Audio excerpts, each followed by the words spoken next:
Well, well, another night of hockey we got. We got quite a bit of NHL playoff action here, so I'm excited. We got the New York Islanders versus the Carolina Hurricanes.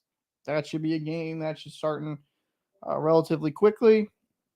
Got the Florida Panthers against the Boston Bruins. Bergeron's out for another game, so will Bergeron be ready to go? That's going to be interesting to see. And what is going on here?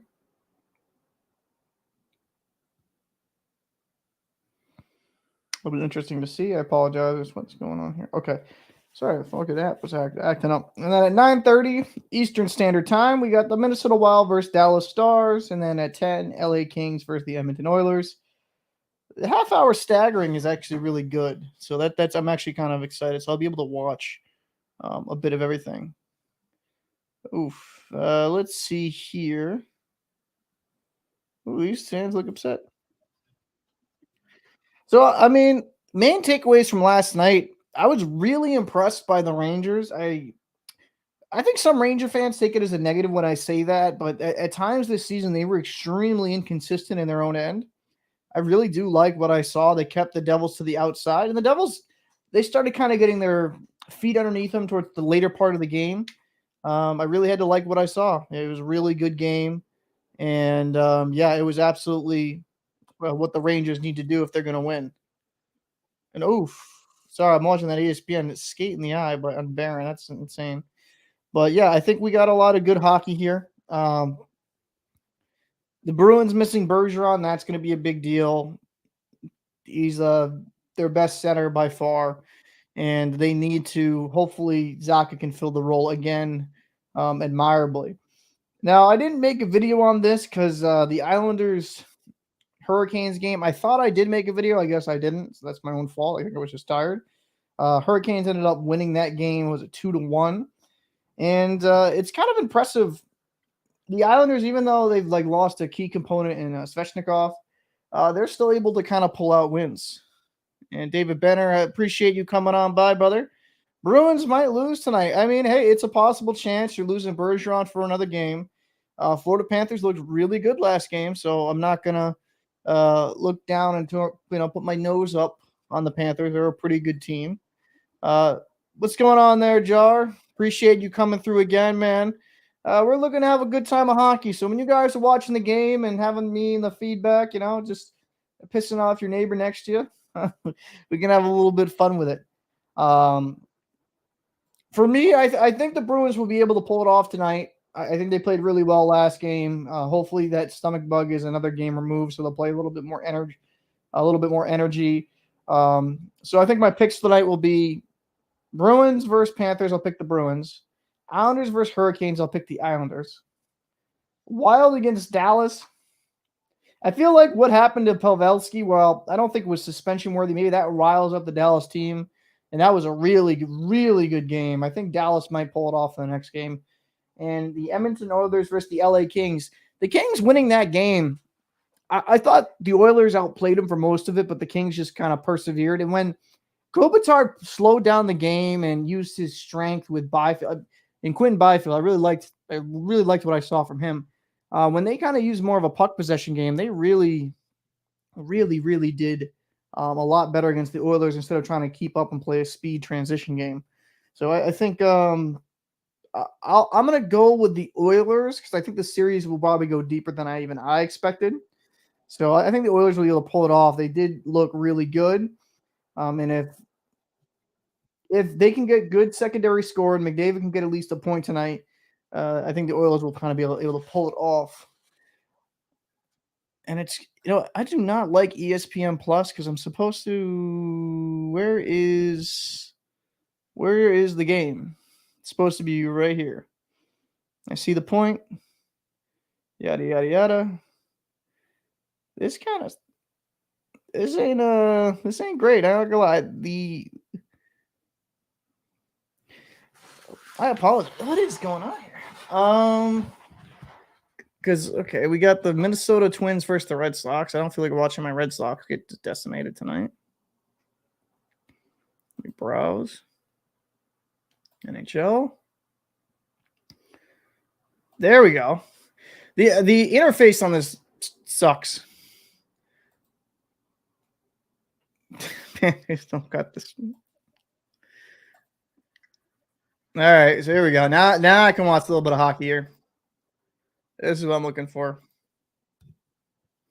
Ante Ranta played well. He's going to have to repeat that performance tonight if the Hurricanes are going to win.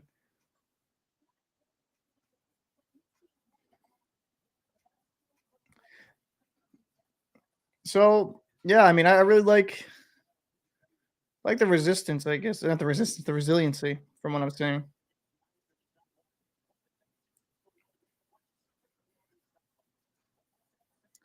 And I like when they say, oh, this game starts at 7 o'clock, and it's more like 7:10, 7:15.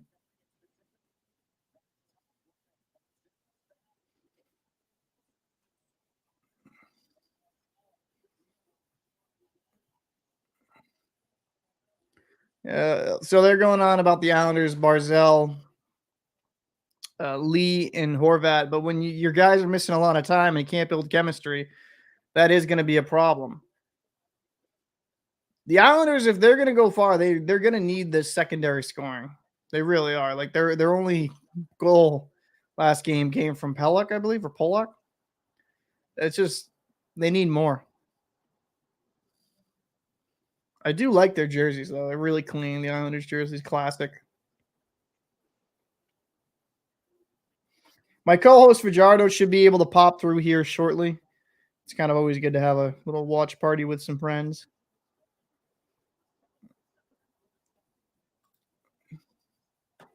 Brady Shea, ready to go.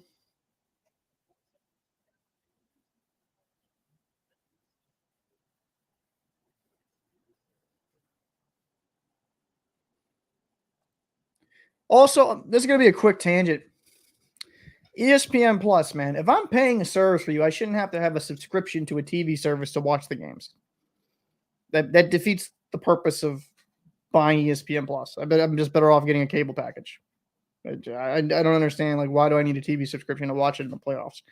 Apparently, some people are running into that issue this year, or I should say, in this postseason, and it's a fucking joke. And the ESPN coverage overall has been mediocre all season. They don't really cover it. Don't do a great job of the game, in my opinion. Even the broadcast itself can be kind of mid.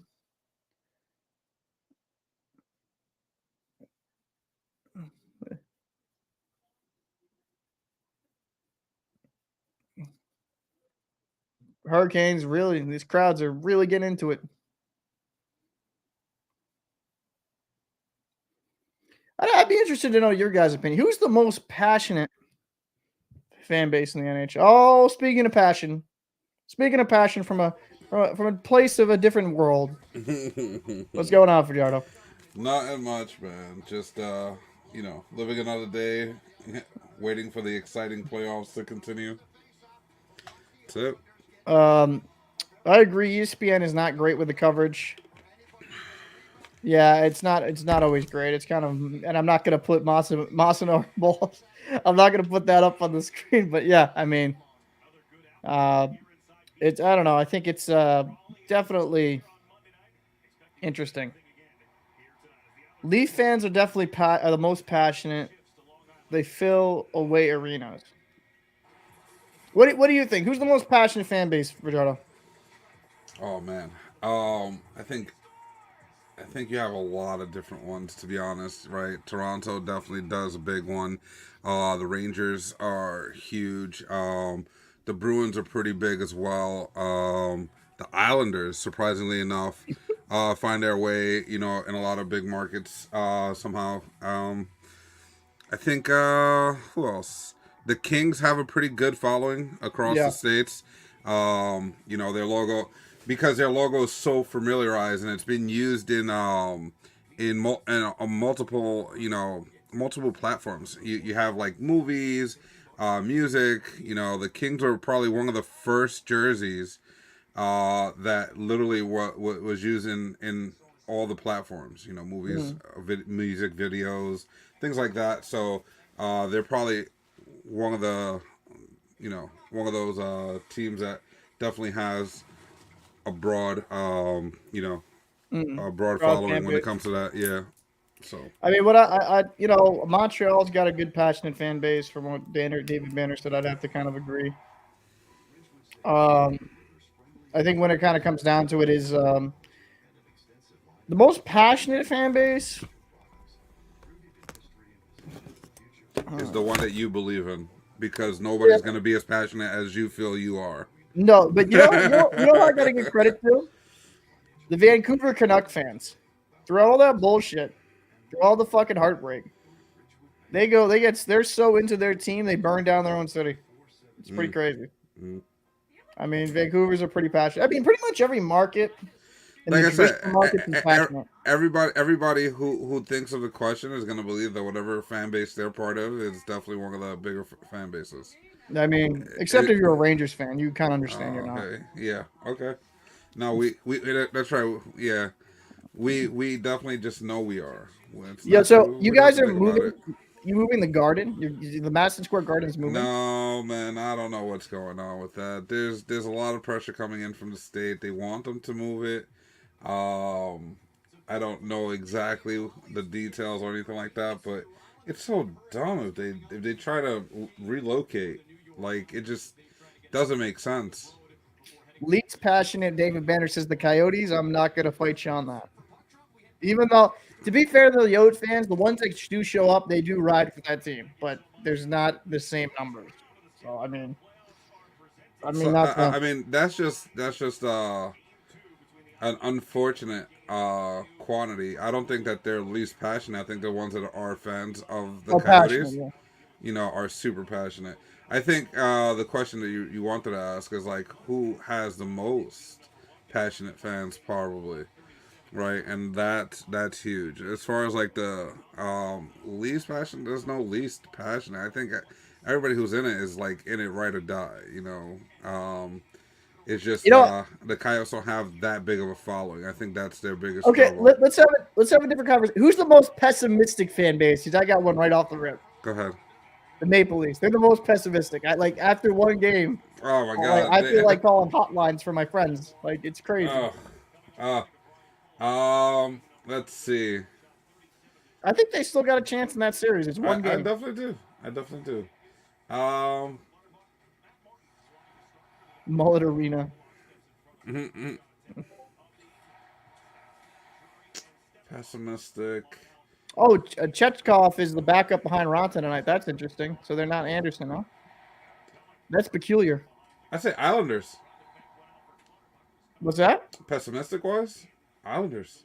Islander? Really? I really A don't lot, consider. a lot of Islander fans were already on the. Oh man, we lost game one. Blah blah. We knew they were gonna do it. Anybody else can beat Carolina right now, but we can't, bro. That's all I heard while I was at work. It was Man, just. I'm like, yeah, y'all lost one game. Y'all the lower seed. Y'all the underdogs, and y'all complaining because y'all lost one game. You have so many more to go. Like what? we got Dr. Evil in the freaking show. What's going on? What's What's going on? up? Um, Oh I'd have well. to say, Evil, feel free to come through if you want. As you always know, you're always welcome. Most pessimistic person that I know when it comes to following any team, Doctor Evil. Yeah, yeah. We're gonna go with that one. Dude, so you know what's funny? I was watching the comments, right? And dude, one Rangers fan was absolutely livid. He's like, dude, he's so pessimistic, bro. Like, look, we're winning. And it was just funny because I saw like the comments in a row while he's watching the stream back. I was cracking up laughing. I'm like, hey, listen, I was the Bruins fan was optimistic. Oh, I just got a kick out of that. It Oh was just man, funny. it's tough. You know, the Islanders, I think, have underrated jerseys. I really like their look of their. It's just I, clean. I love the old fisherman jersey. You like the fisherman? The fisherman kind of grew Uh, on me. the fisherman jersey has always been it's one of the. I don't know. Like I said, I grew up a Ranger fan. Obviously, I have a lot of ties with the Rangers when it comes to. Relax, Evil. Relax. Not a pessimist, a realist. Negative. Um, But yeah, no, I grew up watching both the Rangers, the Islanders. Obviously, hate for the Islanders as I grew up. because of my ties with the Rangers and everything. So, I mean, uh, Dave Banner. I know you said they're ass. I disagree. I think like the Islanders home jersey just looks clean. I think sometimes, which is a nice simple logo, it looks nice. When you get too much going on, it can be a little bit confusing. I think the black Hurricane jerseys are also pretty fire. those are nice. Those are Yeah. really nice. And there's a league coming in here and trying to So get some. so Sebastian Aho versus Sebastian Aho today. First time in Yeah, NHL history that you have two people with the same name playing each other, which is hilarious. it is pretty funny. Yeah, they actually Yeah, I remember when they both were in the, like very early on. I'm like, wait, is that a typo? Is there two guys the same? Like, you know what? It's like yeah, someone make a mistake. yeah, no, Both block. at NHL.com they actually had this whole thing about it. Like it's crazy. Like it's literally the first time ever. I It mean, is kind of funny. literally the same freaking name. Like one plays defense, one plays forward. Imagine them on the same team. Like Just imagine them on the same line, both like wings. exactly. That That'd would be be a crazy. hell for the like whoever's keeping Announcers. scores. Nah, the scorekeepers, bro. Who have to be like who got a hit. Sebastian Aho, is this the right one? Is that the right one? I don't know which one's Yeah, the right one. that's funny.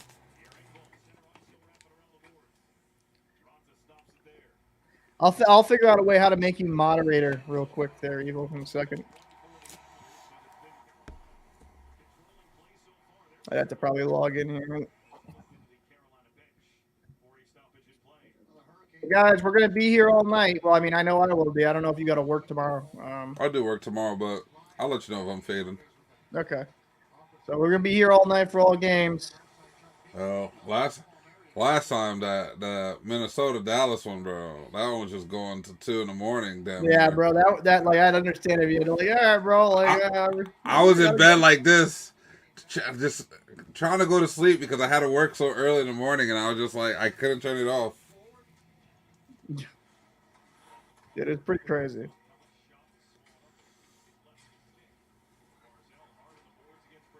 Absolutely crazy. I think that's one of the big things that the Islanders have to do in this game is they have to bring the physicality that they're known for because I think that they weren't as assertive in the first game. Yeah, I'd have I, to agree with that. I think if they find their physicality in their forechecking and everything, I think that they're gonna bring home the cheddar tonight. So I agree.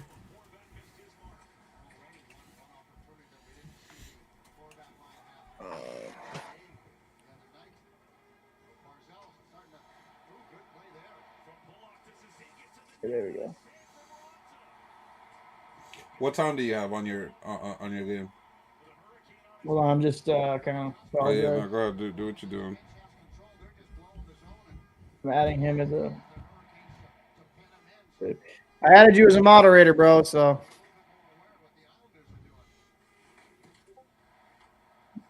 I'm at 15, 23, 22, 21, 20, 19, 18. You there? Yep. Yeah, I just giving you the time. Oh, 15? Okay, yeah, 30 seconds behind me. I'm at. So what are you at right now? 14, 37, 36. Okay, yeah. So about 20 seconds behind. Yeah, I'm not gonna say anything until you get to stuff. I appreciate you doing that. Unlike fucking one guy I know. You know what you could do is just pause the stream and then we'll link it up. I Or wait, could. are you I watching could. on MSG? Yeah. Okay, Yeah. that's why. MSG is oh damn.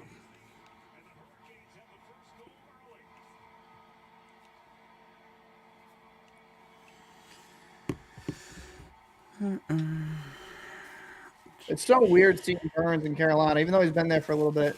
So used to him as a Shark. Mm-hmm. Oh, nice shot. That was a good shot, Shay. That's one Sorokin's got to have, right? No, I think it may have been tipped by Stasny, unless Oh, we he. skipped by Stasny? I don't know if it was, but I know that he was definitely part of the equation. He may have been No, they gave it to Slavin. That means that he saw Stastny's stick and probably flinched that way and let the puck through. That means that I don't think he has full trust in his No, defense right now. no, he didn't tip it at all. That's a great shot. Yeah. Great shot.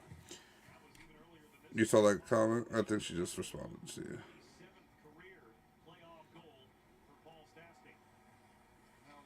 Apparently, it's working again.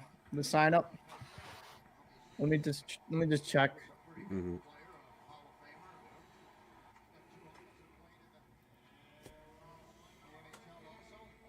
Apologize, guys. We actually have a big website dropping. So we're just trying to like in the middle of that. So apologize.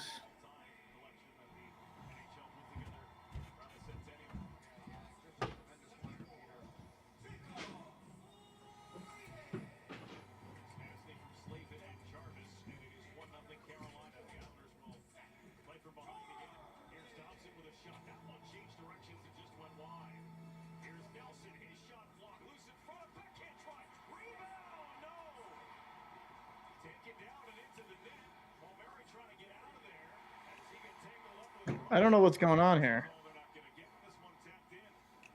What happened? Let me.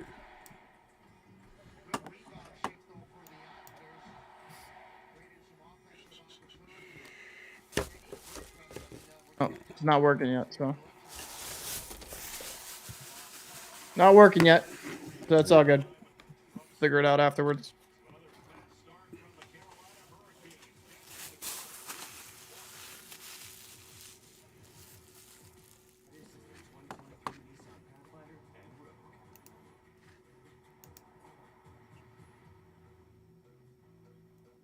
I'll put it that way so she knows.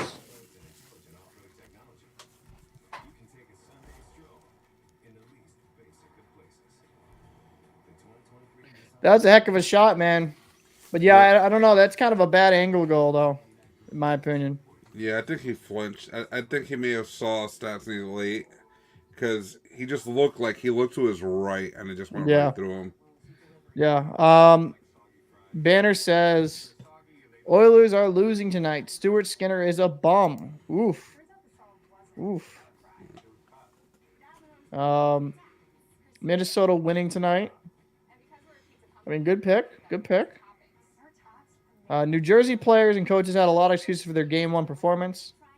I hope they're just weak asses and not actually telling the truth. I don't like excuses. Like I don't like excuses. Just if you didn't play well, you didn't play well. That's it. You got outplayed. Jake Bet. Yep, good taste here. Go Bruins. Go Bruins. That's a good taste. Captain Banner. Captain Paul. What? Captain Banner. Captain Paul. What? Which team in the playoffs do you feel is the biggest threat to your Bruins? And he also said these fucking gambling promos and ads can fuck off, please. Do you mind actually before I tell you, right? I don't know what your opinion on the gambling thing is, but I actually do have a big problem with it. I do have a big problem that I see a lot of people promoting these gambling websites and these gambling apps. And I know it's each individual's right to go do whatever they got to do to make money. I just think it's inherently scummy. My opinion. I don't know what you think, Evil. I don't know what you think, Fajardo, but I just have a negative viewpoint on the gambling sites because I've seen firsthand it can destroy. I mean, Uh, most of those apps have ways to set limitations or whatever the case is, um, and again, it's one of those things that if you're not strong enough to do it, then don't freaking do it. And yeah, it's gonna be advertised everywhere, like alcohol. Alcohol is something that a lot of people can't handle either, right? It's advertised everywhere, So I mean, there's that's a fair point. it's just kind of the way of the world at the moment, right? I just I don't know, man. I think it's a weird spot when I see certain people that I know their main audience is kids, like pushing the gambling stuff. That's just my opinion. It's just a little weird. Hmm. But I mean, everyone's free to do their own decision. Um, and as for which team biggest threat to my Bruins, I'd say the Rangers because of Shesterkin and the offense. I think they're the biggest threat. I think Florida can still be pretty dangerous though if you don't pay them mind. So I mean the Hurricanes, that's a good option too. I don't know. I would say the Rangers is a little bit better right now I, than the I, I don't Hurricanes. I don't think the Hurricanes, not at the moment, just because of their current injuries. Their system works. I'm not gonna say it doesn't, but their system is not gonna be. It's not gonna be threatening to a team like the Bruins unless they were at full power. And unfortunately, going into these playoffs, we knew they were not gonna be at full power because of their injuries. So, but if they were at full force, I think Carolina's a very difficult team for anybody, including the Bruins. Um, Jaden, welcome to the stream, brother. Appreciate you, or I shouldn't say brother. I don't know, but appreciate you coming by. Flyers in 20 years, maybe, man. What's up with my Flyers, guys? Oh, You're rebuilding. I yeah, mean, it's gonna be tough. It's it's a gonna be tough. rebuilding process. You guys have Tortorella in there that'll make you guys fight like hell. You guys just don't have the talent, and that's because Flyers fans have a passionate fan base, right? Hmm. And maybe in a few years, you guys got to hit on some draft. This upcoming draft is pretty deep, so I see you guys getting some good quality prospects. I think it's just going to be a few years out before the Flyers are actually competitive again. You do have the I, goaltender in Hart. I do believe in Carter Hart. I, Get I, him behind a competent defense, and I think I he'll do shine. agree with you on the quality side of that. When you have this is no offense to Hayes whatsoever, but when Hayes is one of your star centers, that's Yeah, a problem. He barely stood on the third line when he was on the Rangers, and he's your star, one of your star centers. yeah, You know what I mean? Like that's yeah. no offense to him or his skill set.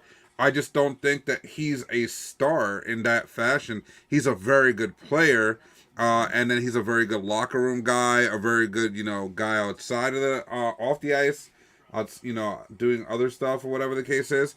So all around, he's a great guy and everything, but I don't consider him a star, right? And So, he's yeah. honest question then. So, do you think when you look at Hayes, and you know what though?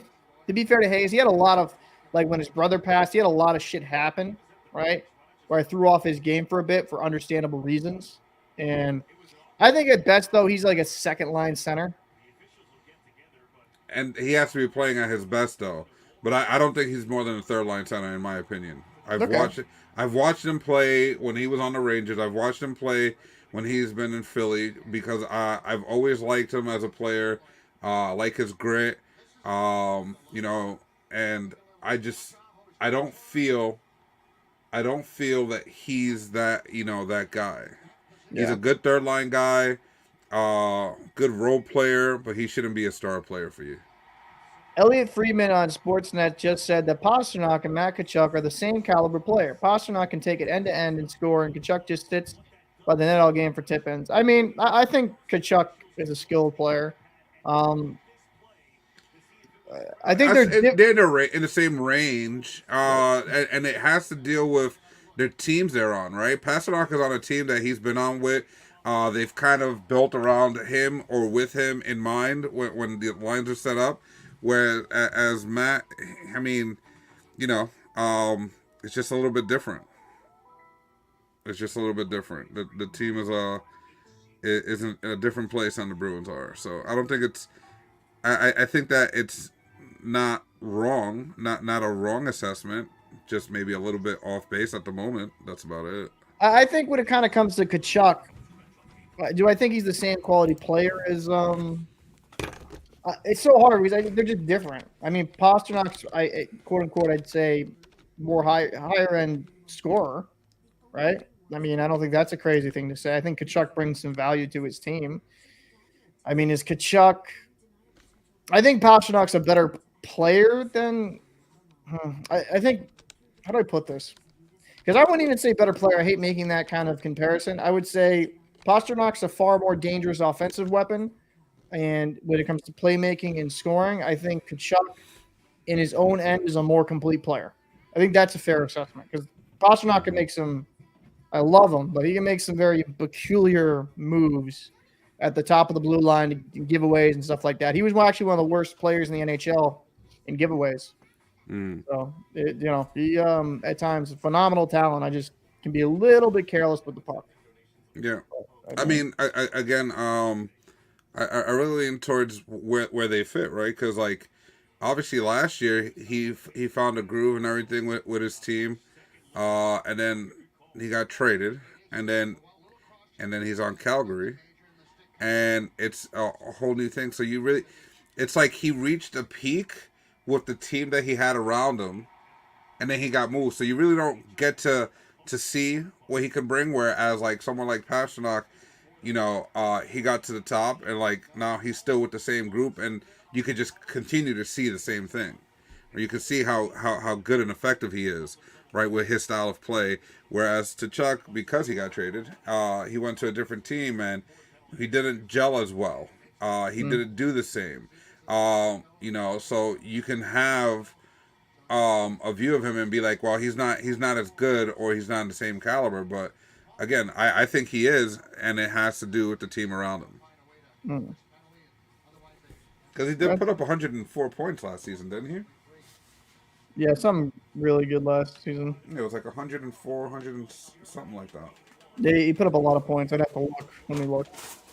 Yeah, I'm pretty sure it was 104 or 114, somewhere around there. I'm pretty sure it was a four. So I know it was 100 and a four somewhere in there.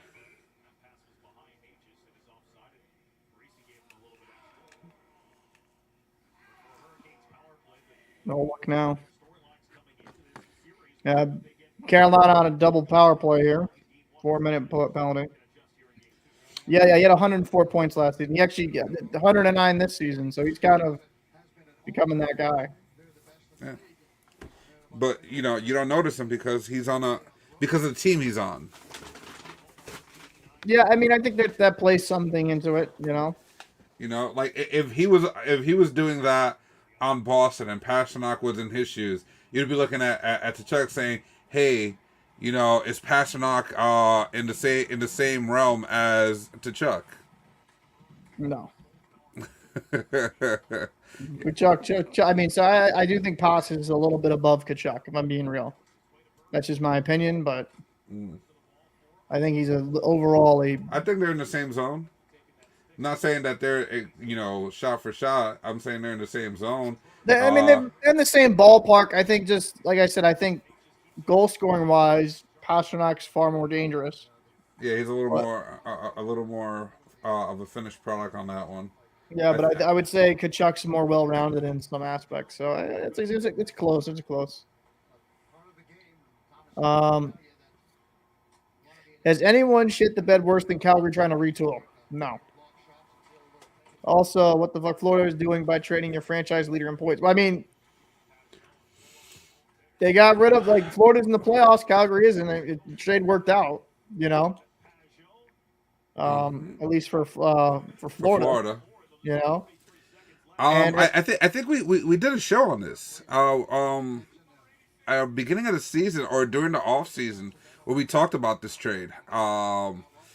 And I believe that one of the things that we said was maybe they felt that they reached the ceiling with the players that they had when it comes to Florida, and that's why they looked to move away to someone who they thought would be on the same page as far as like skill wise, so on and so forth, well rounded game and all that. In Calgary's point of view, though, they got rid of two stars, which yeah, made no sense. yeah, They got one back, and they expected to go back in that same, to the same style and being able to get to the playoffs and everything, which obviously was proven that no, it's not a good plan the way they did it. no, But for Florida, getting a player that kind of was in the same vicinity, same zone, in as far as quality goes, It worked out for them, but sometimes people hit, reach like the ceiling of their potential at one location. It doesn't mean that they've reached the potential ceiling for themselves, but maybe that's what they felt with the Chuck when they traded him. So I think we went over that quite a bit. Yeah, we did. I think when it kind of comes down to it with Kachuk and that trade, on paper, Huberdeau had a great season. You got Mackenzie Weegar going back, right? So you're getting some quality pieces, right? I just it does become more apparent Huberdeau was a product of the system in Florida and the players he played with, right? Like he's a playmaker. He's definitely relying on people burying his passes. And I don't really think he had that in Calgary, right? Like I don't think he had that guy where he had phenomenal chemistry with. You know what I'm saying? I think that kind of played a part.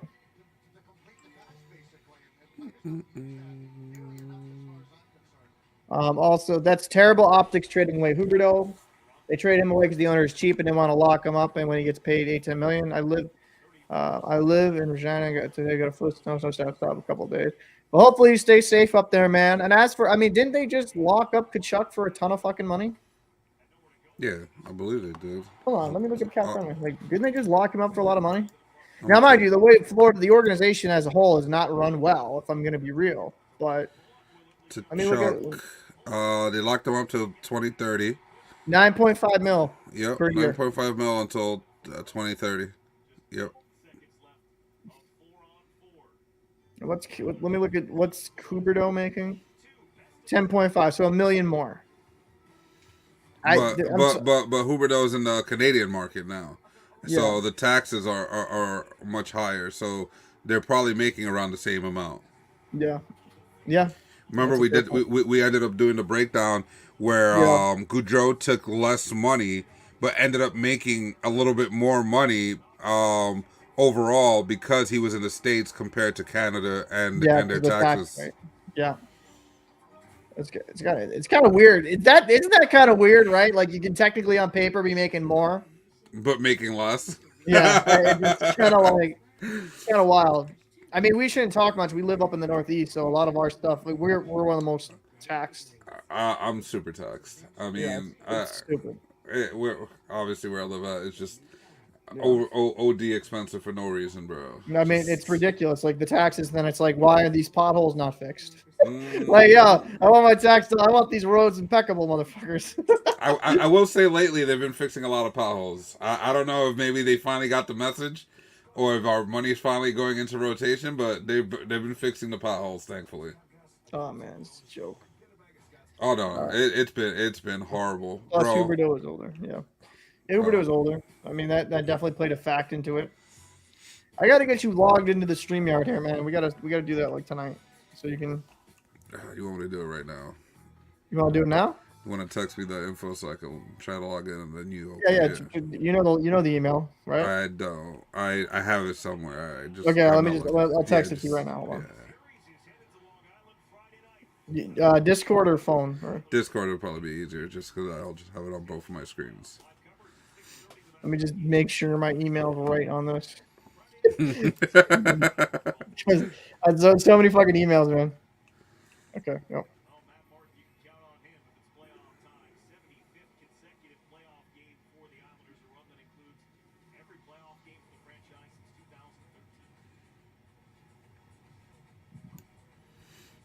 Okay. Is there a password you want to send me to? I never get people say we need taxes to fix roads, but I pay taxes and the roads never get fixed. Amen to that. Yeah, you're speaking to the choir. I'm speaking to the choir for sure. Oh my god, bro! I've been complaining. Ridiculous. Listen, when you have a roadway that's being fixed for the duration of both your high school and college life, that they're just getting the money and not doing. Dude, my favorite part is I don't care because I don't live there anymore. We're like Rhode Island, right? Rhode Island. The famous thing in Rhode Island is we'll be working on a bridge. Oh, it's going to be completed in like a few years. Oh, it's gonna be completed in a few years. Like 20 years later, they're still fucking working on it. It's like Jesus Christ. You know what? That part I gotta give New York credit for. They worked on 2 bridges, and they actually got them done within a 3 to 4 year span, maybe 5 years. I think Uh, because you had to in New York, though. Like, let's be real. Like New York, like how many people live in that like well, small, no, no. One of them is upstate. One of them is the part that like connects the upstate? up. Is the one that connects the upstate to like downstate, like right where the Palisades. What is it? Oh my God, they changed the name of it. I'm trying to remember what they changed it. Um, whatever. It's going up Oh, great save! I on I forgot what Route 87 or whatever the case is, and the Tappan Zee. I think it's called. It used to be called the Tappan Zee. It's like whatever some governor or something's name now, whatever the case is. But the Tappan Zee, they started working on it, and I think it took it like 4 years, 5 years. That's one. Then one in the city, they actually started working on it, um, and they finished it within 3 years. That was actually pretty good. But then you have like the main ones that go into Manhattan from like Brooklyn or Yeah, Queens, and those have been getting worked on forever, and those take a very long time. Like the the Williams, iconic Brooklyn Bridge. well, that one they've never really. That one's never done. Like they That one just needs touch. to be done. They touch up on it here and there, whatever the case is, but they don't ever really do anything to it. The Williamsburg Bridge, that one, all they did was like fix the walkway, the pathway for people to walk through. That they did really nicely. That one took quite a few years. The roadways, that one took forever because I think they started when I was like in elementary school, and they got it done by the time I finished college, kind of thing. That's funny. Yeah, and then the 59th Street Bridge, that one's another one. That one, the only reason that one even gets like touched up here and there is because they used it in so many movies. Yeah, Like remember what is it? Nolan's Batman. The last one where they were cutting off the city Gotham on the bridge. That was a yeah. 59th Street Bridge where they had the standoff where they blew up the bridge or whatever. That was a 59th Street Bridge. Dude. Yeah, so the only reason it got touched up was because they were doing the movie.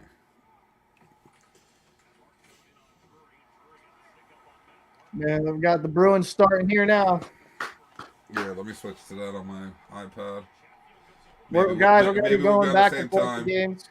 Maybe we'll be on the same time for that one. Oh, it hasn't started yet.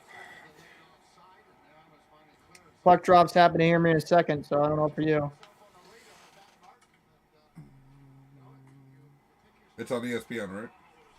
It's Nesson for me, but yeah, ESPN for you. Game puck drop. I don't think. Are they doing? It's a big one for the boys. Let me see.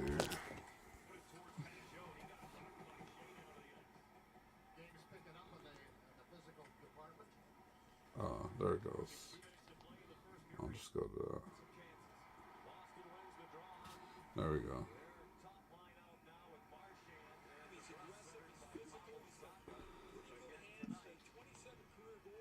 Brady Kachuk trying to get a little chippy.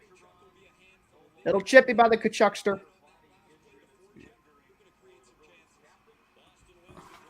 Okay. All right. So good news. My iPad is behind what I can see on TV, so maybe I should just watch the Bruins on this. What? Tell me what time you're at. 35, 34, Yeah, I'm at 33. 26, What the 25. fuck?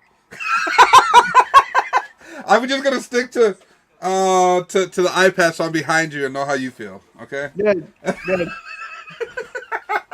bro. I You don't know know how why it to. is? It's because I'm not like I'm not on cable. I'm all streaming. That's why. It's like, Okay. yeah, I Yeah. don't. I don't. Yep. Yep. No, for sure. That's definitely a big So thing. upsetting though.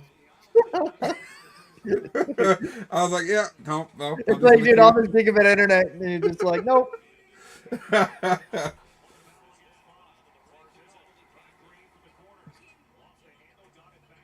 And boo. Yep. David Banner's not happy with the Bruins, but let's see you, David Banner. Show some love, boy. Oh, Alex Lyon's been a really good story for the Panthers, though.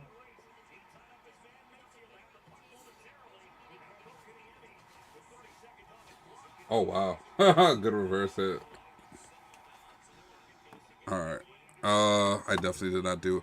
All right, so it's gonna log me out of here for a moment. I'll be back. Okay. I'll text Oh, you the code when I get it. did you send me a password for this, or did I need a password No, for you this? got to log in, and then it's going to send me a code. Okay, gotcha. Say And then less. All right, let me go do that. we got lost the draw in the offensive zone here. Bruins Tuesday line out there. Orlov, good check. Ooh, terrible turnover there. Missed the net there for the Panthers.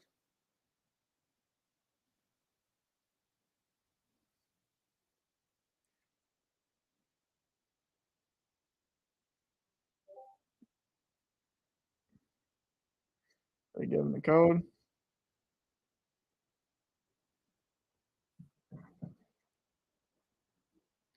He'll be back in a second. He'll actually be able to join his own stuff.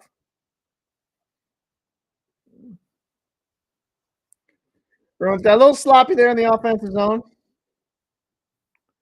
Yeah, they were really good pickups. I did really like what they. Orlov and Bertuzzi were fantastic. Like Bertuzzi's a Bruin. Orlov's been great. Hathaway's been great.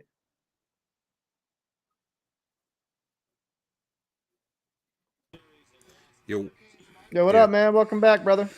yeah. I'm Now, back. now you can just join and shit. Yeah, now I can see everything. It'll be easier.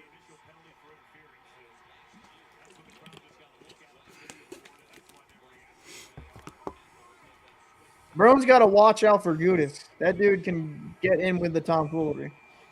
He can get a little crazy. Oh, so did you see? Bunting did get the 3 games. I said What do you get? 3 games. Yeah, I mean, he should have. That was a cheap shot. Yeah.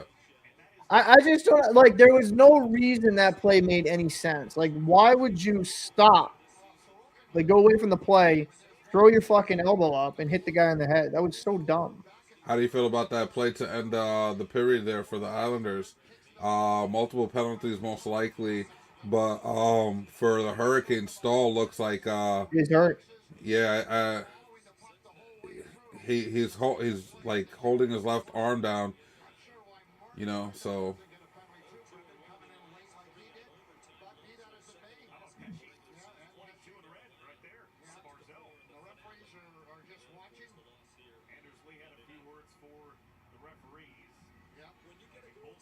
That's going to be interesting to see. yeah, I want to see how that breaks down. It's probably going to be some penalties.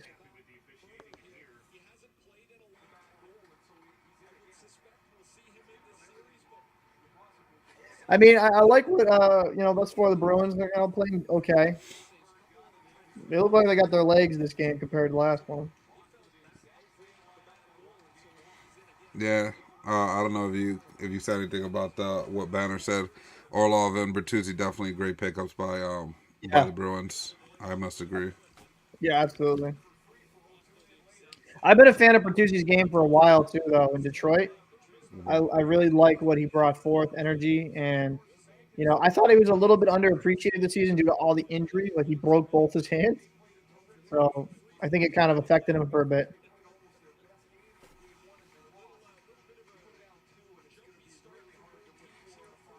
That was an interesting offside.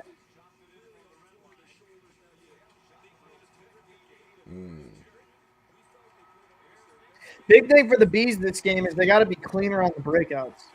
Last game, Florida Oh really well, then watch this breakout. fucking. Sorry, I had to switch. I switched on the TV because the other game is intermission. Jesus, But that was a clean breakout. Jesus Christ, dude. I had to time it just right. It's like, oh, great save.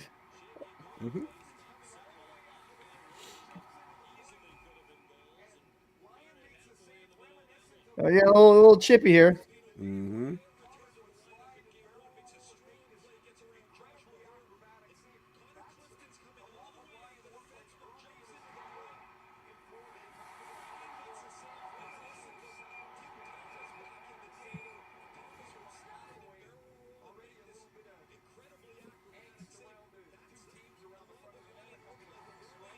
That was a hit from behind though on Forbert.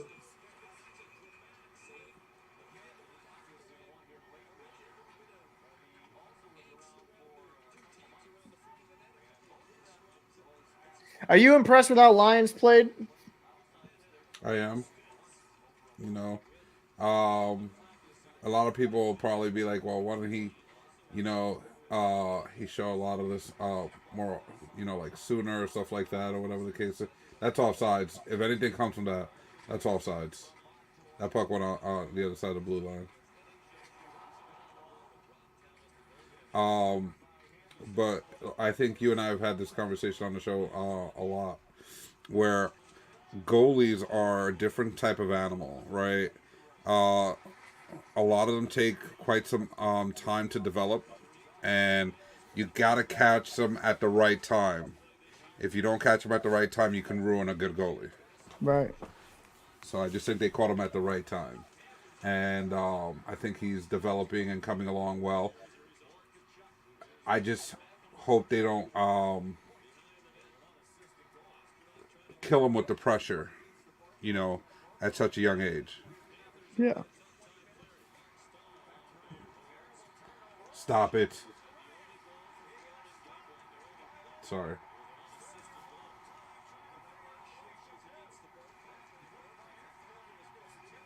Let's see. How is that not high stick?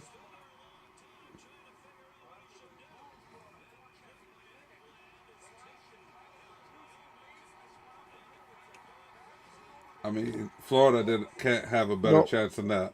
No. Like you're wide open by yourself, you and the goalie, and you didn't bury it. So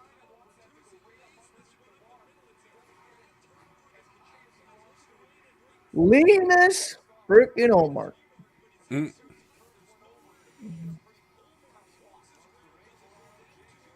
how's it going, headphone dog? Appreciate you coming in, man. Yep. I Yeah. don't. I'm surprised. I'm surprised he didn't go to his forehand there. Yeah. Yeah. Same. And Jim, yeah, I agree. I thought that was offsides, man.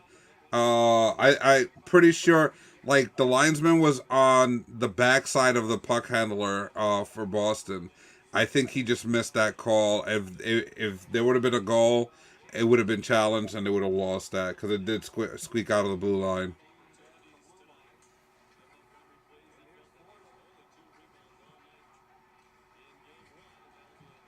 I mean,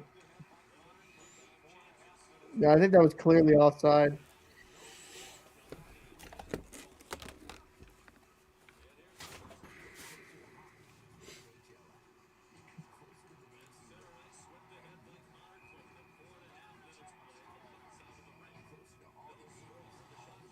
Gotta see. Everyone's got to try to figure something out here. They're a little bit on their heels at times.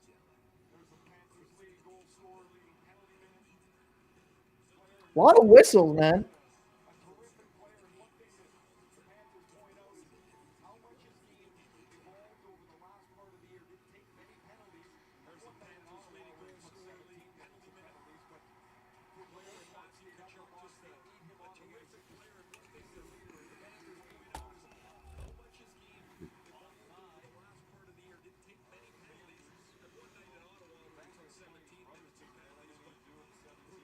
Thomas Nosik.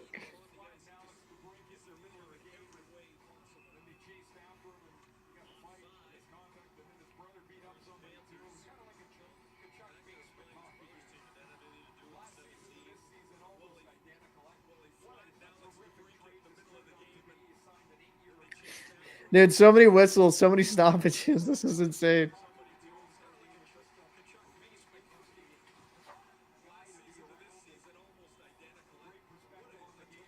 Another one. Yeah.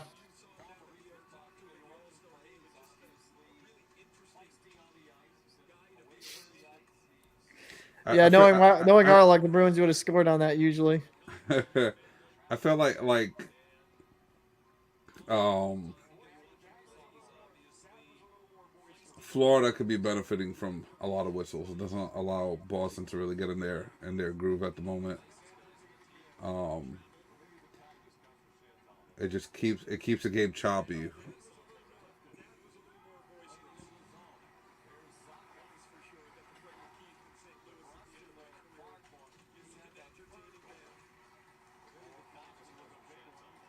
That's not interference. Oh no, man. That would have been interference in my book. Oh my, that's not. I'm finished.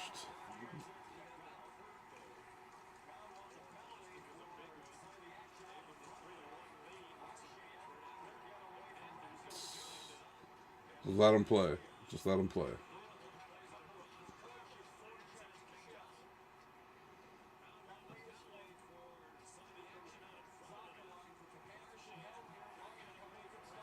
Come on, dude, that is interference. What the? Bro, I'm telling you, my man got mugged. Jeez. That's what I'm saying though. That's the one thing Gudis is good for. I'm telling you, I think this play style benefits Florida. Well, the only way Florida can, like, really, they need to muck it up though. Hmm. They need to be the physical team. Gotta love the BS chants from the Beans fans.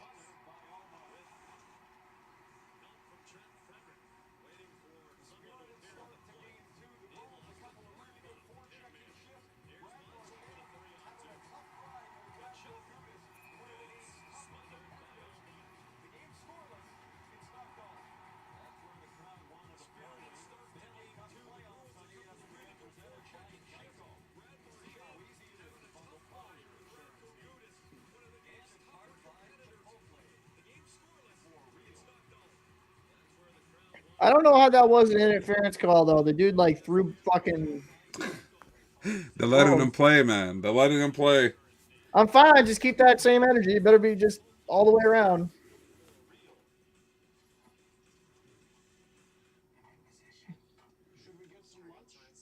What's going on, Shaggy man? Thanks for coming back, bro. Appreciate you, man. Yeah, I I I just don't understand why that's not a penalty. That's I'm crazy. telling you, they're letting them go, boys. If they let him go, I'm fine with it. But like, don't call any interference calls on the Bruins. Then that's all I'm saying. If you want to keep it that way, keep it that way. Hmm. Florida's going to need to play that way though to beat the Bruins. They're not going to be able to take them without playing a physical game. They're going to have to wear on the bees.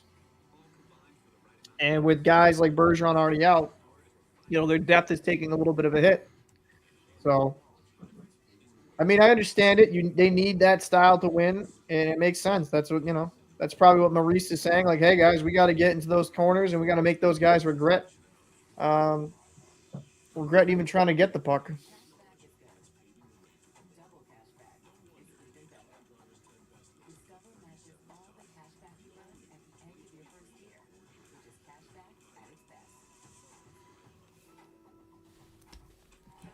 Any key things you've taken away from the game thus far? The physicality. It looks like Florida showed up to really play tonight.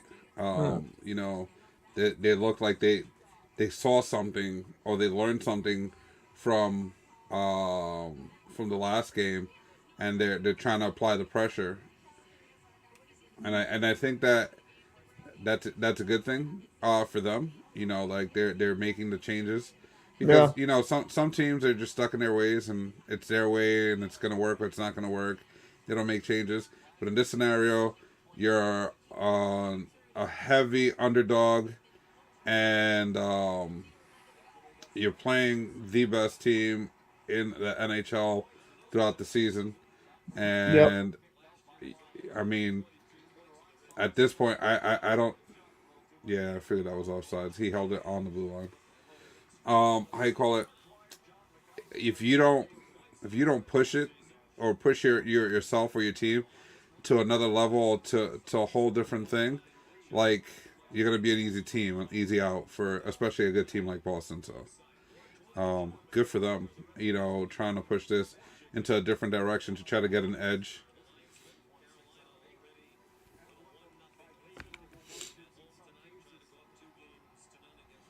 I'm so curious to what happened at the end of that first period. Who got penalties and so on for the Islanders?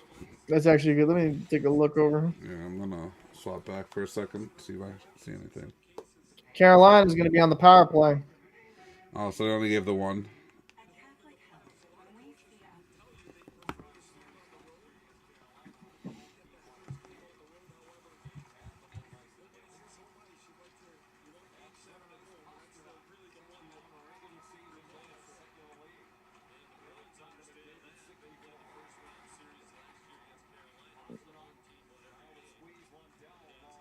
Smart play by Bertuzzi behind the boards.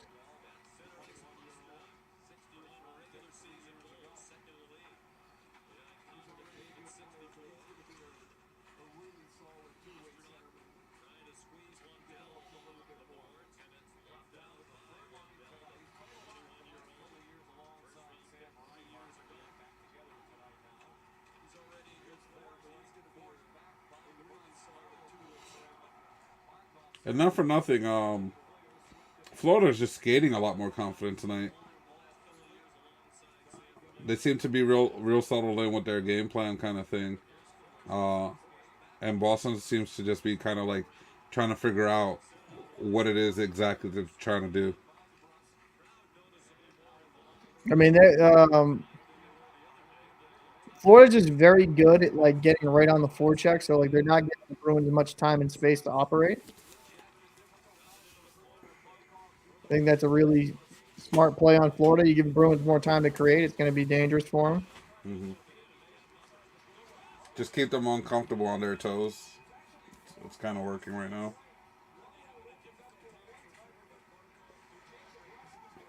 Problem is, how long can they sustain that pressure, right? Because Nice shot by DeBrusque.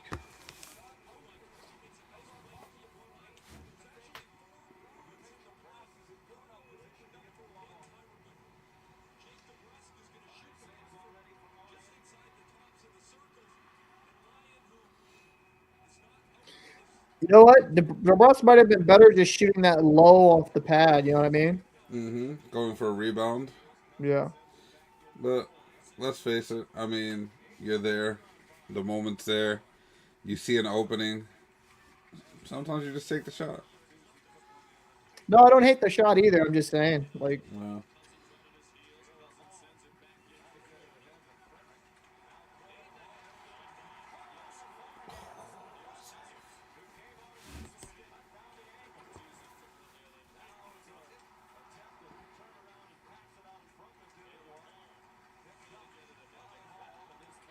I think Omar's getting a little too puck happy, Gary, right there.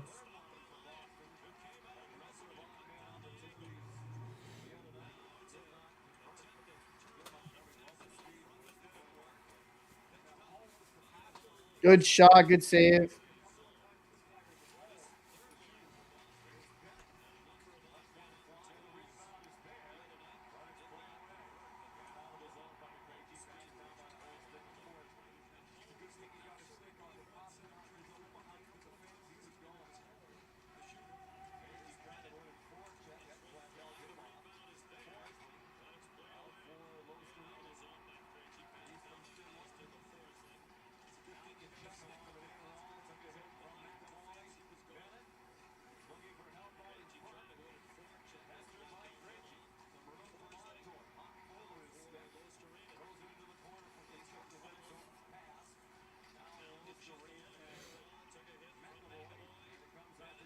I mean, Gudis is getting away with a lot of interference here. This is crazy.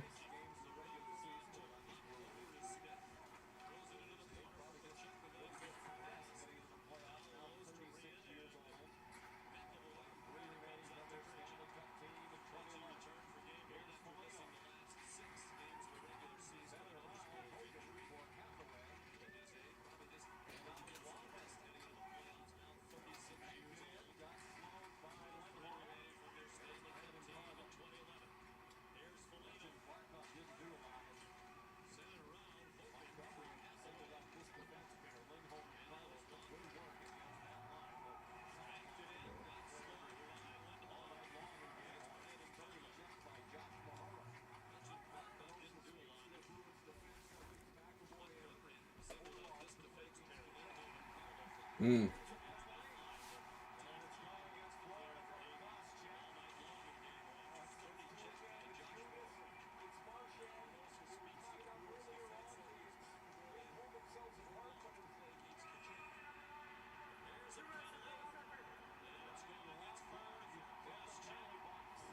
Hmm.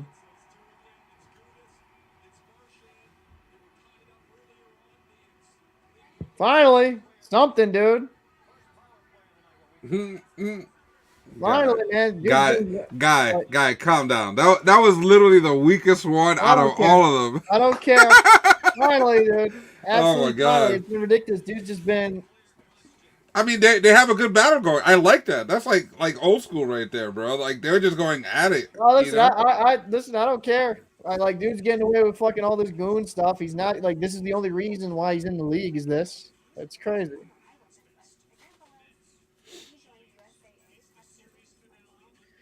Brandon Carlo, criminally underrated. Yeah, Carlo, I think is underrated.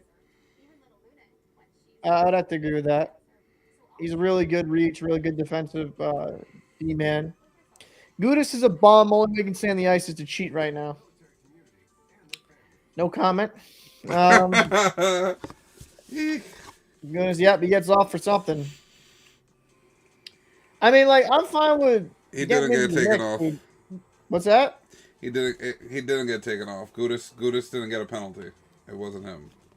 Wait, They wasn't gave that Gudis to get the pen? no, no, Who not at was all. it? Number 9. I forgot his Number name. 9? Yeah. Oh, Bennett?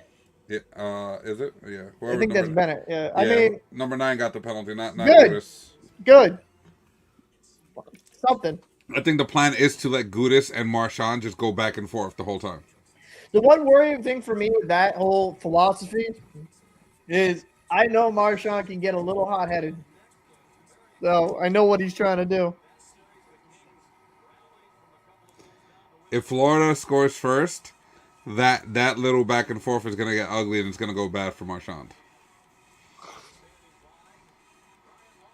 See Lomberg got the No, it was Lombard. 94. Yeah, 94. Sorry. Oh, 94. They said 9. Yeah, I thought it was 9 too. I Oh, that's a misheard. bad back check. I mean, a cross check, though. Like, that's crazy. Yeah, no. Listen, I respect the call. It's a good call.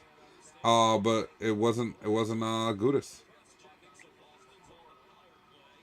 He's those. Brutus is probably the guy you enjoy having on your team. Just hate playing against. So Yeah.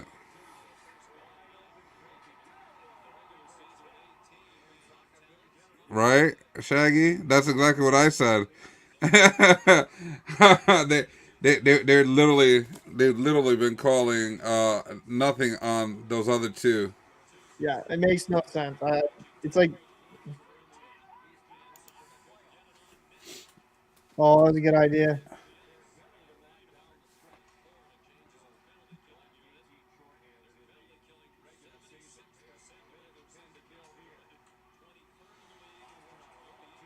Mm,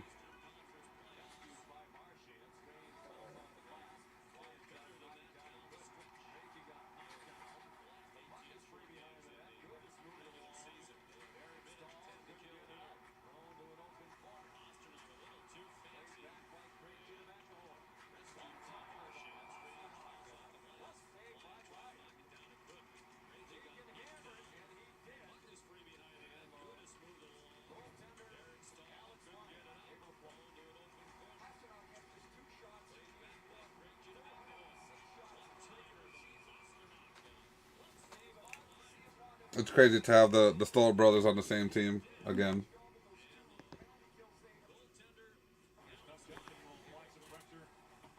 Oh wait, the other game started again. By the way.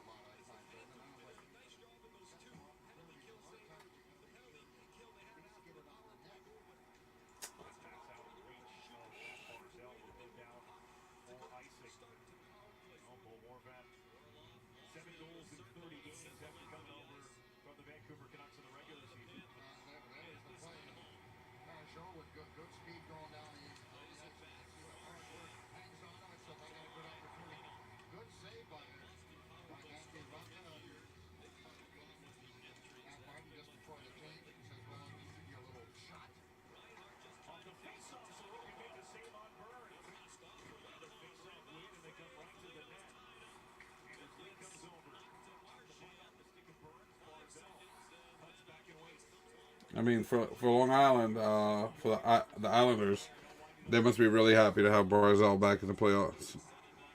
Yeah. You know what I mean? They weren't sure if he was going to make it back in time for the playoffs, but I'm pretty sure they're happy to have him right now.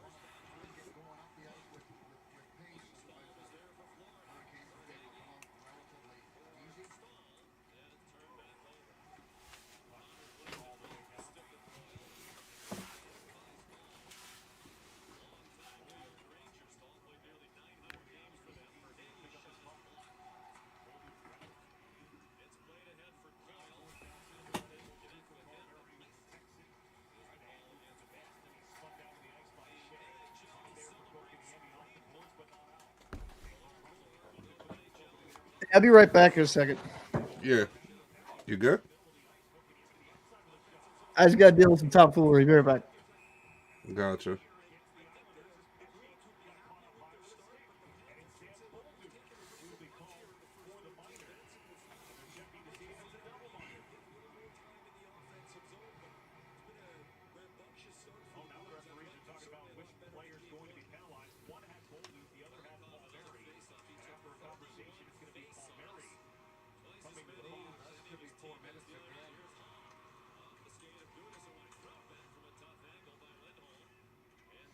Well, the Islanders are just shooting themselves in the foot. They got a double minor for high sticking. They're down 1-0 on. Oh man.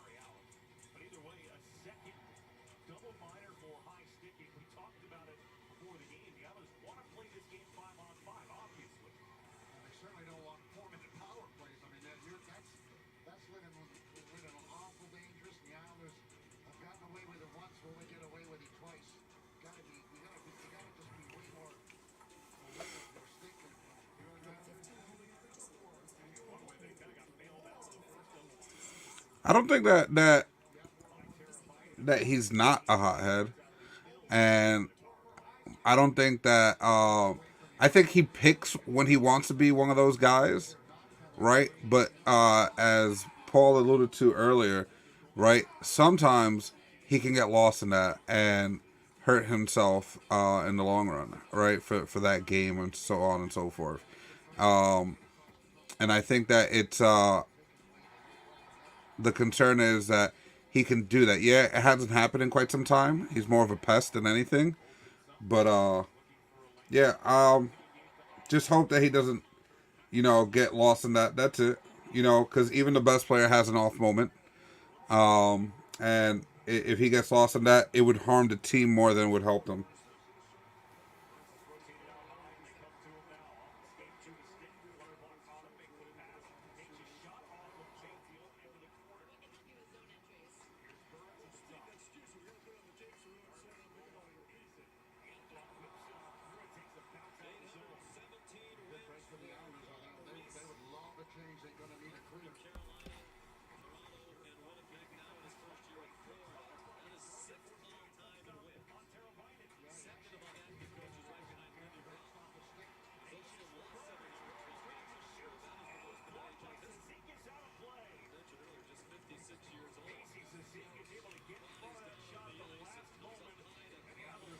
Yeah, I agree. Headphone dog.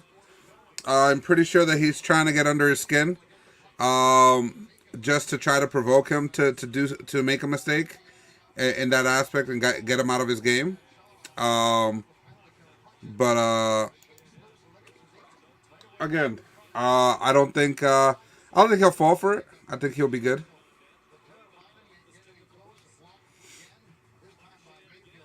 Man.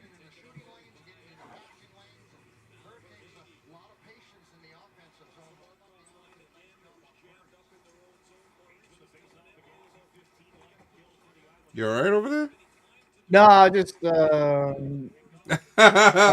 Ate some bad food is what we're gonna go with. no. So I'll just say a quick anecdote. My landlord sent a text about someone leaving a lamp out, and I left the lamp out because the buyer was supposed to come by the past couple days, Uh, and then he left the text like, "Oh, well, someone with that ugly ass bench, please rid of it. My clients think I'm renting a Section 8 office, and poor people are ringing my doorbell looking to spend 30." wow, So, damn. so what I'm about to write back and say, "Hey, sorry about this, guys." I said, I mean, if anything, the lack of power washing on the side with the green stuff on the wall, that's what I think would be Section 80. Uh, So uh, this guy. I'm petty, bro. Sheesh. Oh, fuck.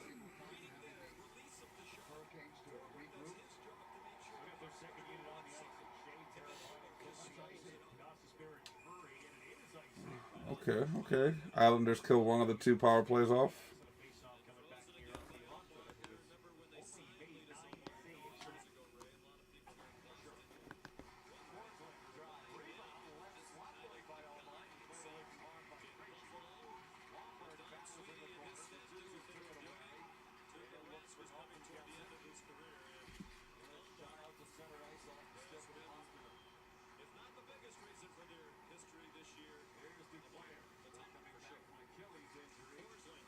It was good to see Declare back too for Florida.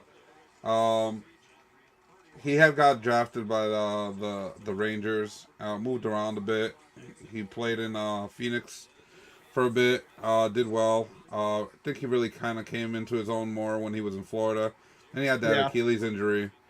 Um, it's good to see him back on the ice. I think I, he's never going to reach the potential because he was a high draft pick, Yeah. but I think he can still have a decent career and play long. He has good skills all around, and he still has some speed. I don't know how badly the speed was affected with that last injury, but if he's back, I'm Hmm. hoping you know, that he has a good performance. I mean, Duclair's got some of those traits and stuff like that that you want to look for. I mean, like Trent Frederick was taken in the first round. He's just kind of more of a fourth, third liner type guy. Hmm. I think sometimes fans unfairly, due to a draft status, won't like just move on from that status and just appreciate for what they are at this point. Hmm. So I mean, him coming back from that injury is like impressive, Duclair. So Oh my lord! Wow. Wow, what a horrible bounce for the Islanders. That was just super unlucky. Just look at how it just bounced. Literally. He tries to pass it in, and oh my god. Aho smacks it. It goes up, it bounces. Oh man, it's just horrible time. Unfortunate.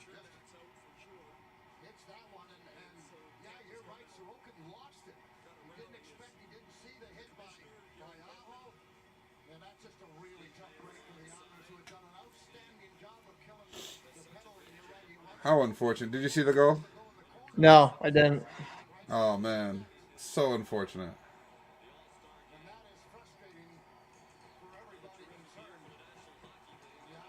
I'd agree with that, Shaggy. Definitely not consistent enough to be called a hit. I'd agree with that. Yeah, he's just very talented, but like just not consistent enough. Mm-hmm.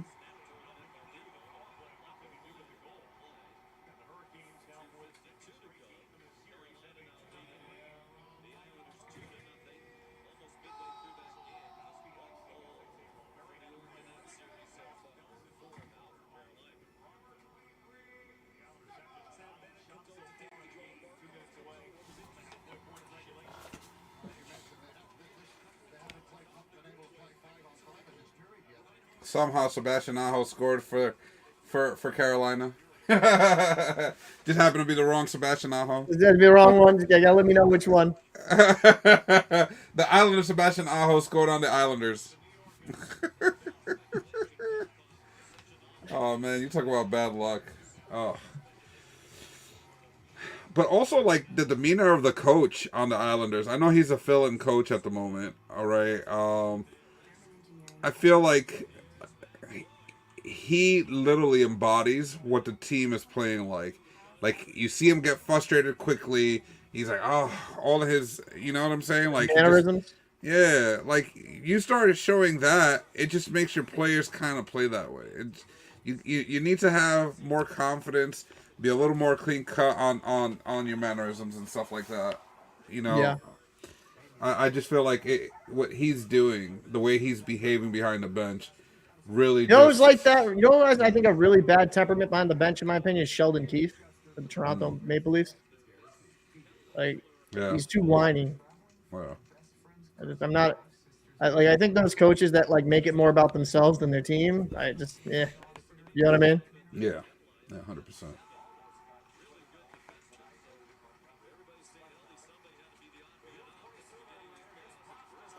Oh, there goes another one for you.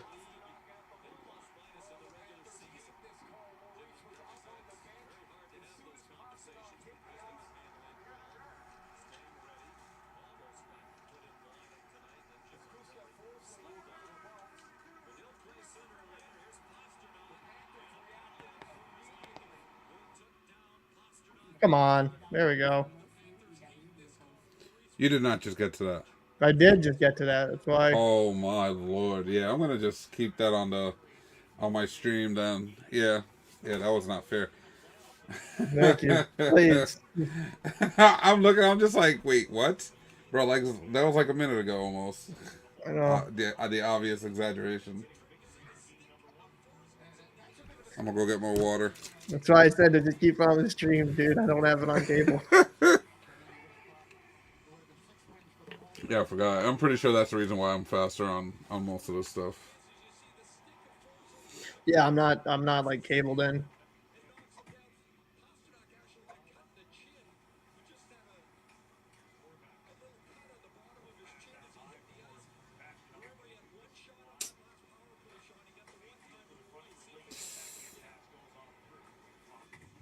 Okay. All right, Barzal. I see you, baby.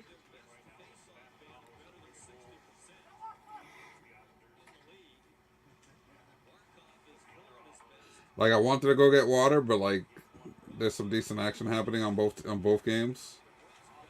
So I don't want to miss that moment.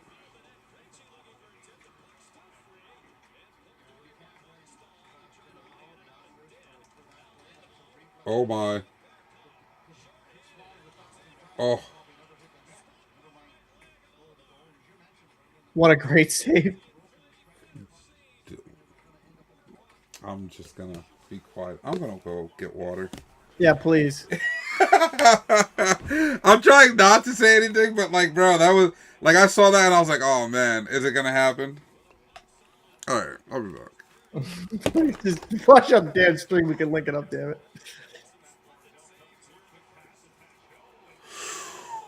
Ooh.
That was a good period.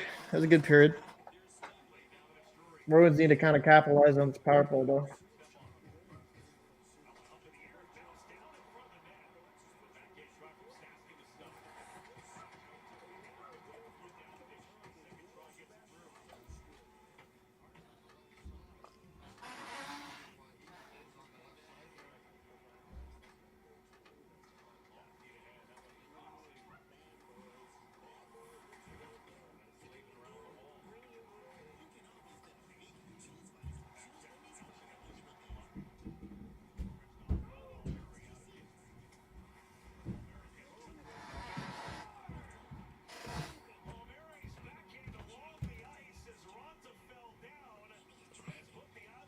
Yeah, I'd have to agree with that. I think Sheldon Keefe definitely has become toxic over there in Toronto. I guess he makes it.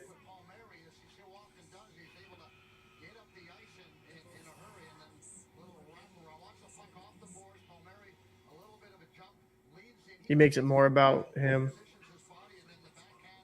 And that's just not conducive to a winner. Let's see what we got here over here. Oh, good goal. Like turned the right time.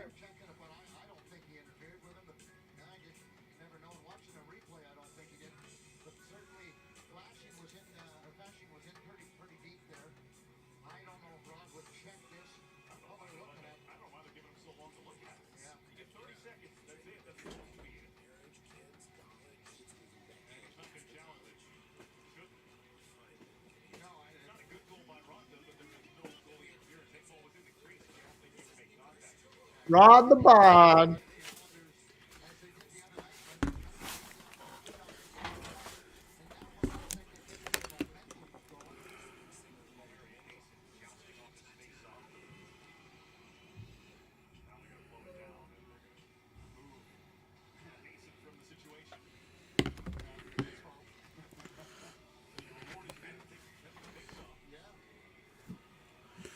Oh, shout out to Craig. Appreciate you tuning in. I know you don't have a YouTube account, so you can't comment. But once again, I appreciate you for tuning in. Appreciate it. Craig is a very good coach when it comes to hockey. We're actually probably going to do an interview on him in the near future. Paul, this is the one that we have the Oh yeah, information that's on. the one that runs the program, right? Yes, the yeah, Titans in New Jersey. Yep.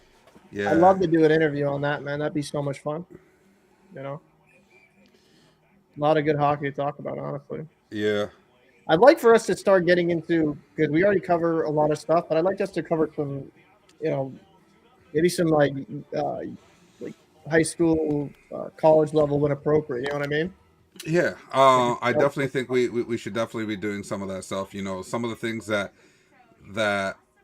I think is like the main part of what direction a player goes in as they go into college and the higher mm, level games. You know what I mean? Like, did as you get into college, like juniors and all that stuff, that's where they get molded into what kind of player they're going to be pushing to be. mm, You know, so coaches like Craig play a big influential part in what they do, what they say, how they behave, how far they go, things like that. So it's gonna be very good to get that perspective, and also you'll start seeing some people before they become well known names or before they hit that college draft point where people are like, oh hey, what you know this and that. mm. Uh, So Alex, because what didn't he miss like most like all the season? I think he did. Mm. Interesting, interesting.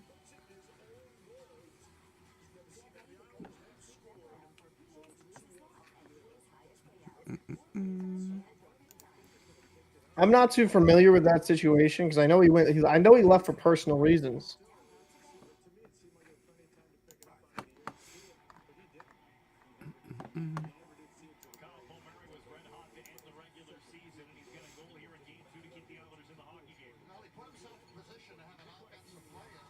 So where is he from exactly?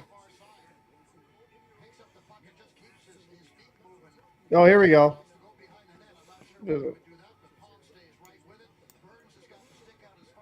So you're saying that so Shaggy, you're saying he's gonna resign because he's I believe he's an unrestricted free agent or a restricted free agent somewhere along those lines. Hmm. Let's see, he's a restricted free agent. So um okay, he's 23 years old. Yeah, didn't play. He was in the same draft class as Heedle, if I'm not mistaken. 2017, I believe that's So I mean, he Heedle's. did pretty well over in European League. I mean, it's not Terrible looking at statistics. I mean, it'll be good for Columbus if something hits, man. You Yeah. know what I mean? Like they keep reaching to try to bring somebody that comes, and every time it just doesn't work. It it just it just doesn't pan out well. Um, I think they've always gotten the best results from guys that were going to be average on their team. Yeah. You know, like a Brandon Dubinsky, right? Not a great player, not a superstar in any fashion.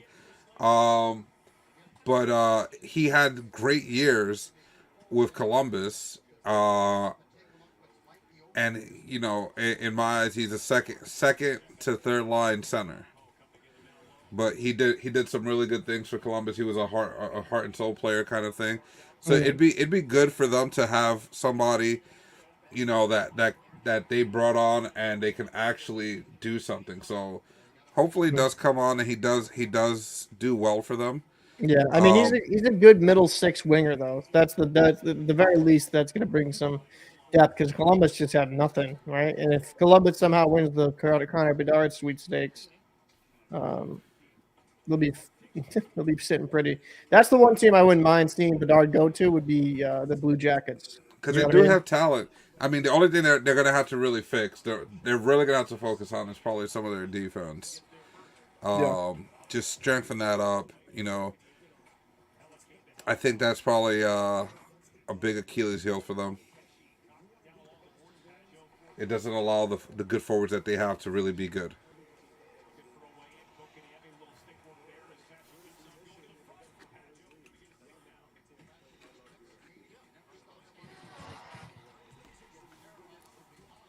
And yes, the Islanders did score. Palmieri put one in for them, bringing them Backhander. Yep. to 2-1. So uh, let's go Islanders. You know, Uh, keep pushing.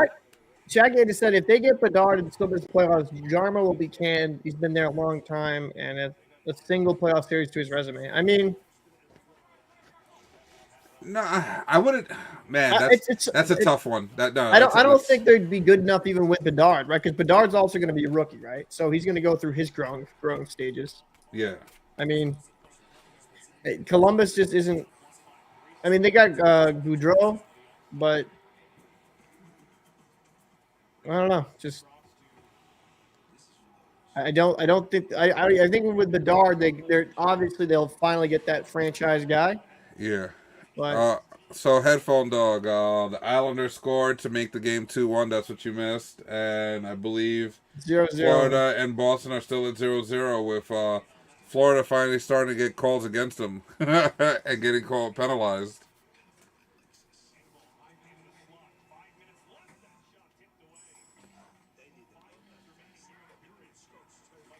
Yeah, they do need him to be healthy. Um,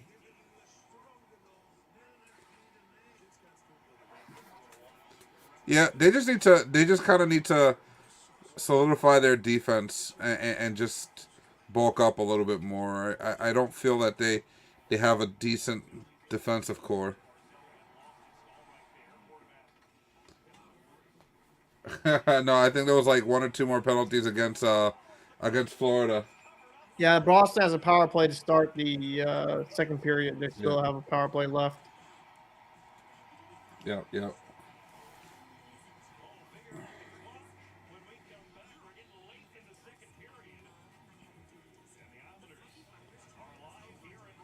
The Islanders are just not really generating too much in the offensive I, zone. You know, I don't know. They just don't seem like they're on their game. I don't know if it's because they're away or what, but they just don't seem like they're really on it.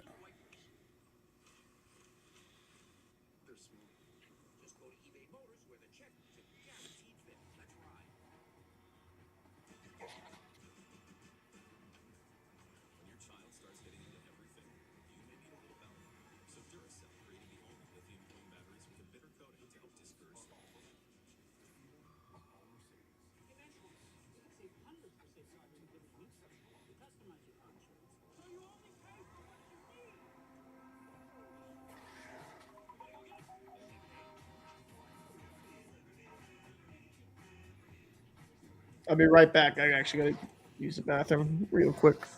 Yeah, yeah.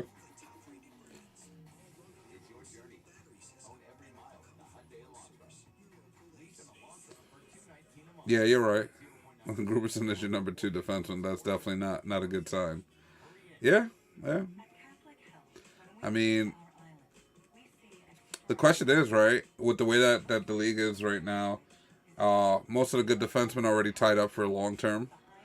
It'll cost you a lot to get a good defenseman. So you hope to be able to get like draft a good defenseman and stuff like that, whatnot, because otherwise you're just gonna get average defensemen. And if you want to be a playoff team that goes deep, you need to have good defensemen. So unfortunately for Columbus, they don't have uh, the best defensive core at all, and you know they're gonna have to figure that out. They're really gonna have to do some searching and look for the right fits, because sometimes you don't even need the best defenseman. You just need the right fitting defenseman, and when you have that, that may work out better than having a really good defenseman. So hopefully they can find at least like two guys. They need at least two guys to really solidify their back end, and then their forwards I think would probably benefit greatly from that.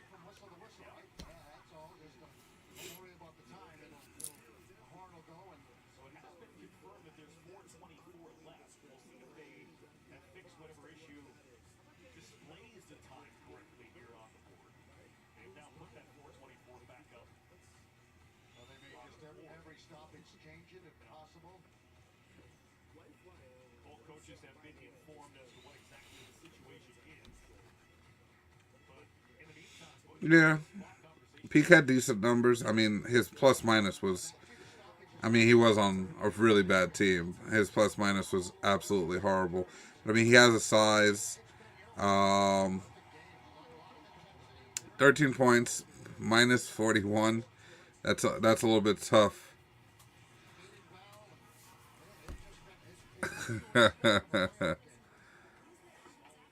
Let's see. What else? You said who else? Let's take a look. Mm-mm-mm. Jerky.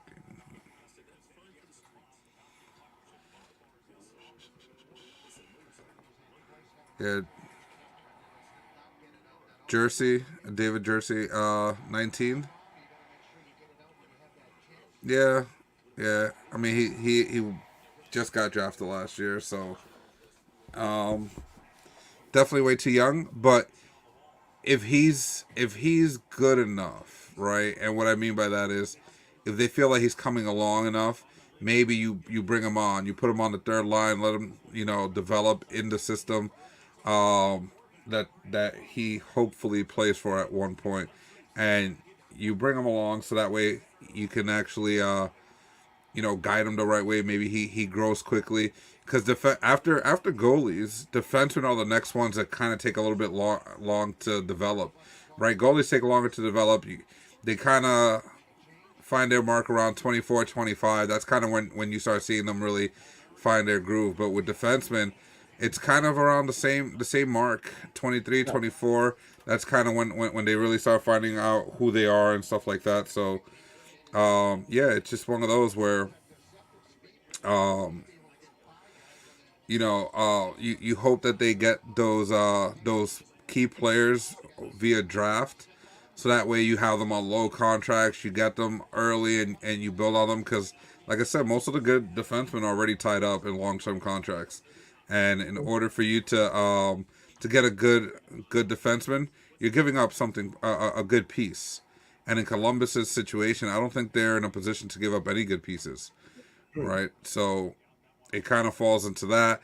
You also got to look at some of the free agents, see who's hitting the free agency market this year, whether it be restricted free agent or unrestricted free agent, and kind of try to get somebody in that fashion.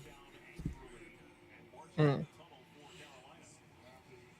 So yeah, we're just talking about Columbus and the defensive core, and um, what they probably should do, and maybe who they should look at keeping and bringing along. So Mm. you have a smile, which means your text went over well. He apologized. Yeah. So it is what it is. I'm just like I pay the most in this building. So it's like I don't Yeah. like come on.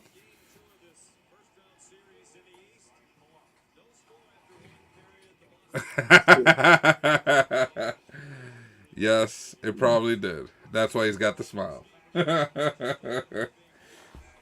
Oh my. See here.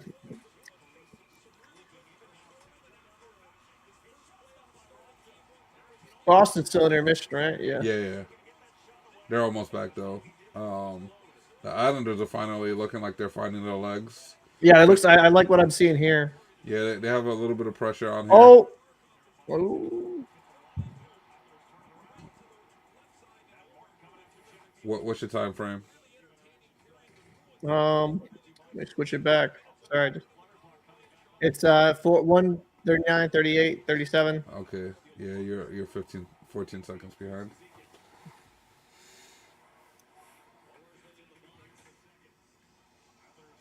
Yeah, going back to the Bees game. Yeah. Well, I mean, yeah, this period is almost over for the Islanders anyway.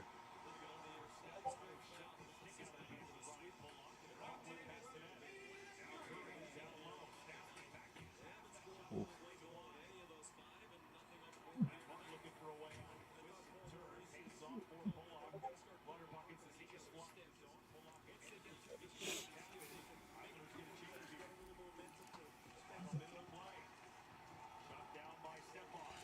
Hey Zio, I see you too. Everyone's coming in with speed. 45 seconds, 44. Just letting you know for your stream, that's going to be 10 seconds ahead of mine. I'm not watching that game. Well, I have that No, one on my iPad. Oh, let's go Islanders! There we go.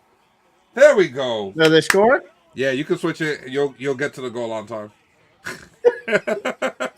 Funny part is, you're just right. Oh, that was a good shot. Yeah, yeah. Nipped it, Barzell, huh? There we There we go. go. Told you. Look at. Oh, great save by Lyon there. Bruins almost capitalized on the power play.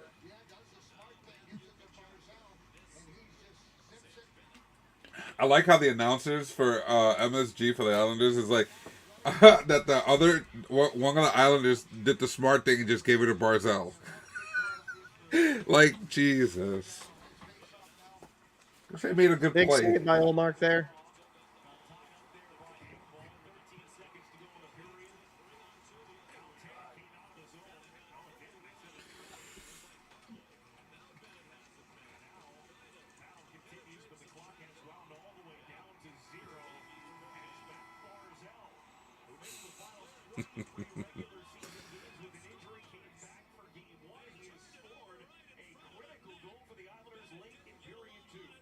Great save by goal. Yep, I Oh, and it saw it. gets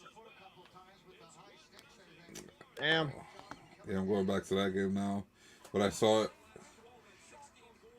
Wow, right through him, just squeaked it by him. I mean, Olmark made a lot of great saves, man. It's that pressure we were talking about, that forecheck not allowing Boston to really have any time to move the puck and get into their game.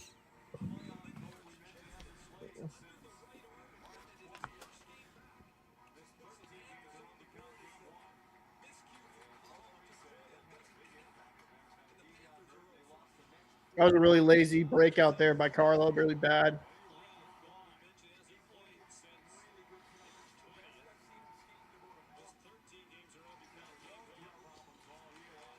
Ooh, ooh, oh my.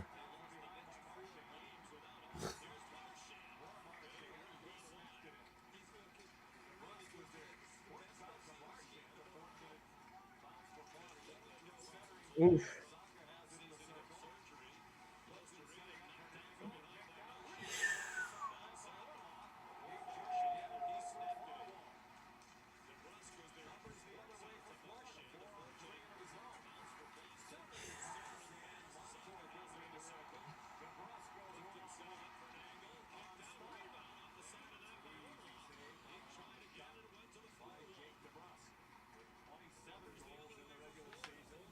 Oh, Tough. Orloff almost had one there. Yeah, yeah.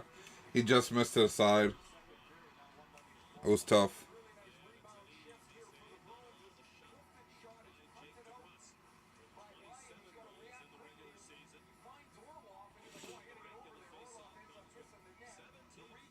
Nebraska was kind of Nebraska was dead off that fucking one.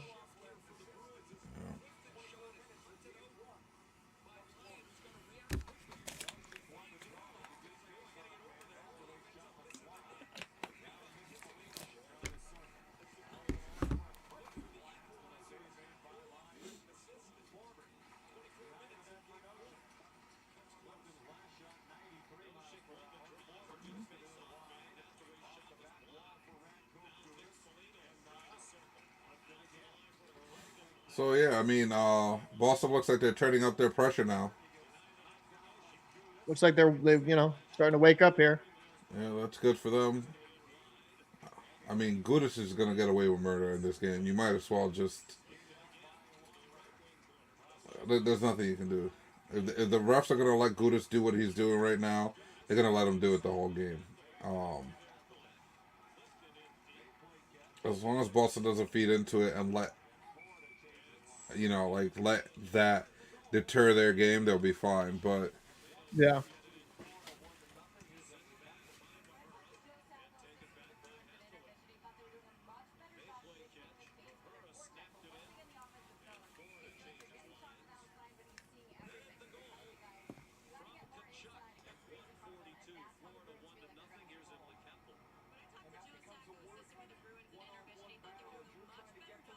That's got to be in the neutral zone, right? yeah, it is. So I mean, the crazy. All right, so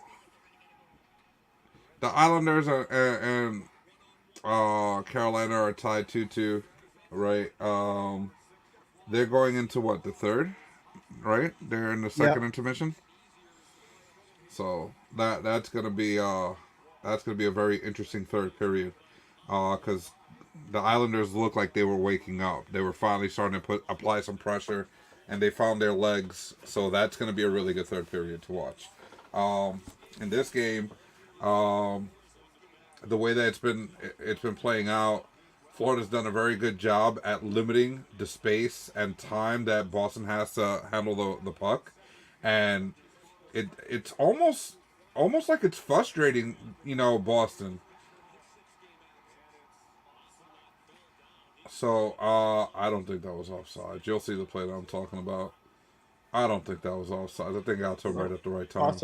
lost an edge there. But how you call it? Boston looks like they're coming alive. I think it's gonna be key for them to Come not. on, man. I told you. Oh, I told you.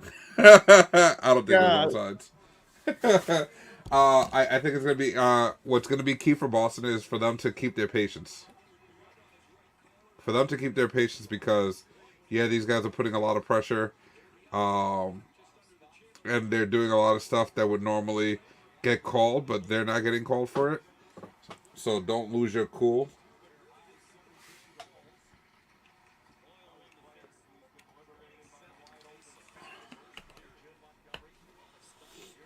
Almost.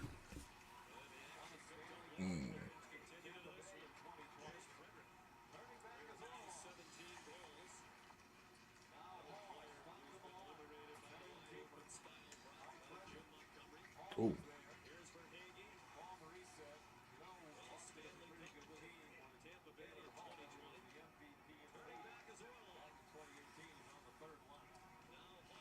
I like what they said about Taylor Hall, about the team.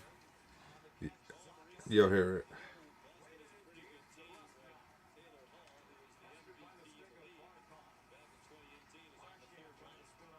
Well, I'm watching the Neston feed. I'm not watching ESPN. Oh, so they said high quality. They knew it was a good team when the MVP for the league back in 2018 is on your third line. Yeah.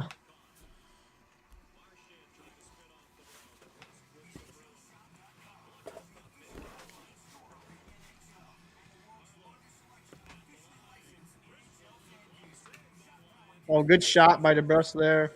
Mm-hmm.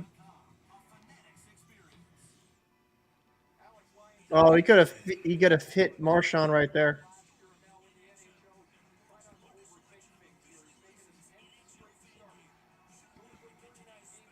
I feel like that goal woke up the Bruins. Yeah, like I said, they're applying the pressure. Um, it's just gonna be it's almost like it's a matter of time before Boston scores. Yeah. I don't just because the Panthers have crumbled under the pressure so often over the past couple of years. It's one of those that's like, can they keep playing this good in front of Lion for the entire game? Yeah. Lions played really well. Corey, I'd agree.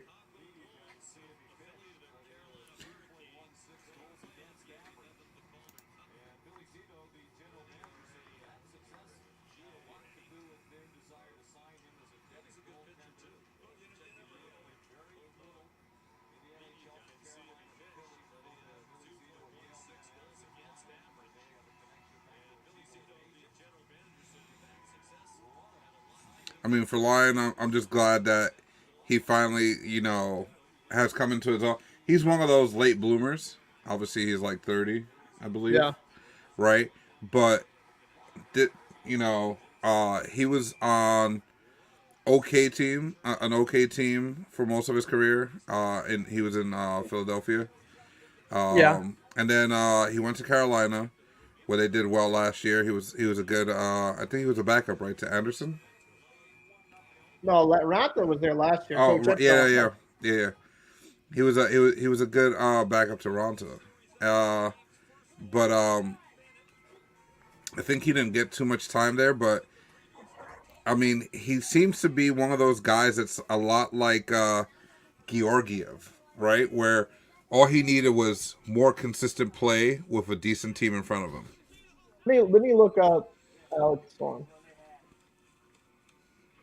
Alex Lyon, he was on Uh, Philadelphia from 20. Well, he was on Lehigh from 2016, 2017. Then he got called up to the end to 17, 18, and he played 11 games there. We had a 905 save percentage, 2.75 goals against average.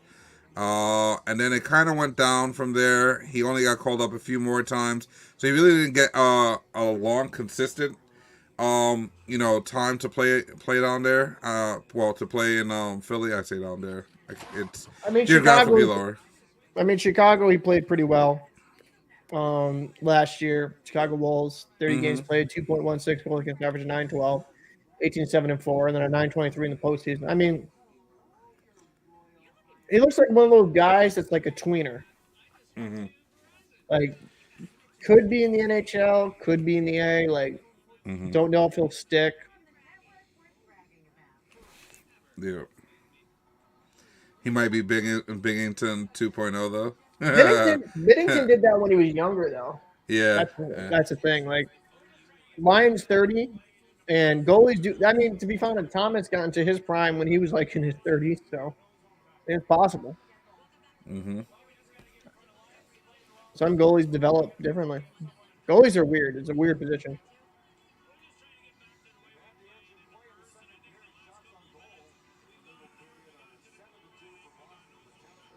Hmm. He's more of a Michael. I'm not even gonna try and pronounce the last name, Shaggy. I'm not gonna do the Paul and mess it up. I'm good. Uh, uh, yeah. David. Oh yeah, yeah. What is it? Newverth? Neighbors or something. I know exactly who he's talking about. One good year will be looked at as Flash and fan, always a journeyman. Yeah, I think that's what mine will be probably. It's Because, possible, yeah. I mean, still an NHL goalie, right? Yeah. Like, I don't think he'll ever be like a franchise guy, but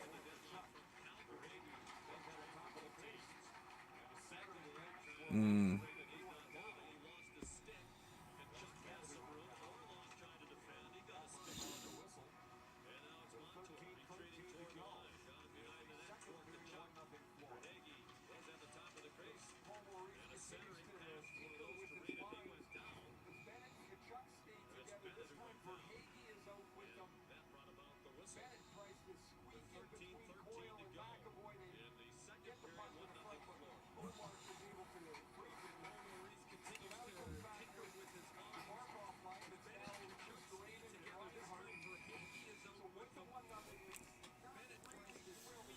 Not gonna lie though, the Panthers look like they themselves are kind of feeding off of the Bruins' energy and putting forth a lot more effort.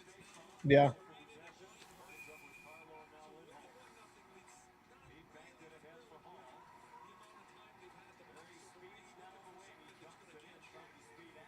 No, this Panthers team came to play, man. Yep.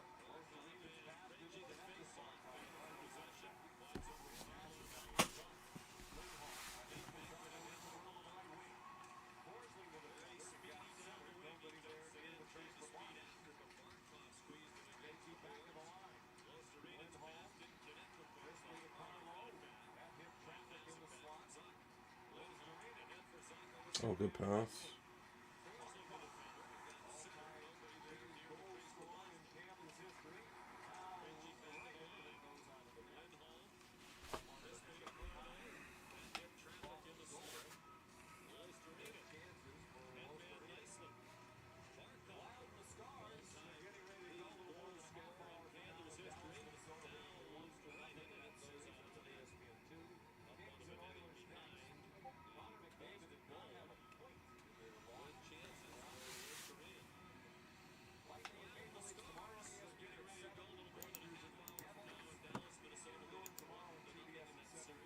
Seems like the Flyers are countering them good.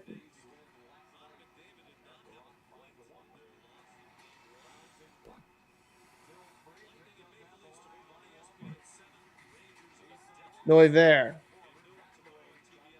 Okay. Neuwirth or Neuver. Nervaire. I think Okay. that's what, yeah, that's what Shaggy said. I'll go with him Nervaire. because he's probably better at pronunciation than I am. So, Facts. so Yeah, we're watching the Kings and the Oilers after this. yep. Headphone. Yep. We're gonna try and watch as many games as we can with everybody.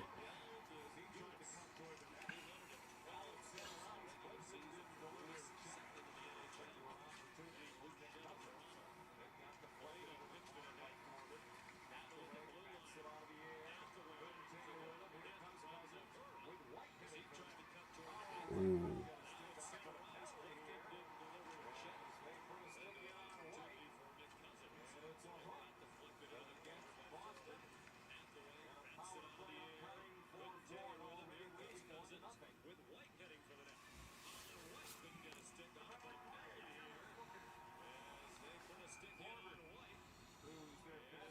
Bad turnover by halfway there. Mm-hmm. Did you That's a post 10. the polls today? I already kind of did all the polls for everything, but I should probably. What are you thinking for a poll there?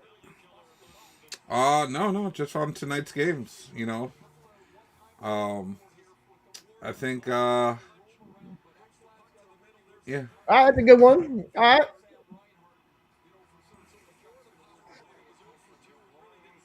I mean, one of them that would be interesting, does LA win game 2?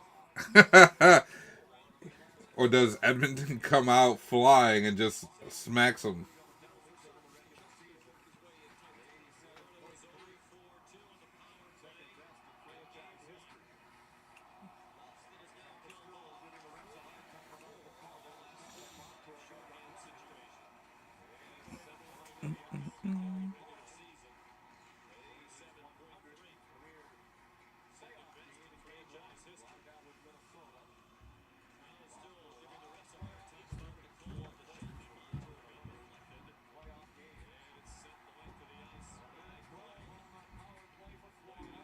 What did it? What? Oh my lord!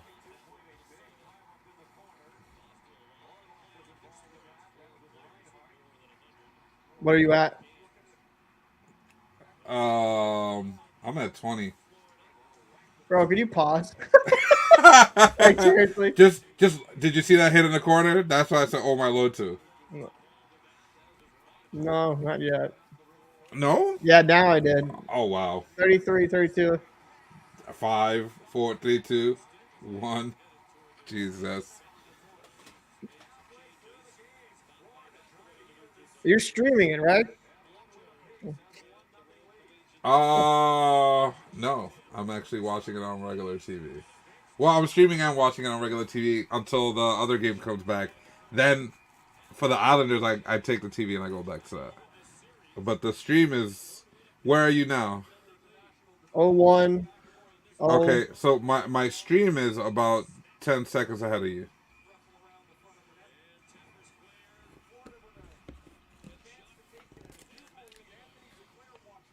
Yeah, okay. It looks like both teams woke up. They're playing really hard now. They're fighting at all, front, back. It's getting a little, extra oh, chippy chippy. now.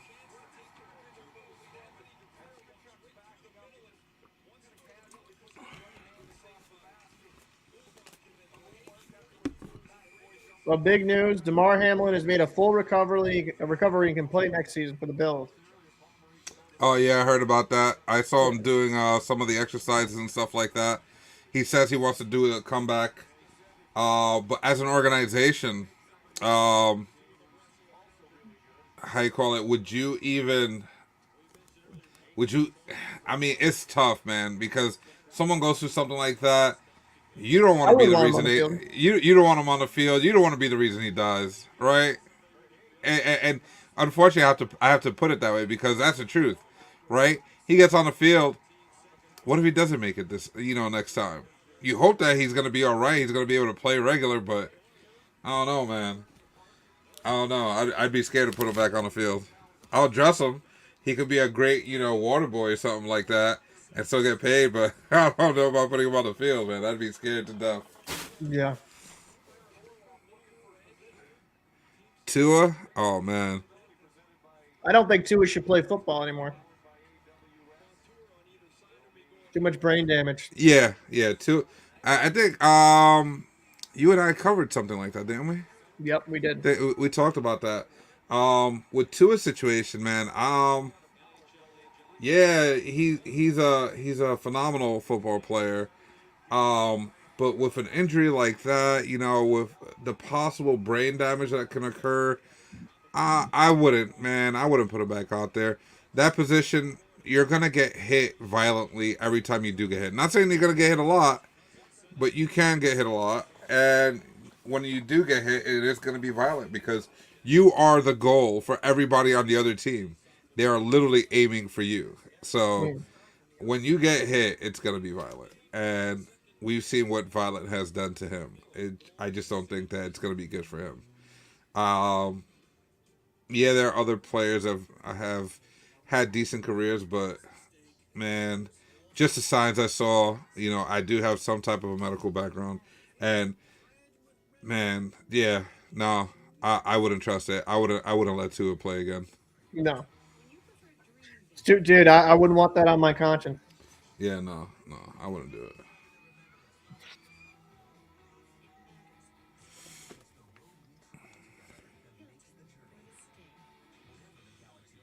Yeah, you're right, Shaggy. I wouldn't want to say that they're liabilities, but the honest truth is, can you live with yourself if they don't come back? I wouldn't. I wouldn't be And, able to do it. and not only that, right? Think about it. They get cleared to play and everything or whatever the case may be, right? And it still goes down. They're still gonna point the finger at you for allowing them to play and saying, "Oh, you should have known better."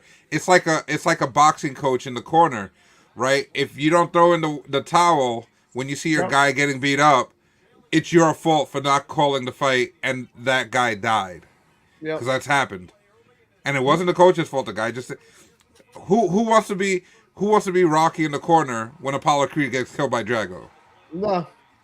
right? That's the realistic view on it. Yeah, absolutely, man. I don't want to be. I definitely don't want to be him. No, Not in that scenario. absolutely not, man.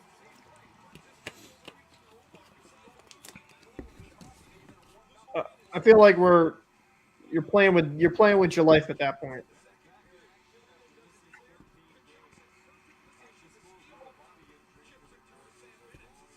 I like the back off. Yeah, best short goalie. You want? I guess you want that to be a poll. That'd be an interesting poll. What's that? Best short goalie? Yeah, best short goalie. Was That'd be Martin interesting. Turco under 6 feet tall? He's 6 foot on the dot, I think, isn't he? Marty Turco. Let's see. I'm gonna say fucking Arthur Urbe. Urbe, baby. Remember Urbe? Mm-hmm. I mean, he wasn't amazing, but he was fun to watch.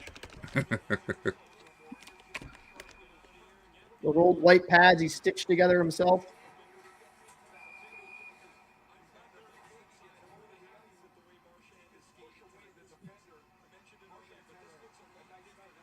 Arthur Urbe. Wait, was Timmy 5'10"? Marty Turco was 5'11". I thought he was 6 foot on the dot. I thought he was taller than that. Dude, I was gonna say if Tim Thomas is 5'10" or like underneath 6 feet, it's definitely Tim. Definitely Timmy Thomas. Hold on, I gotta look this up now. That's a good poll. You want to put it up there? See who people throw out there. Hold on. That's actually not a bad one. Or we can do that during the off season. We can go Yeah, over. Tim Thomas is 5'11", bro. He played like a fucking 6'10" goalie. Wait. I know who my pick would be if he's that. I thought Timmy was 6 foot. That's funny. I know it's only like an inch difference, right? And it's all about the motion of the ocean, baby. But I think that's crazy. Yeah. My pick falls under the category. Thankfully, Mike Richter, bro. That's my pick. Obviously, right? Richter was sick. Yeah. Richter was a new age goalie in the old days. That's the best way to put it. Oh, what a oh Slufa. Yeah, no, I just saw the replay. He got him.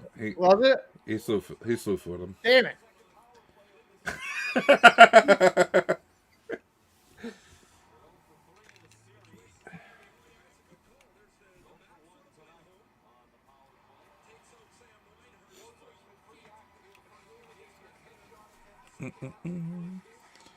You missed Tim Thomas? Yeah, Tim Thomas is good. You know, Oh, that was a bad move by Lindy. God damn it. who was that goalie? Cujo. What was his real name? Curtis Joseph? What's his name? Curtis Joseph? Curtis Joseph. Yeah, bro. His mask game was well ahead of his time. He had the all time best mask. My favorite goalie was Potvin. Felix Potvin's mask. Power was good. Yeah. You didn't like Felix the Cat?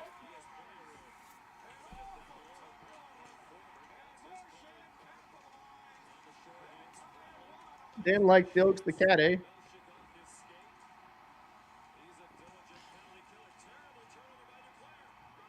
I know you just saw it.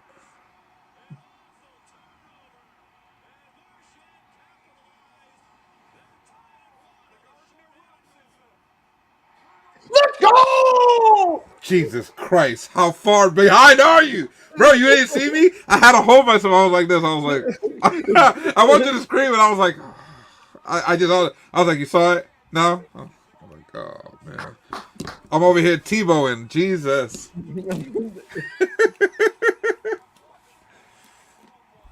You gotta like just stream this with me, bro. Like just share your screen in the back, I guess. I'll fucking watch off your shit. Bro, I don't even know what to say on that one, bro. Like, I was just there, like, oh man. It actually hurt, dude, because like I still have that nerve issue in my hand, Yeah. my shoulder. Oh, thanks, Shaggy, man. We really appreciate you. Let's go! Let's go. Hell yeah. King Rat out here doing it. Thanks, Shaggy, man. You're the fucking man, dude. Facts. I'm gonna keep that up there for a bit. And yeah, my internet. Oh shit. How about Van Beesbrook? Van Beesbrook was hell of a goalie. And Breesbrook was a Oh, beast he was too. 5'8". What? Jesus. Yeah. Van Shit, Beesbrook. man. Yo, Van Beesbrook was 5'8", and he was a beast. That okay? Yeah, he could be in the top 5 easy for that list. I thought he was taller. I definitely thought he was taller than that. I didn't know he was 5'8". You know what's crazy? He would not even be allowed to play goalie in today's game. No, he wouldn't. They'd consider him way too short. Yeah. He was an animal for. I didn't know he was 5'8".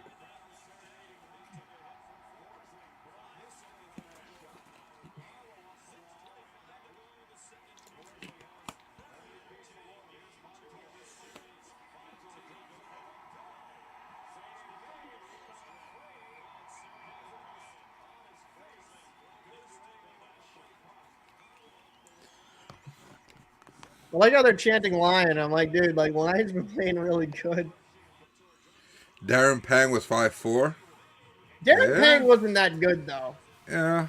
I don't think he was in that level. Elite. I don't think he was elite.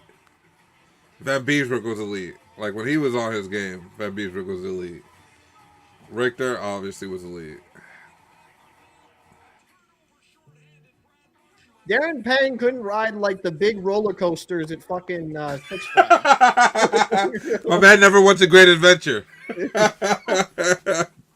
Jesus. Oh shit.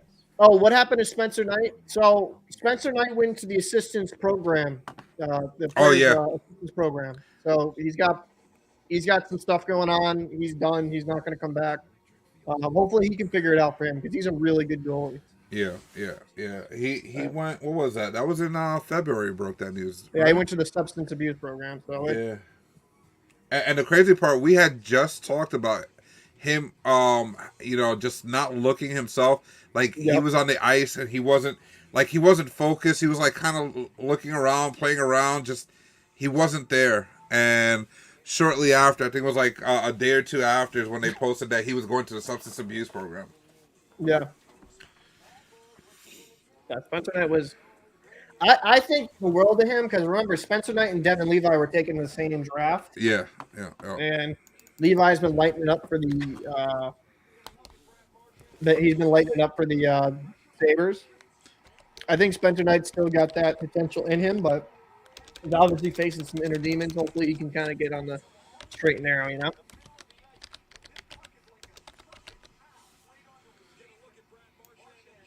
Oh, you know what? Let's do some trivia here. What?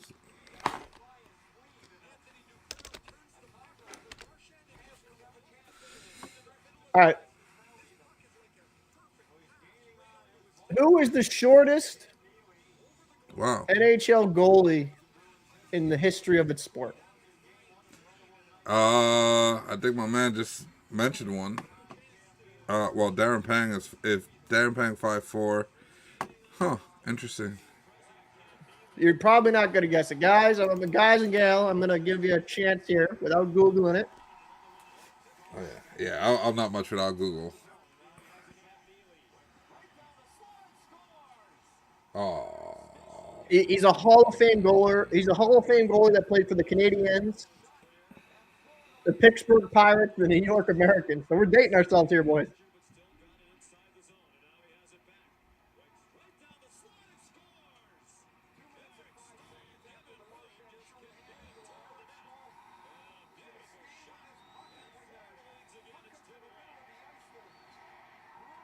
Oh, damn it. Yeah.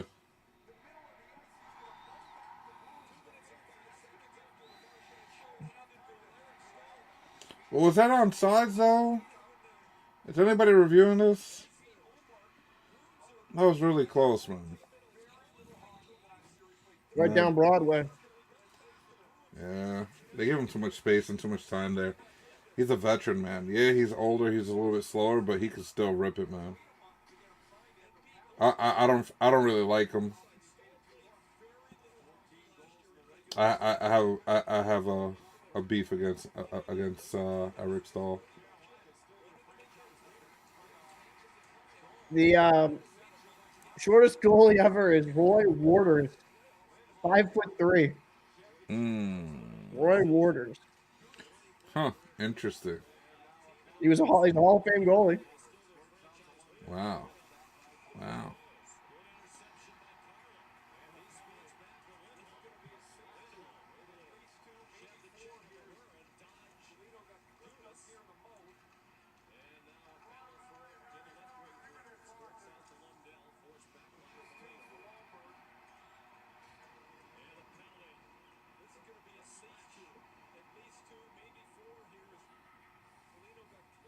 Rose said, Kurt, most overrated defenseman you think right now in the NHL? Overrated? Yep. I mean, until yesterday's game, Adam Fox. Mm. Uh, Great offensive ability. Defense was kind of lacking, and yeah, people say he's a Norris Trophy winner, but again, I think a lot of us on the same page. The Norris Trophy has become a who's the best offensive defenseman Yeah. trophy.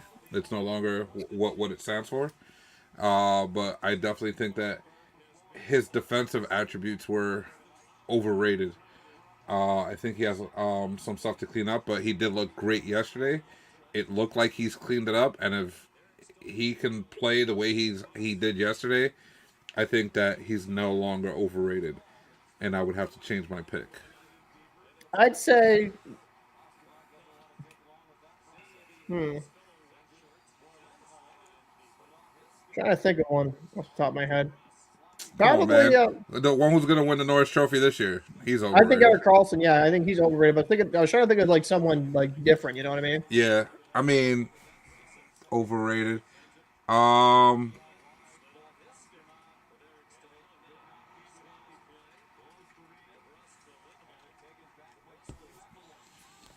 Overrated.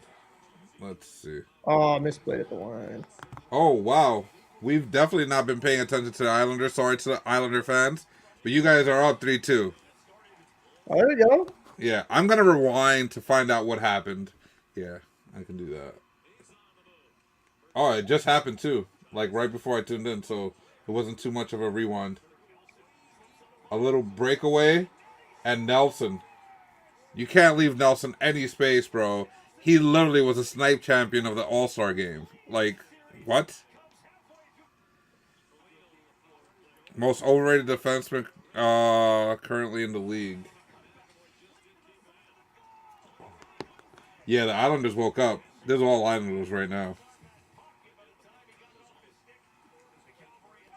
Let's see. Defenseman. I want to say there's somebody I'm thinking Damn, about. really can't get anything going effectively.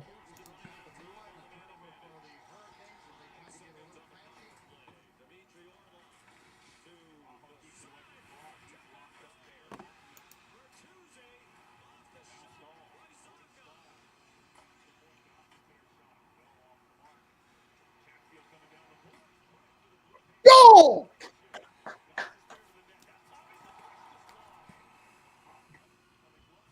There we go. Sorry if I'm screaming into the mic. No, you're good, bro. I'm already deaf in my right ear. It's okay. Both of these games have just amplified. So like my thing. What's up, Jim? See, great to see you, man. What's going Oh, on? Shaggy with the Oh, fucking Shaggy, let's my go, man, bro. Shaggy. Let's go. Let's go, man. Thank you, man. Shaggy, you're the man, bro. Appreciate you. Um, Eric Carlson, I'm not saying that because I think he's not productive. I don't think he's a Norris caliber defenseman. I think he's kind of average on the defensive end. Um, I think we overestimate how much. I mean, these defensemen putting up these insane numbers. While it does help the offense, some of them aren't great in their own end, right? Oh, So I know who. I got a pick. Riley. Morgan Ryland. Oh. I think the hype is too big on him. I don't think I don't think he is as good as people think he is. Wait, Morgan Riley? Yeah, I'd actually kind of agree with that too. yeah. I think he's more I'm of a not number saying two. he's a bad defenseman.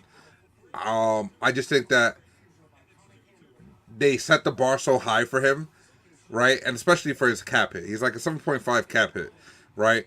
I don't think he's worth that. I think he's a second, like bottom four defensive pairing.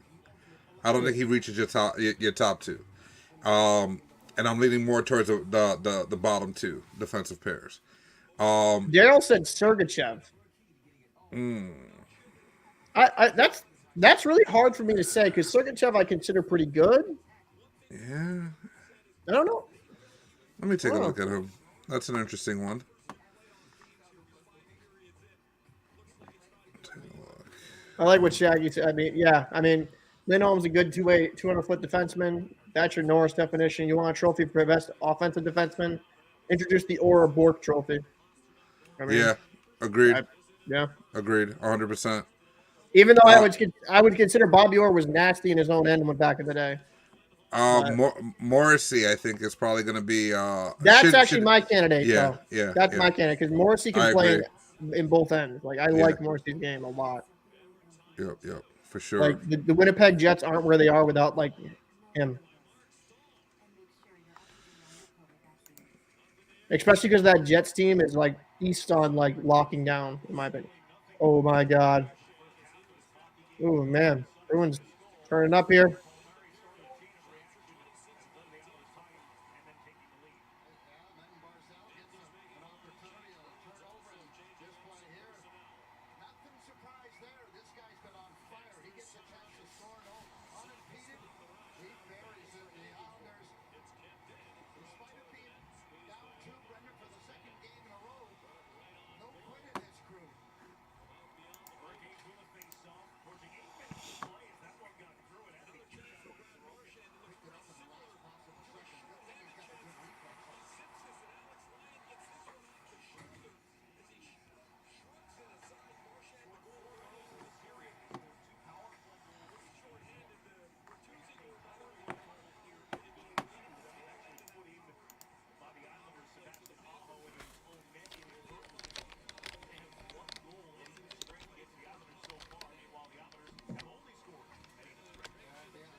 Let's see here.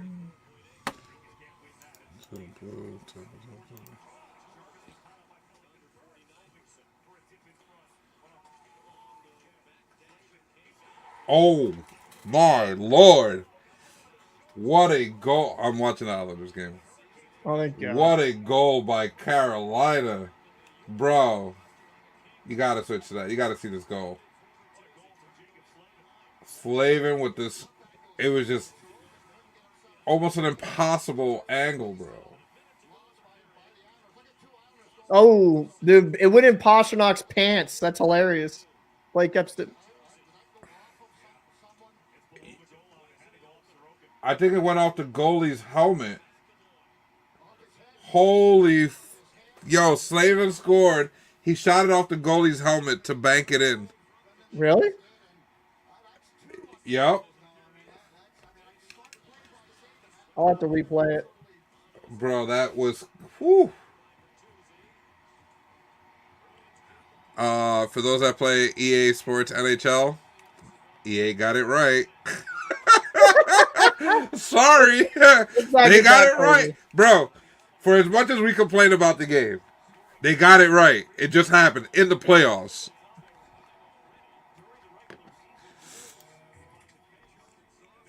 All right. Bruins going on the power play here.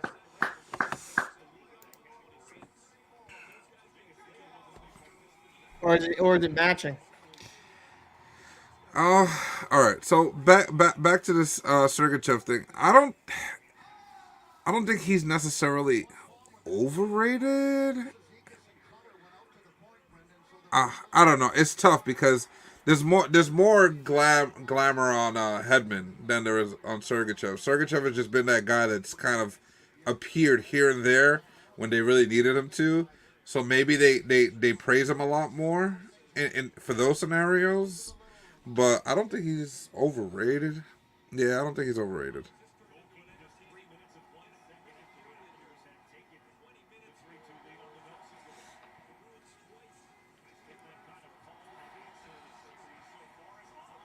Oh So my both god. got a penalty, Bertuzzi and Oh my god. What is Kachuk. going on here?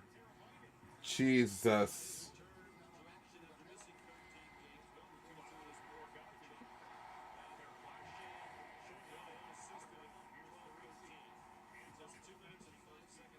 Seth fucking Jones. I agree with that. Seth fucking Jones is terrible. Yeah, So Seth that counts Jones. there. Yeah. Yeah, Yeah.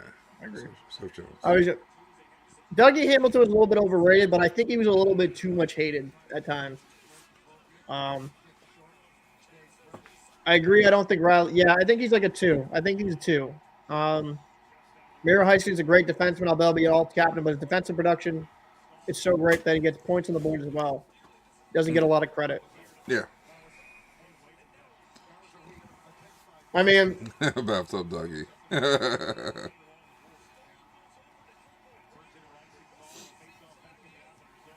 bathtub Dougie.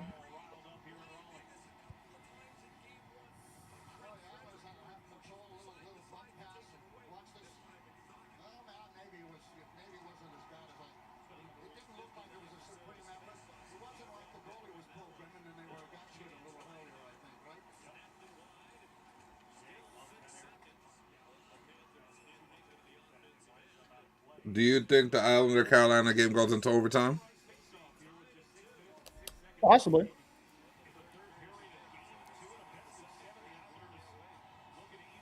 Yep. Bruins going tied to the second. Florida, Boston tied up. That was good. Good fight back there. Yeah. Well,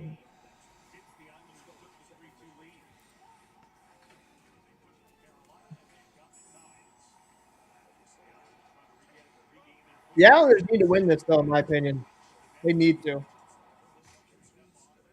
Splitting here would be huge. Yeah, you don't want Carolina to have the same success they did last year, where it was did they just call a where they win all their home games because they're sitting pretty until they have to play against Boston, basically, who was the only other team who had a better record. They would have a home ice advantage.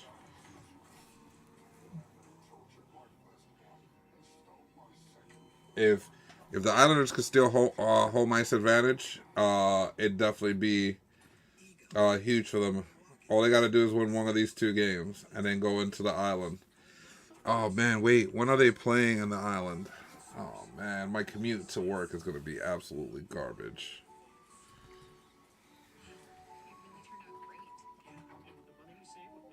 Ooh, good save by Sorokin. Oh,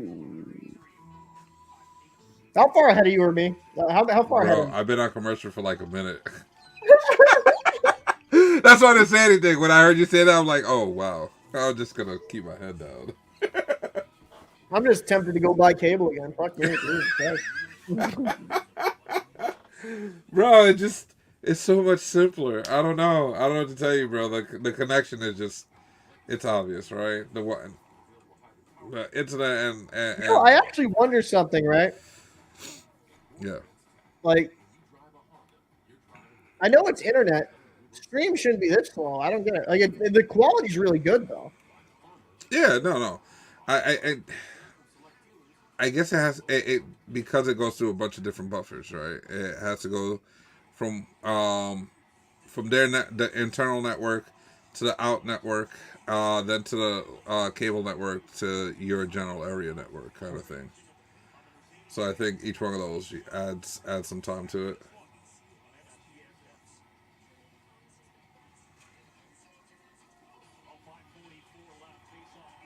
Wait, what did they call that? The Hudson River rivalry? Yeah, the Jersey Devils and the Rangers. Is that really the Hudson though? Oh, really? Yeah.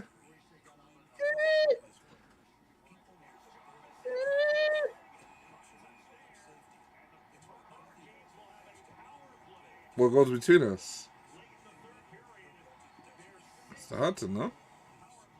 I mean, Just saying. I don't know. Maybe I'm just used to it, but like for me, right? I look at that as more the like the Bay Ridge. Uh huh. I mean, I don't know, just me. It's technically the Hudson. I just don't consider that the Hudson. I guess from where like we work, because like when I'm thinking Hudson River, I'm thinking up north to Albany when we're going to like load jet fuel. Oh.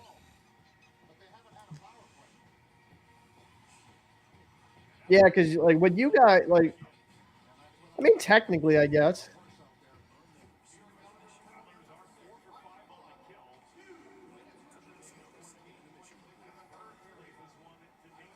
Would you ever live in New Jersey? Who, me? Yeah. Oh, man.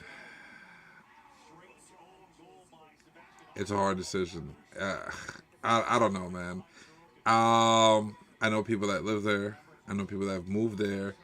And it's definitely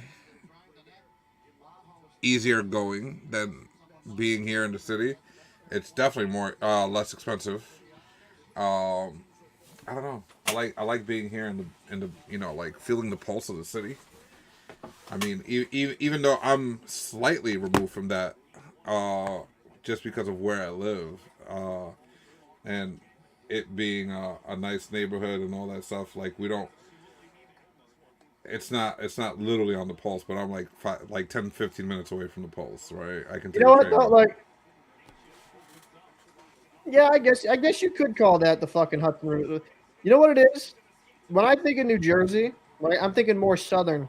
Uh, That's why I got a little fucked up. I thought because I've even been to the Prudential Center. It's just been so no, long. What's that? you never been there to the Prudential? No, I have been there. Oh, okay, okay. I don't think I've been there for a hockey game. Because like to me, right? Because this is Port Elizabeth up here, right? Yeah. Okay. Like I'm sorry, I'm just where I'm looking at this. I just look at this as the Kills. I don't look at this as the Hudson, really. Yeah, I mean, gotcha. the Hudson's one of the waterways in front, but then you have another. Whatever. I'm not trying to bore you with nautical talk, You're good. but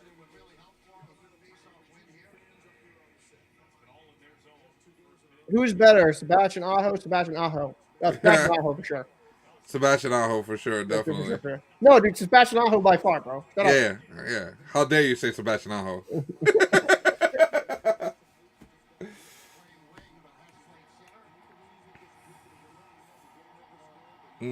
Stefan Patel, Stefan Patel.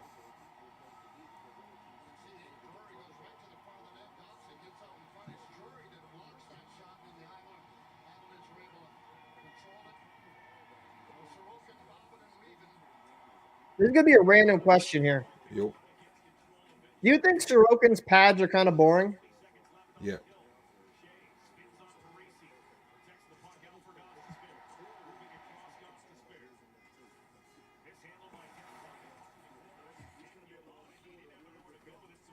Hot take: Sebastian Aho is good as Sebastian Aho. God, I'm sick of this Aho on Aho hate. Oh man. I would So, love to have a like. I wish Aho and Aho would drop the mitts with each other. oh my Aho coming God. in with the far right. Oh, Aho goes down. Jesus, Just imagine how would you call that fight? bro. I wouldn't. At that point, I'd be like, it's happening. If I was an announcer, I'd be like, it's happening. Just watch. We'll try to figure out who's who. That's fine.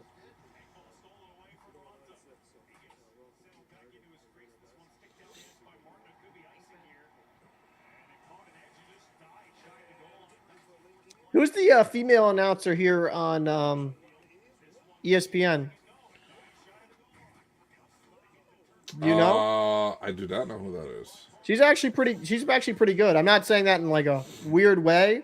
But I feel like Oh, some people. breaking news! Breaking news! Marc-Andre Fleury will be starting tonight for Minnesota. Why? I don't know why. They didn't really go over it. Now I gotta look up some stuff, That's see what weird. happened. Um, Wow, no, sorry, she's it good just at came calling. up. She's good at calling the game because like Leah Hextall gets a really bad rap because she's really bad at her job. But this I wonder who this is because there's a few that are actually pretty good that I feel like we got to give a little bit of appreciation to. Emily Kaplan, yeah, she's pretty solid. Okay, okay. Yeah, but way better than Hextall, and it's not because she just I don't know, man. She just doesn't have the voice for You're a play by play. Hextall hater. Let's just be real. Have you heard her play by play? Yeah, of Have you course, heard her play by play? of course, bro. Yeah. Enough said. Oh man. That'd be like Timothy Lagoon doing play by play. Like, not gonna work. Not gonna work. Shout out to our boy Goon. Uh, But I mean, it'd be kind of cool. Like Sorokin kind of reminds me of an old school throwback with just the white pads. I don't mind it.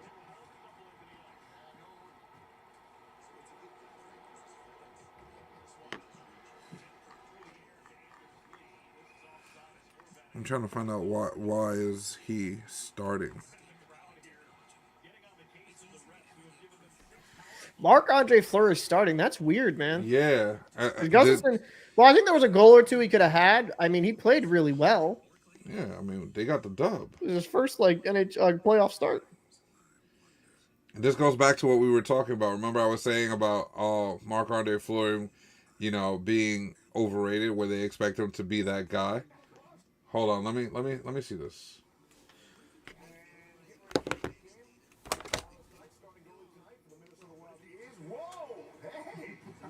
Sophia, Sophia for the Bruins. She is your secret wife. Yeah, that's great. No, they just decided to start Fleury. That's all it is. So he's not hurt? No. That's weird. Yeah, I mean, I was just listening to the boys on the ESPN thing or whatever, and they were like, "Oh, how you call?" They just said, crazy decision to start Fleury." Yeah, I mean, I don't understand it. Gustafson played well, in my opinion. I watched the game. Well, You think okay? If they lose this game, you think it's going to create more of a controversy? for what if Minnesota loses? Yeah. Yeah, 100%. I mean, I think we talked about this going into the playoffs, where they had to make a decision on who was going to be the starter, right? We said that Gustafson was probably the guy. We thought he was a guy, but it looks like they're back on the back and forth with the two guys. It's just weird. I don't get it. Yeah.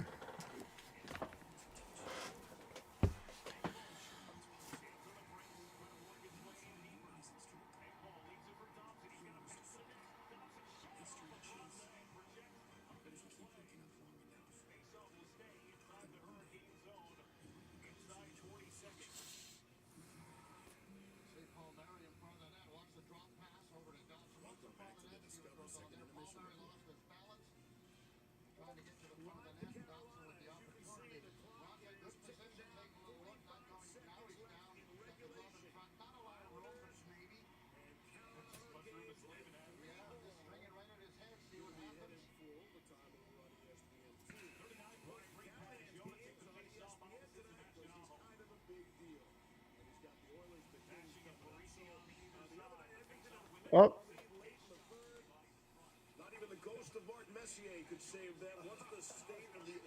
no pen on that one, eh?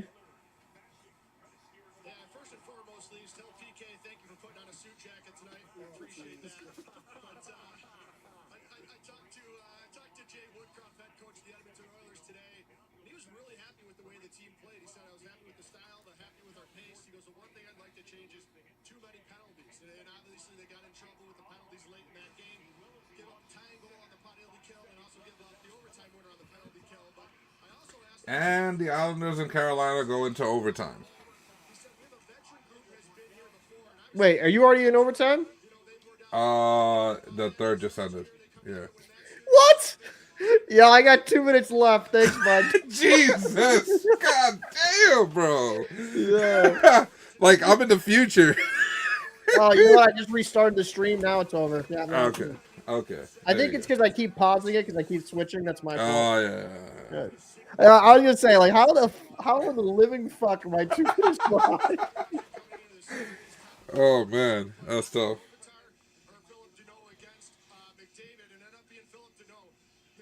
That's funny though.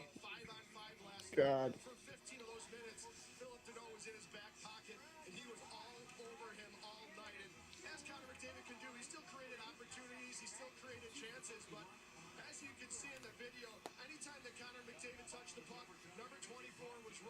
I still can't get over that play where the puck went right in Pasta's pants and just skate with it.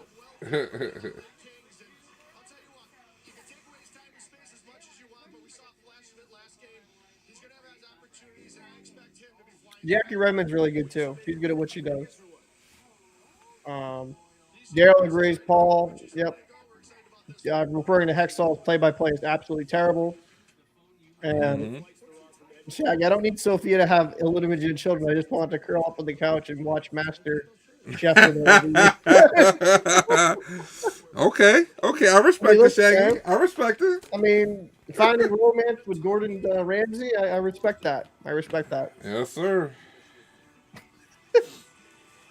Oh man, wait. So what game is being delayed? Oh, the Minnesota Wild is gonna probably be on a different platform until the Allen. Well, I have the two out. Let me see. I can have all three games on. Yeah. Okay. Since we're talking about announcer, who's the worst announcer you've ever had? Me. Like heard? Let's see. Worst announcer I've ever heard. See, who is it? Who is it? I don't like the Devils coverage so Really? much. So like MSG, yeah, covers the Islanders, Rangers, and Devils, right? And they have How does that even work, by the way? So they have different broadcasting crews for each. So like each team has a whole team dedicated to them in the network. So MSG has a team that's dedicated to the Islanders, a whole team dedicated to the Rangers, a whole team dedicated to the Devils. Wait, no, but I get that, but I'm asking like we have 4 channels. 4 channels. Okay, that's what I was asking. Cause I'm like, how the fuck is it all we have. Is it all in the same TV package? Should I be pissed if I had to pay Oh yeah, no, it's all part of the same thing. So we have MSG, MSG2, MSG what? season SN, right? And then we have MSG SN2. Real. This is real. That is stupid. But we have 4 channels because we have so many teams. Why don't you just do 1, 2, 3, and 4? Just call it a day. I have no clue. I mean, no, like, I don't know. So worst announcer in my life that made me wish the cancer took me. Wow. I would have to say Gord Kluzak. Hated Gord Kluzak. I don't know if you ever heard him. No he was such a pompous prick. And like this guy was an NHL player, right? I'll give him that. But this guy acted like he was a fucking Hall of Famer. Like an absolute Hall of Famer, like overly critical to the point where it was just not fun to watch like games with him. Because it's just like, dude, like stop roasting everybody like you're some god. I respect it. TSN has 6 channels. See? So MSG is not too bad off. 4. We just have 4. That's it. I don't know if Shaggy will agree with me, right? Oh, Mike Milbury's pretty bad up there. Mm-hmm.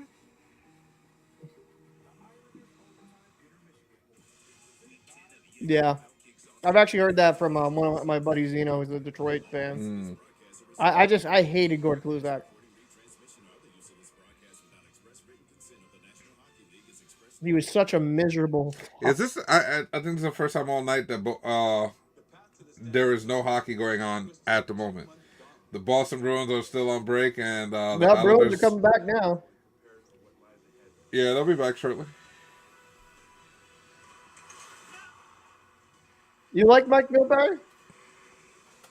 He has his moments. He's like an eclectic taste, I think. Like, if you're into bath salts, I respect it. I'm joking, Jim. I'm joking. Jesus. I just Milbury to me, like in small dosages, he's good. Small dosages. So you know what bothers me, and this has literally nothing to do with hockey at all, is certain translators for different sports or different things, whatever. Bro, these translators are some of them are just the worst. Like really Like bad. like bro, I watch boxing. I watch a lot of boxing, right?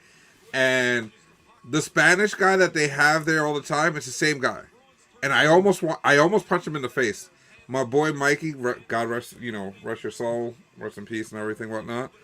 But Mikey stopped me because I was about to really just it just came over me. I was doing a fight in Radio City, and I literally was just like, I saw him and I was like, bro, all I can remember is all the horrible, bad translations that he did that made the conversation literally go the completely the wrong way.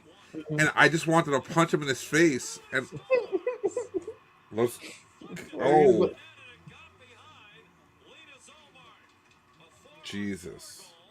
Oh, damn it. Wait, how are you behind on this? The stream? Wait, what? All right. No way, my stream is beating your stream, bro. It is, bro. Oh my god. We gotta call Verizon. We gotta let them know. We gotta be on the It's same weird because page. it comes out great. Oh, he was. Omar was completely screened though. Yeah, he didn't see it at all. That's not his fault whatsoever.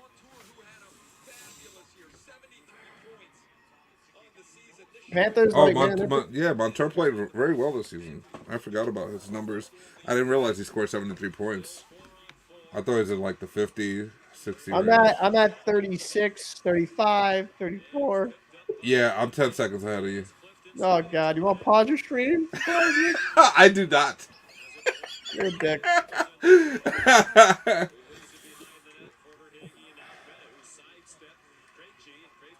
You're 10 seconds behind me? All right. All right. We'll figure this out. I got you.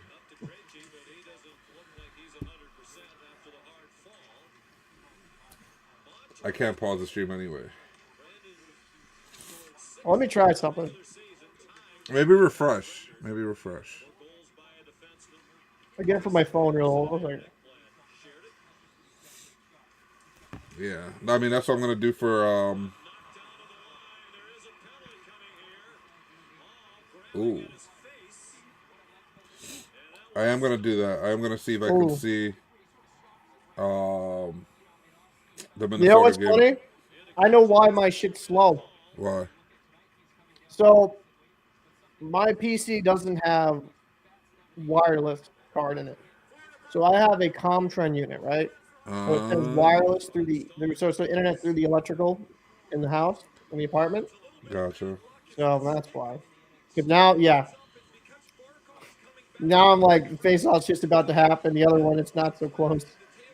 So fuck it.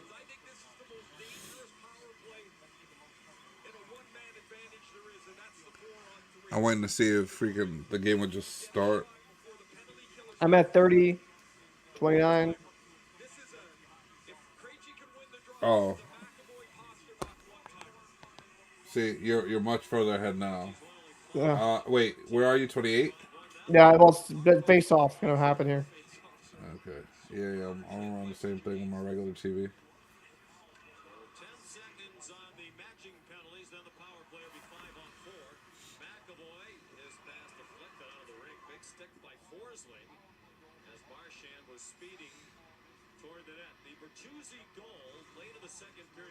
Yeah, I'm trying to see here. Yep, face off. Well, never mind. Am I ahead of you or behind you still? Dropped. Oh wait, no, you're ahead of me. Okay. See, there you go. It's the fucking internet. It's the Comtren unit. That's why. Uh, Oh my god, guys. Almost.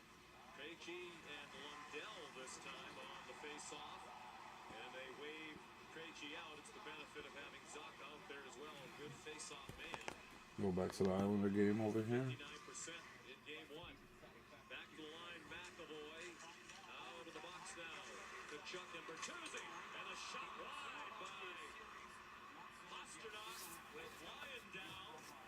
Come on, boys. Got to work this around. Get the guys moving.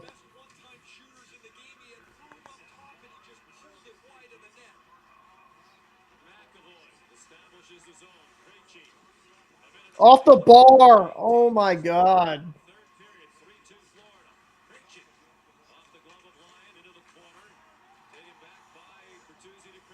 Oh, so close. Off the bar, man.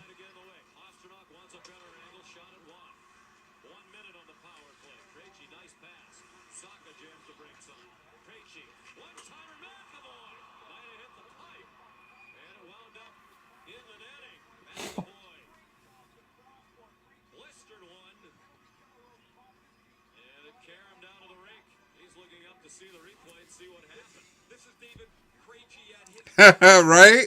Shaggy? Yeah, Paul's now 3.5 seconds ahead of everybody. Finally. Well, he took an act of God. Why don't you pause it? I don't want to hear about that from you, but I asked nicely. I couldn't put, bro. I literally tried. I couldn't pause it. Like they don't give you a pause option on ESPN. That's weird. Yeah, that I looked. It isn't that I didn't try.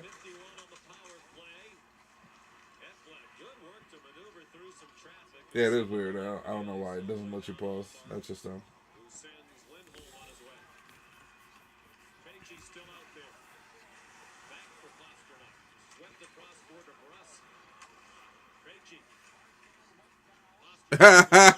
They called you out on it. McKinnon, the Edmonton from legend. last night. Yeah. Dicks. I was tired. Oh my.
Oh my.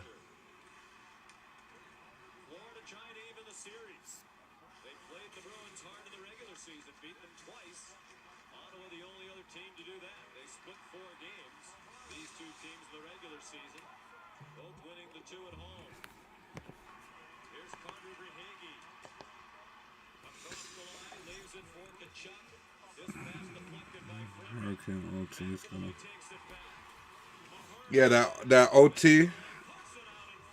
Yeah, Winks. It definitely is going to be a crazy overtime here between Carolina and the Islanders. Absolutely. They both need it. They both need to win.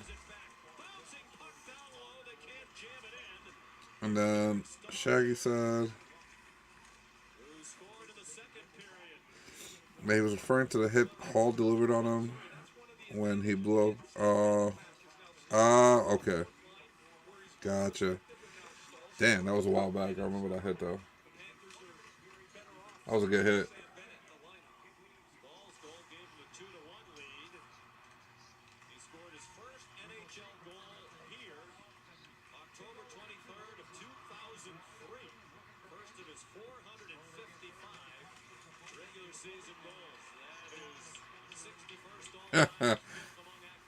Oh man, you're right. But you got to give credit to Florida, Oh man. my God. You got to give credit to Florida. They're just applying the right amount of pressure. They're doing the right things. You know what I mean? So kudos to Florida for that. No, they're doing a good job. You know, they're really good on the forecheck. Like they're making it difficult for the Bruins most of the game.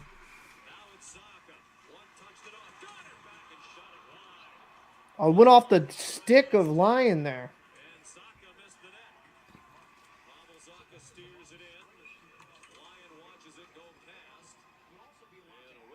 Did he get another end of the stick save? Is that what that was? Yeah.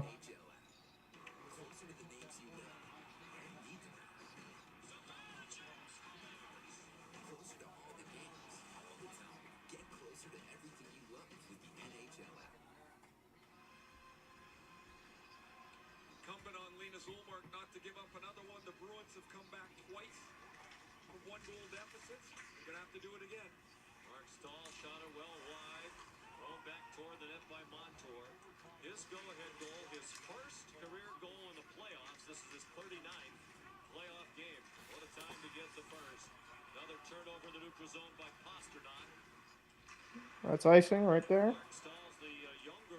Yeah, I agree. McAvoy just needs to shoot some of these pucks, man. Like Lyon's a solid goalie, but proven he's been beatable once you get some rubber on him. Yeah, but I think they've gotten into the Bruins' heads right now.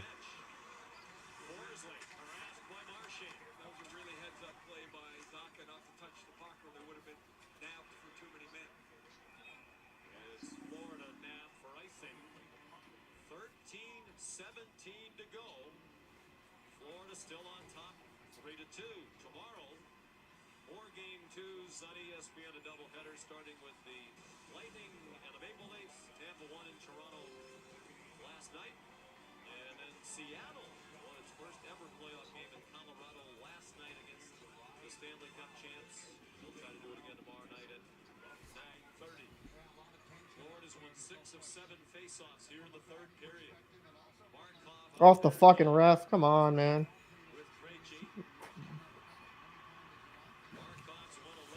Well, off the ref. That's unfortunate.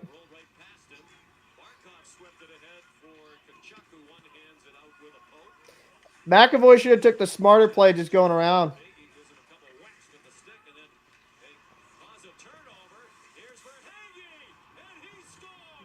That's tough. Yeah, he should have definitely wrapped it around. Yeah, that was a dumb play. Mm-hmm.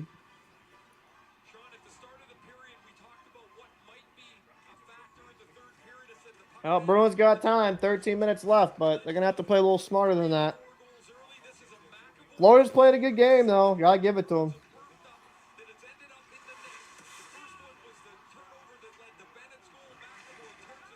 I mean, Bennett made a great fake. He definitely looked like he was about to rip that, and Yeah. made a great pass.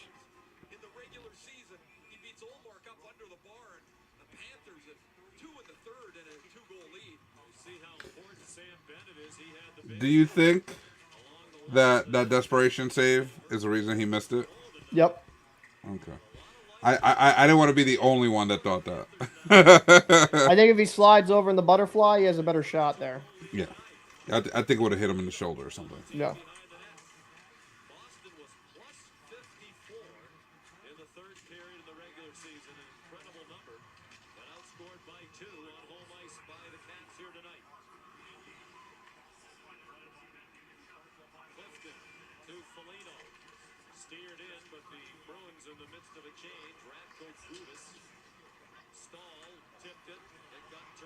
It's still early. Well, not early. Still got time, but you gotta play a little bit more discipline than that.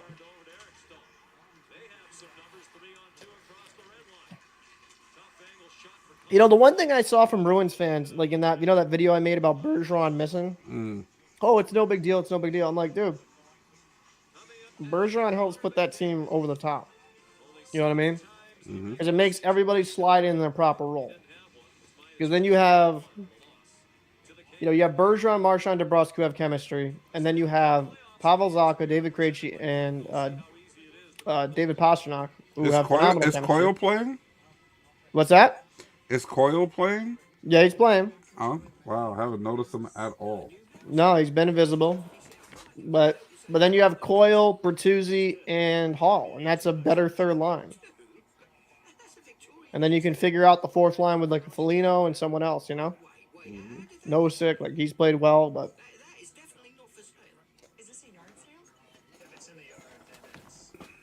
gotta give it to the Panthers. I'll be right back. You gotta give it to the Panthers, man. They're playing well. Yeah, they are. They're playing well.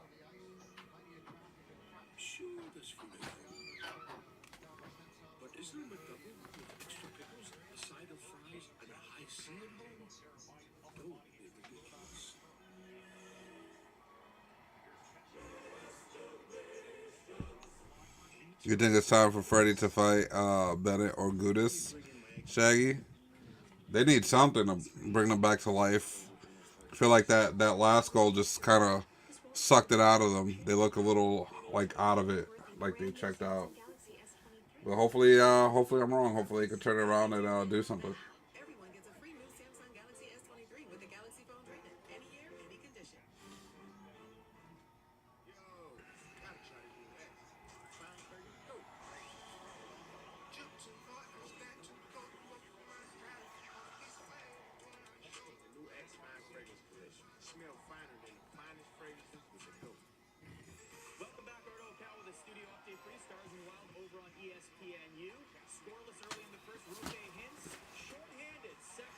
Oh, Dallas is already up 1-0 with a shorthanded goal. Okay.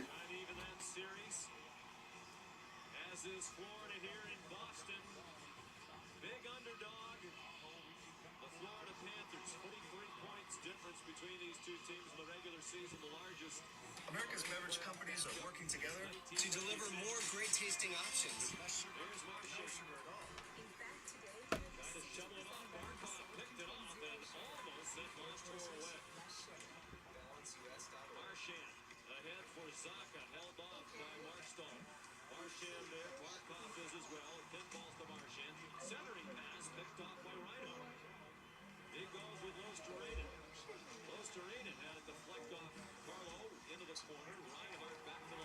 And the island's over.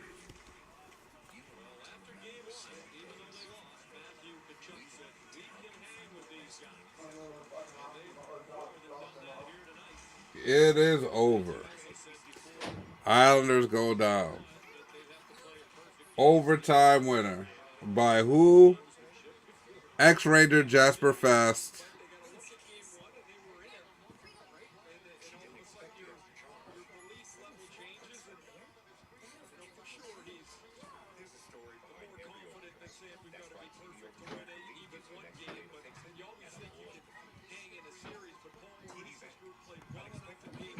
Alrighty. So one of the games is over. Who won? Not Islanders. Damn. And it was an ex-Ranger who won it for Carolina. Damn, that's rough. Jasper Fast.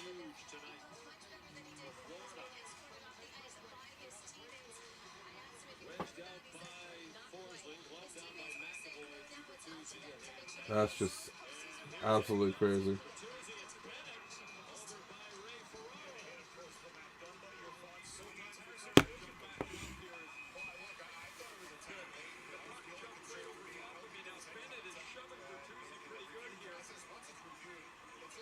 Oh, and Dallas is up 1-0 on a shorthanded goal.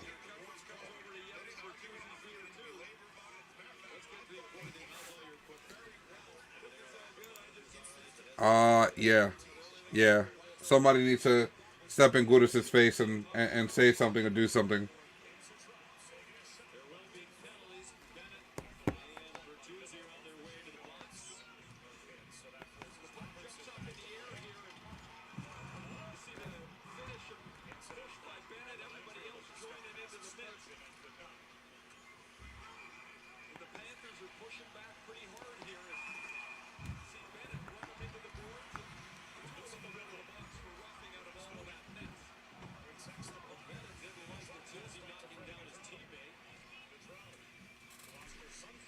Well, they got some time here. They're gonna have to kind of chip away at it, the Bruins, if they want to have a shot here.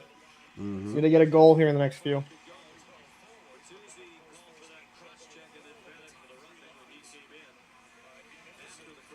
Oh shit.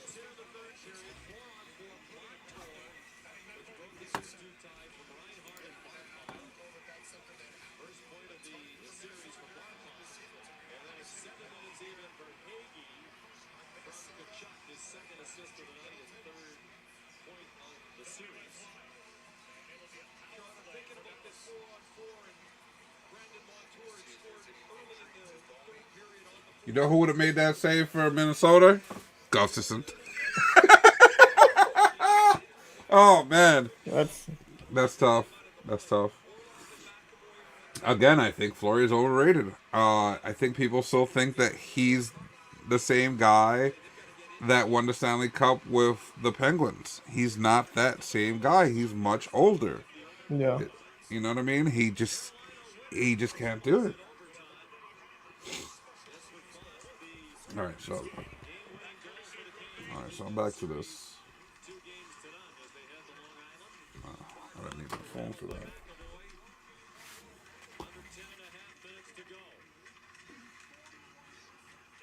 Oh my God! So lucky, Boston, on that one. If he would have just taken a second to just wrist it low, he would have scored instead of doing that slap shot. What time are you on? 10:05 for. I'm at like 9:34. See, look at you. See how it feels? See a smile on your face? Yeah. That's some bullshit. That's what that is. Yeah, because I don't want to go back to the TV. If I go back to the TV, let me see. All right. Yeah. Like, my TV is ahead by like 20 seconds on my to my iPad.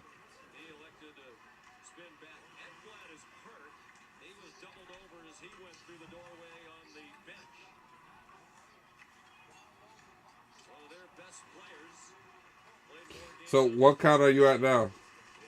Sorry, 8:54, 53. Yeah, see, you're even faster than my TV right now. So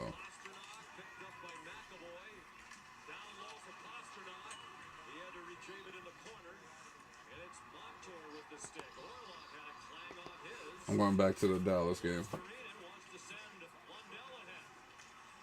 Wow.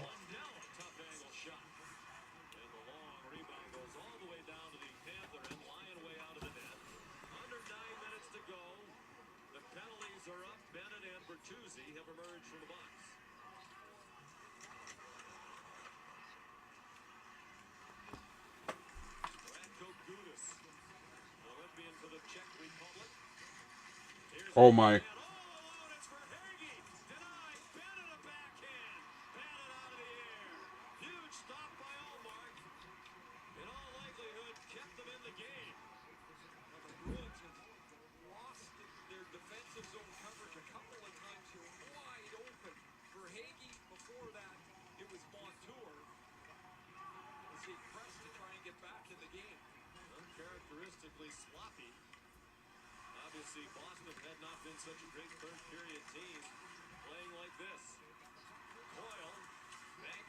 Oh, there goes Coyle. First time I heard his name all night. They got to. They're just struggling right now, man. Can't get out of the zone. No. Can't deal with the pressure. I mean, Florida just found that chink in the armor.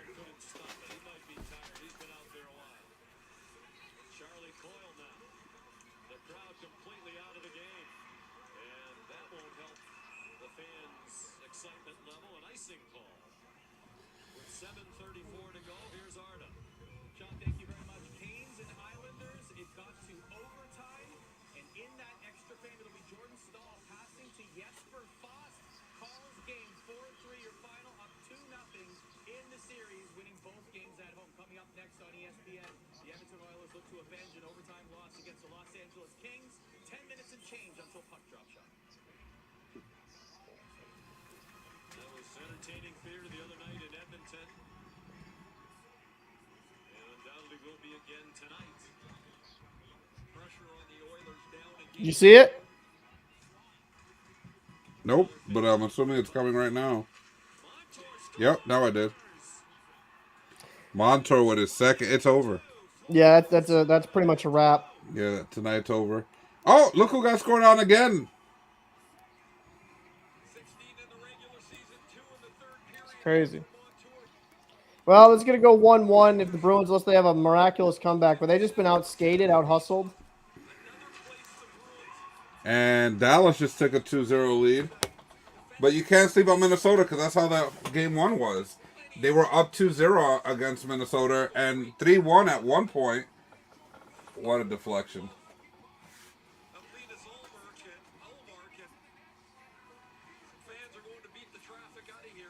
Your boy Sagan scored with a deflection.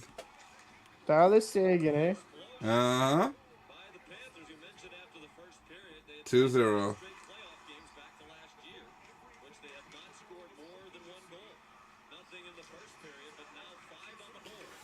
So now, I have a question.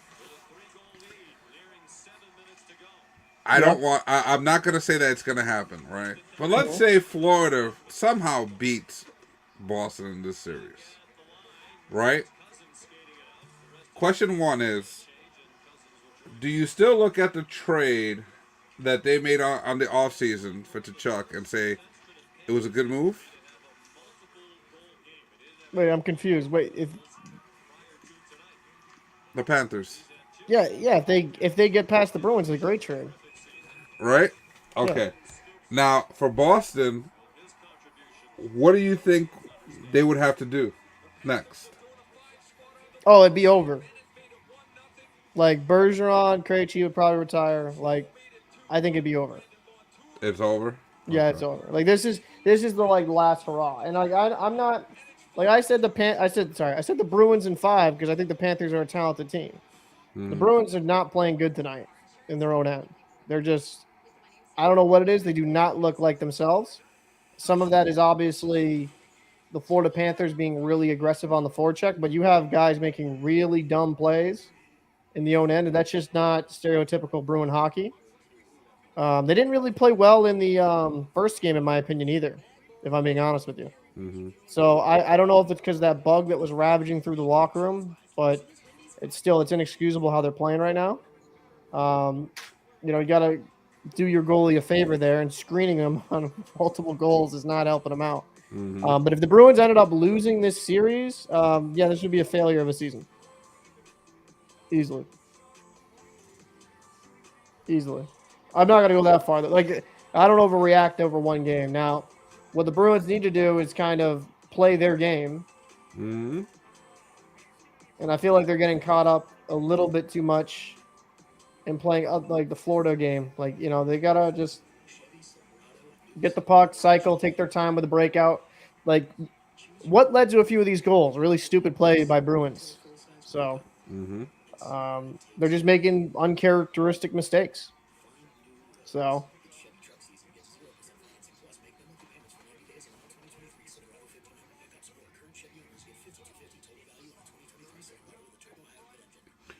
this Minnesota Dallas game is gonna be fucking something else. It's gonna be super chippy, bro. yeah. Yeah, yeah.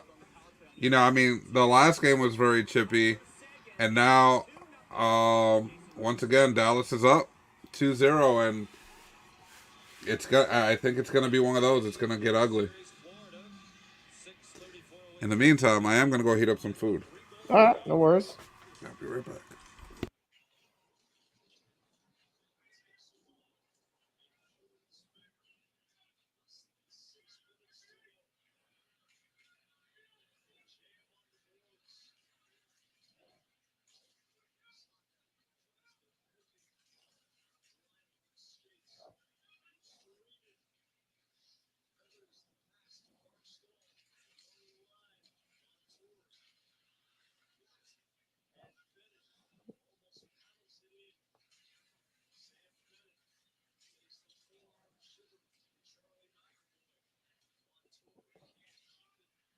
I think Grizzlies probably going to have to play them next game.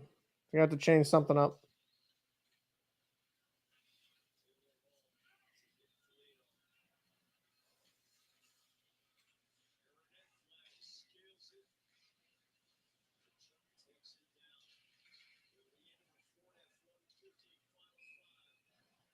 Well, Bruins got to score one here quick.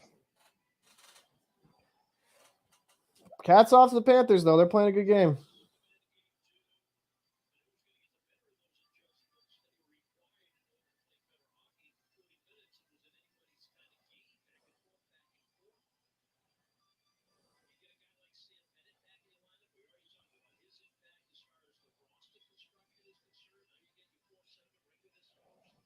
Big old win, man. That's unfortunate.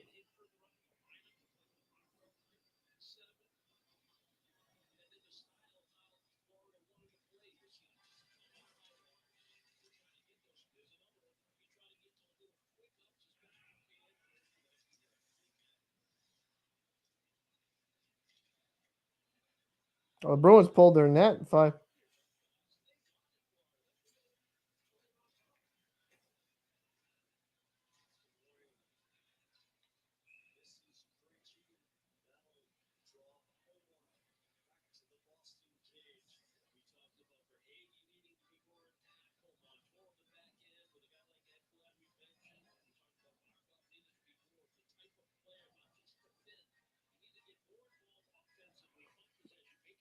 Well,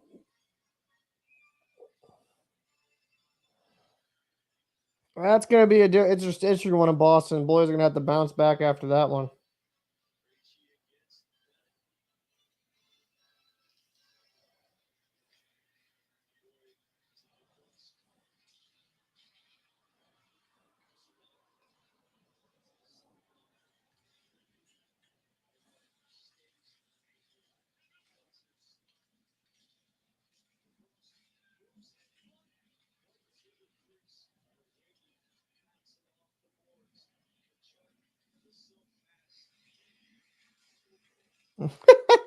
I mean, yeah, man, Shaggy. They've not been in sync tonight. Been a little off. They've had a little bit of bad luck with a few bars. But yeah, they've just looked off. Some of that's due to Florida, how well they played, though. Got to give it to them. Florida played really well.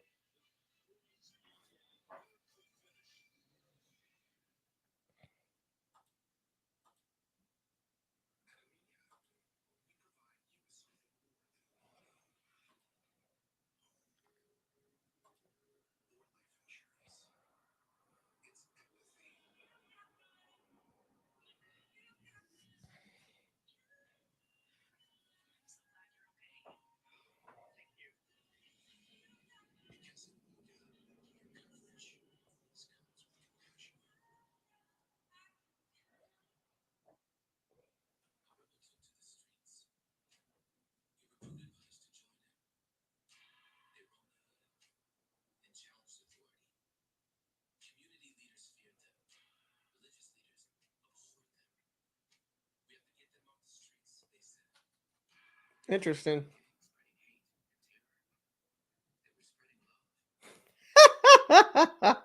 I see it. Shaggy, game was exhausted too much. I mean, they just looked off. They didn't look that good. I mean, off the rip, they had a few chances. They had a few bars, but defensively, they looked really bad on their own end. And I feel like that McAvoy, where he just terrible turnover instead of taking the smart play, forcing. That's what I feel like the Bruins did a lot of tonight was just forcing instead of taking what was there. Um, it's one game though. You know, you weren't going to sweep the Panthers. Panthers looked really good in for game one, in my opinion. So this is a big win for the Panthers. The Bruins got to counter this loft, the little soft lofts they do. They got to figure that out. And to be fair, Lyon has looked really good all night. He's made some big saves, monstrous saves.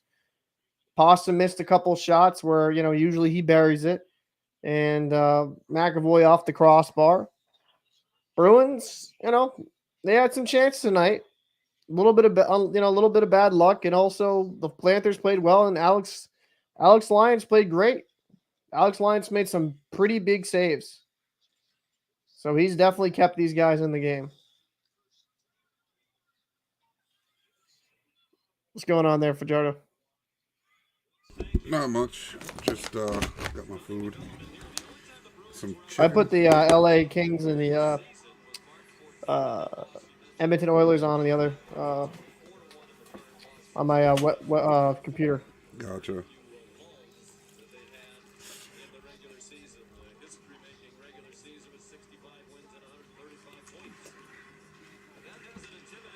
That was a terrible pass.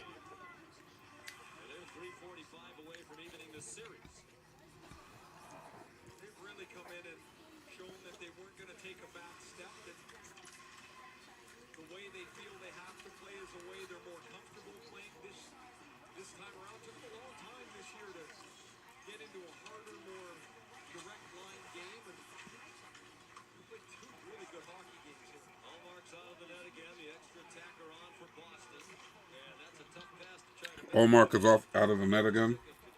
Yeah.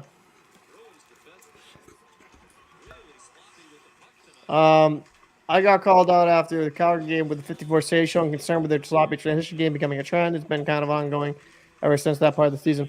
I mean, the Bruins just got to play more simple, man. They just can't start forcing shit. Just take what's there. Have the proper outlet. Have the center there in the mid to give a middle outlet. Have the defenseman give it a back outlet. You want at least 2 to 3 lanes of outlets so you can have a clear transition. Florida's really good at forcing the play. They were all over the Bruins and made it very, very difficult. I also think the Bruins at times tend to get a little too fucking cute. Like that at the line. That was fucking stupid. So that's 6-2. That's a good game. Panthers really played well. So 1-1 going to Florida. That's good for the that's good for the Panthers. You know, you want to, got to hats off to them. They played extremely well.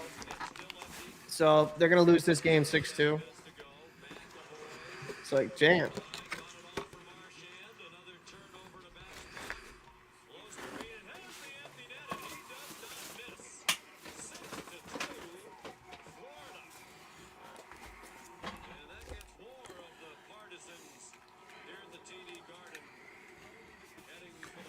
Yeah.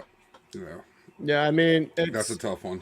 I mean, hey, like, It's only one game. Exactly. It's one game. That's what I said. Like, it's one game. It's going to happen. The Bruins didn't bring their best game. They played really sloppy. But the Panthers played really well, and Line made some big, big saves. You know what I mean? And I think it was a little bit concerning in the first game how bad they played, in my opinion. So, hopefully this wakes them up. Sometimes you just need a jolt. You know? That's all that is. Yeah. So, I'm actually gonna. So this is what I'm gonna do since you're here, since this kind of helps me out. I'm gonna go record a commentary really quick for this game, right? So I can have this uploaded while we're streaming. Give me like 10 minutes. Give me like 5-10 minutes just to record, and then while I'm here, I'll be here while I'm editing. Does that sound good? Okay. Yeah, sure. Whatever you want, bro. So guys, hey Shaggy, if you're leaving after this game, because I know it's getting late, man, I want to say, man, I really do appreciate you coming through. Facts. Man, you're fantastic, man. I really do appreciate the super chats and just overall your interaction on the channel. Everybody here, Daryl, David Banner from earlier, Headphone Dog, Rose, like you guys are really fantastic. And you guys make us love doing this. So I'll be right back. And I'll be back. Yeah. So, welcome to the Me Alone show.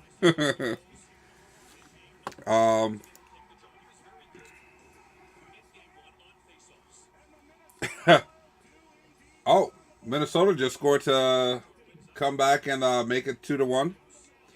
So that's a good thing, right? That's a yeah. real good thing, and I will definitely understand your oppression, Shaggy. I'd hug myself in the shower. Yeah. I was gonna allude to it in a second. I think all Boston fans kind of need to hug themselves at the moment. It's tough. It's tough. I'm using this 10 minutes to cry. That's what it really was for. We know. There's no commentary. It's just crying, tears and tears. So yeah. Nah, but you guys are good. I mean, you guys have a great team. You guys will bounce back from this. You just gotta stay focused. See where it went wrong this game, and just mount up and come back for the next game.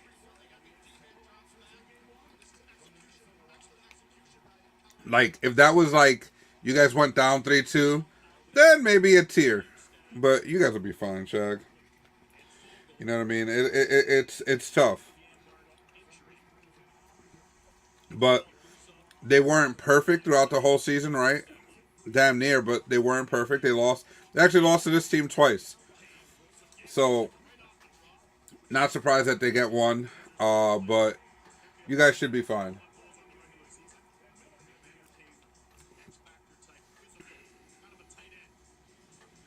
I definitely need to fly to Florida to help you guys out. Just step in front of the other team a little bit. It was a very weird game, Andrew. We called it from the beginning. A lot of whistles, a lot of stuff. It just seemed to be part of Florida's game plan, just to really throw off Boston, and it worked. It worked, but at the same time, I okay. Edmonton just scored. It's 1-0. But the referees did let a lot of things go for Gudis, which may be a talking point for that game, especially because he was getting away from it, away with everything from the beginning of the game. A lot of roughhousing, a lot of things that would normally be called a penalty, he got away with. So it was really, really weird how that all played out. They let him go throughout the whole game. He didn't get a penalty for any of those.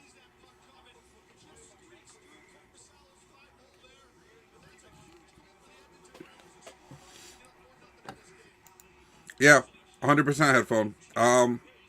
Some bad no calls. There should have been more calls on Gudis. They should have had the referee should have had a better control of the game at the beginning. But I mean, the one thing I will say about the refs, they kept it consistent. They let it go for the whole game. They let it go at the beginning. They let it go for the whole game. They kept that. Let me see. Very sloppy throws. Yeah. Yeah, Andrew, you're right. They did play very sloppy. It was unfortunate. We thought that maybe the first goal would have, really got them back on. They showed a little bit of life after that, but as Florida kept punching back, and they went back and forth, back and forth. I don't know. I don't know. They just didn't see. Boston didn't see themselves. Florida's game plan was very good.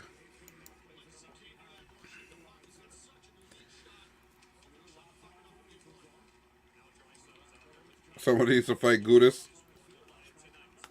I would say that'd be a very smart plan to get him off you guys.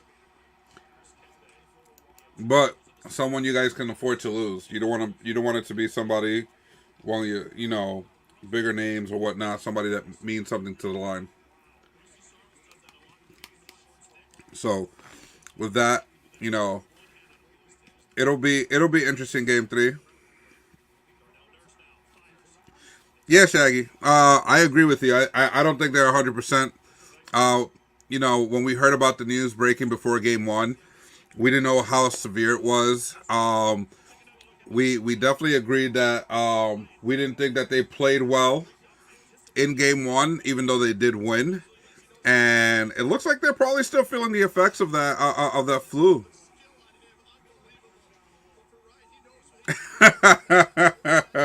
Anybody to fight Gudis, huh?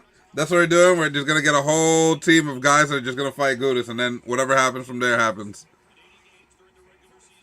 Oh, Shag, I appreciate you, man. I guarantee you, Paul appreciates you as well. You're a true soldier, and we definitely appreciate you helping keep this party alive here. Giving us your opinions and helping us out. It's definitely a big thing. But yeah, man. I agree. Somebody needs to definitely step up and take Gudis out, and not take him out illegally. But definitely step up and show them that you guys aren't going to back down. I really think that it's one of those things that if you don't show them that you're willing to fight for what's yours, then maybe they'll just keep on trying to bully you guys. And No, for nothing. Boston's not a team to bully. Like they have a lot of big boys, a lot of guys that are willing to scrap. So it's one of those things that I think for Game 3 they may set a tone early. He may get a big hit or something against them.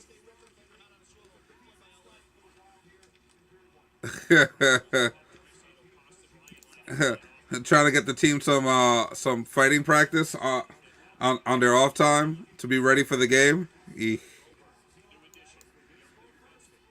Okay, I can see it. He doesn't provide too much stuff anyway. All right, yeah. I mean, if you feel like he's not going to be a casualty that's going to affect you guys, then yeah, I'd send him out there. Take Gudis out. You know. So Minnesota and Dallas went into the first intermission, and Dallas is up 2-1. Like I said, that's going to be interesting. Similar scenario happened in Game 1 for them, where Dallas was up 2-0. Minnesota scored one. Then Dallas scored the third and went up 3-1. And then Minnesota fought back and ended up tying the game and going into overtime and winning it. So this game is very interesting. As far as the LA King and Oilers, I mean, Edmonton just looks like they're putting on the pressure right now. Like they know what they're supposed to do. And LA is definitely on their heels right now.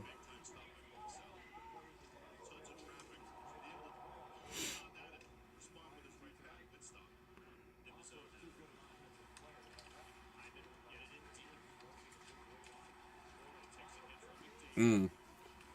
Interesting take there for sure. I mean, if he's that important to your face-off wins and your penalty kill, yeah, you probably wouldn't want that.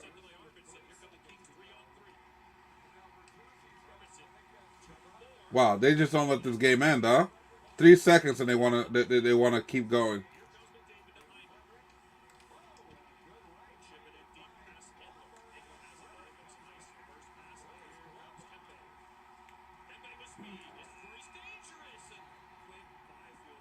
There we go. Some scrapping. Very good scrapping out here. You know, showing some signs of life out here. You know, the key for this is that they take this fire into the next game. Because if they don't have this fire going into Florida, it could go wrong for them.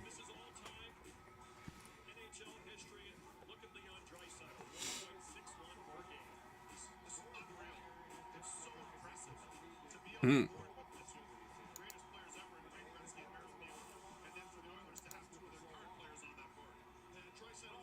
Yeah. Paul's over there recording still. I see you. But yeah, no, definitely.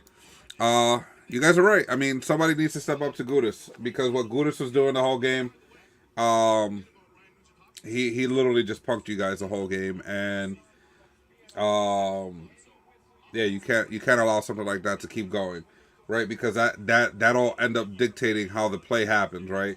He'll keep getting under the skin, stuff like that. Can't let it happen, right?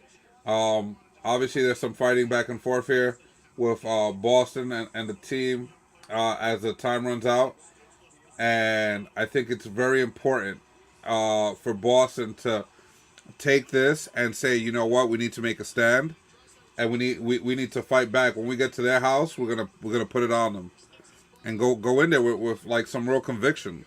And I mean, if I was Boston, I'd go in there and run up a score. I try to beat them 10-1 or 10-0.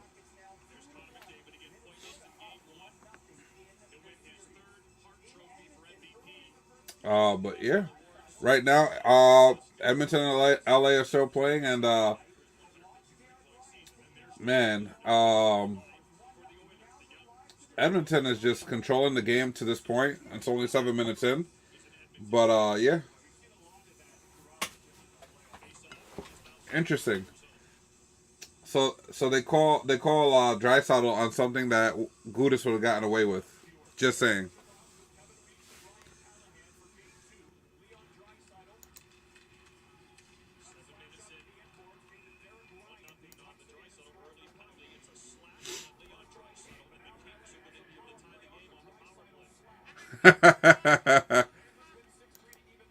Yeah, yeah.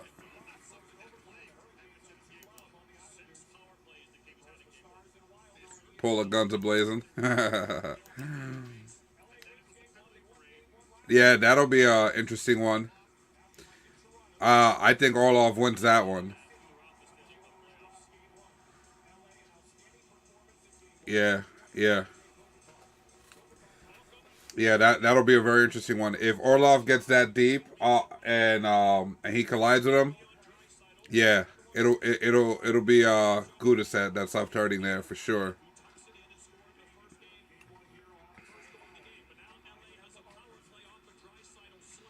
Yeah, true. I mean, Edmonton played a very good game last game, and they still lost. Like you said, they kind of got off the pedal a little bit in the third and allowed the Kings to get back in.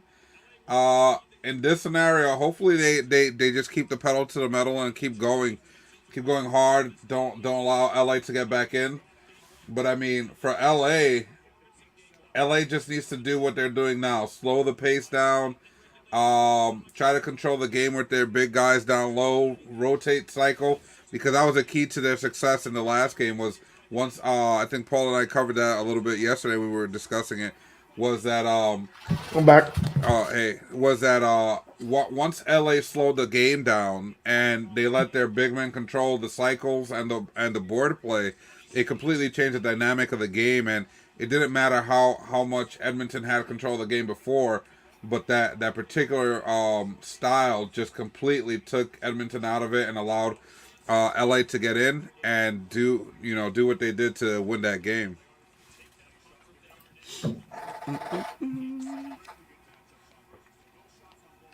Oh shit.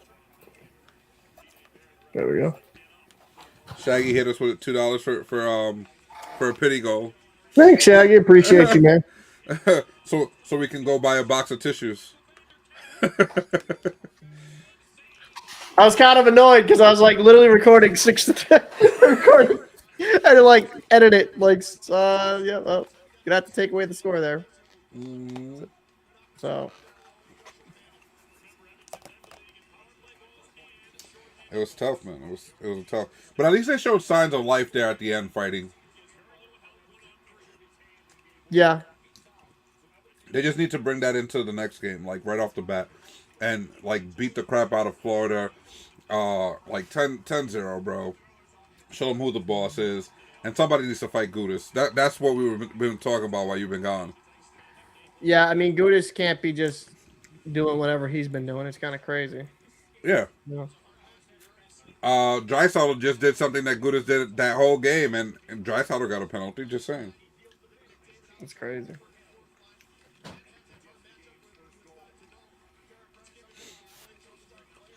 So Edmonton up 1-0. Mm-hmm. And Minnesota and Dallas are 2-1.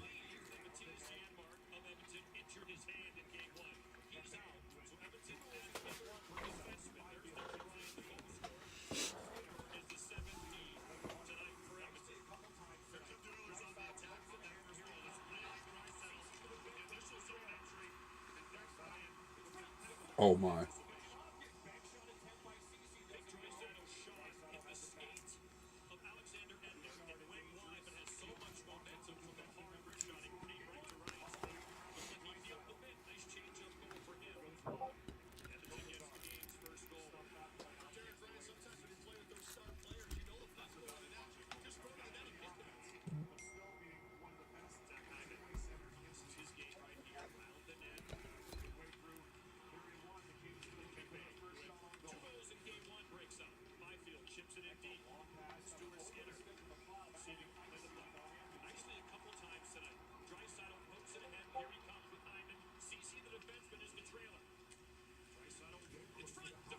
Oh shit.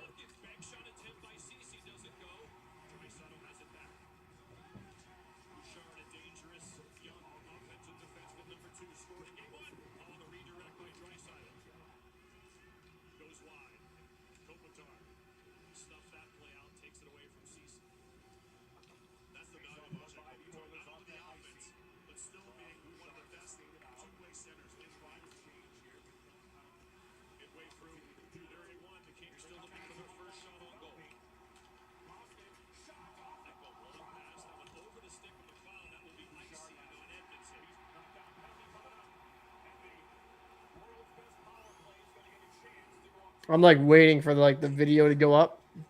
Hey, thanks coming, Shaggy. Appreciate you coming, bro. Thank you so much, Facts. man. I'll be back Friday. I may not be around Friday, so definitely I enjoy will. the show. Obviously, he'll be here. I won't be back until possibly, yeah, possibly Sunday, maybe. Uh, but yeah. Oh, tears. Yeah, man.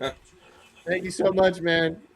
You're a fucking legend, man. Thank you so much for coming through, buddy.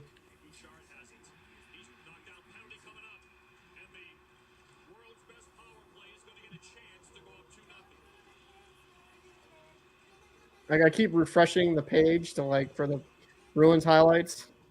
Hmm. Cause I already got the commentary ready to go.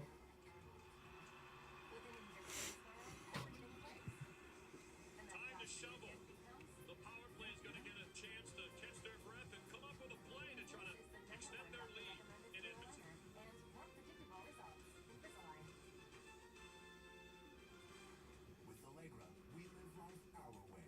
9 out of 10 New Yorkers agree crime is a serious problem. People want the bail laws fixed and action on public safety. It's why Kathy Hochul passed a landmark bill to strengthen gun laws. And now her budget does even more. More police, $1 billion to help those struggling with mental illness. And yes, common sense changes to fix bail laws. So tell Well, while we're on this break from all the games, Yeah. let's talk a little bit more about what it means to play in the competitive scene when you're in high school and getting into the college career. And what kind of a role do those coaches and teammates play? Right. Uh, Obviously, I know I played high school. Right. You played high school. And all that stuff, whatnot. What do you think? Because you obviously also play with some of these guys that we watch now, right? So, what do you think the effect is of a coach that coaches someone who's 17, anywhere from like the ages of 17 to 20? Uh, so like they're just about to go into college, and maybe they weren't fortunate enough to end up in a Division 1, 2, or 3 college or whatever the case is. Maybe they're going to community college or just couldn't afford it, whatever the case is. For coaches that are coaching at that level, Hmm. how big of an impact do you think that they have on the players that they're coaching? I mean, I think coaches, when you're a good coach, you can help impact people just outside the game for the rest of their lives, Mm-hmm. right? Um, that's what I try to do when I've coached in the past with kids and stuff like that. Like I'm trying to positively impact them and teach them not just how to be a better hockey player, but how to be a better person, Mm-hmm. right? Um, great coaches can make or break you. I'll be honest with you, because I've had some coaches that have made me hate hockey at times, and it's not because it was too tough, but just because they were pricks, right? Like I'm Mm-hmm. fine with the yelling and screaming, but if you're just gonna be like, just do weird stuff, like for example, right? I'll say this: oh, when I transferred in high school, like when I transferred high schools, I went to a new school, and I was definitely, in my opinion, the best player on that team, Mm-hmm. right, by far. But because I was a transfer, right, and I was recovering from an ACL MCL surgery, right, Mm-hmm. because I was a transfer, he would put people that were 5'5", 5'6" above me in the lineup Mm-hmm. because the coach he has a short man complex, right? So he was very Mm-hmm. short. He was weird, and then until for whatever reason, once he noticed those guys were getting bullied around, he turned to me like midway through the season. So, I mean, I think good coaches don't get biases. Good coaches build them up, right? Mm-hmm. And I mean, in that circumstance, to me, it was a really bad coach that was like trying to live his life vicariously through other short people. Mm-hmm. As weird as that sounds, but that guy really made me hate hockey for a bit. because it was just ridiculous. And Oilers do score again. Yeah, they do. You can't Uh, give them a power play, bro. yeah, Can't do it. I mean that's gonna be the Kings' Achilles heel, right? Is definitely allowing Edmonton to get a power play. They have some of the best players on the planet. Not much you can say or do about that. But I mean, Drysdale, well, yeah, he just came out of a penalty too. He literally was in the box like 2 minutes ago.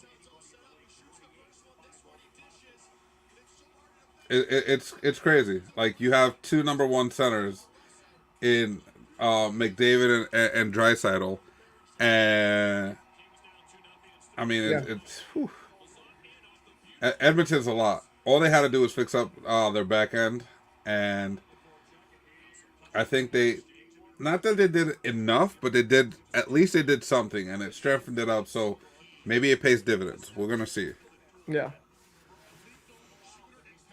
So but back to the conversation we're having, right?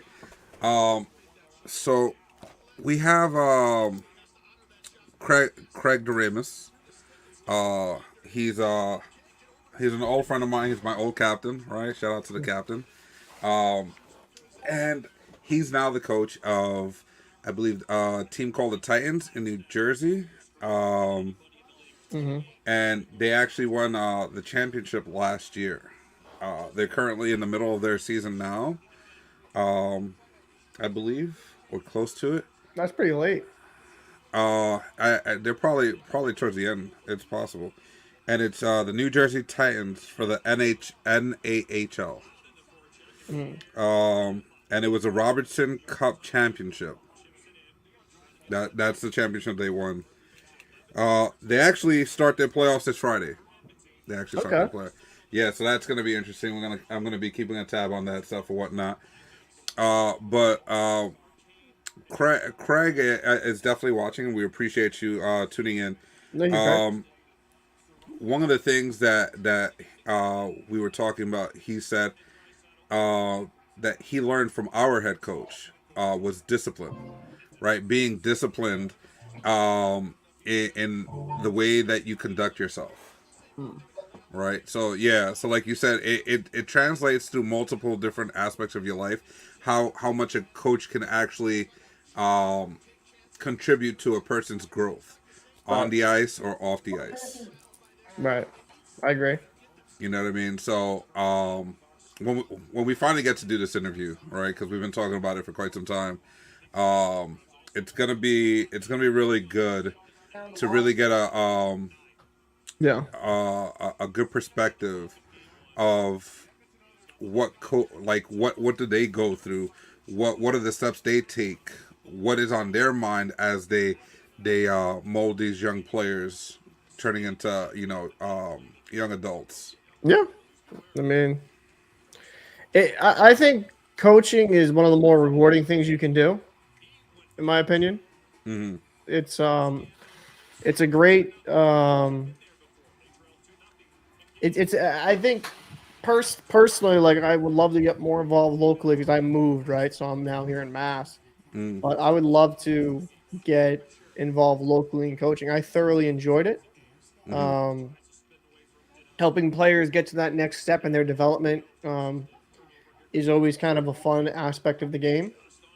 So, I think we should definitely have, conversations, obviously, with your friend here, who's a good head coach. Notable names of guys that he's coached that are actually in the playoffs: Charlie McAvoy, Adam Fox, Connor Clifton. So he's he's coached them in obviously, and these guys made it. So obviously he's doing things the right way. He says that the discipline that he learned was always doing the right thing, regardless of the circumstances. Outside factors don't affect internal decisions or the thought process. Yeah, so I mean, that's very important to for a young man, especially when you're like 17, like in that age, going all the way up to 20, right? That's a transition from high school to college. When you're a Absolutely. young man at that age, there's a lot to lose yourself in. When you go to college, especially if you go away to college, it can be absolutely crazy, right? There's so much, so many things that can happen that can take your focus away from what you're trying to do, from what you're trying to accomplish, um, and to be able to have that discipline that you were taught, and stay focused. That's huge. You know, Yeah. Yeah, I agree. I would definitely agree. uh, Craig also says, "Don't be afraid to be unpopular. To lead with your Yep. heart." Yeah, that's also a big thing. Um, I think You can't you can't be these kids' best friends. no, No, you no, can't. not at all, not at You all. can be nice and you can help them out and give them a bit of realism, but you gotta just do what you gotta do. And also, I think he'll probably agree with this. You can't let parents dictate how you coach because I don't know how bad it is with him with the program. Some more programs if they're more like competitive oriented. Mm, But man, some of the parents I've dealt with over the years through high school or even some select programs, it's like, oh my god, yeah, it can be a fucking nightmare. yeah, yeah, no, for sure, for sure. I mean, again, coaches. I think coaches at all levels, right? From childhood, as you grow into a sport, into something you like or don't like, or whatever the case may be, will always play a huge role in a child's life.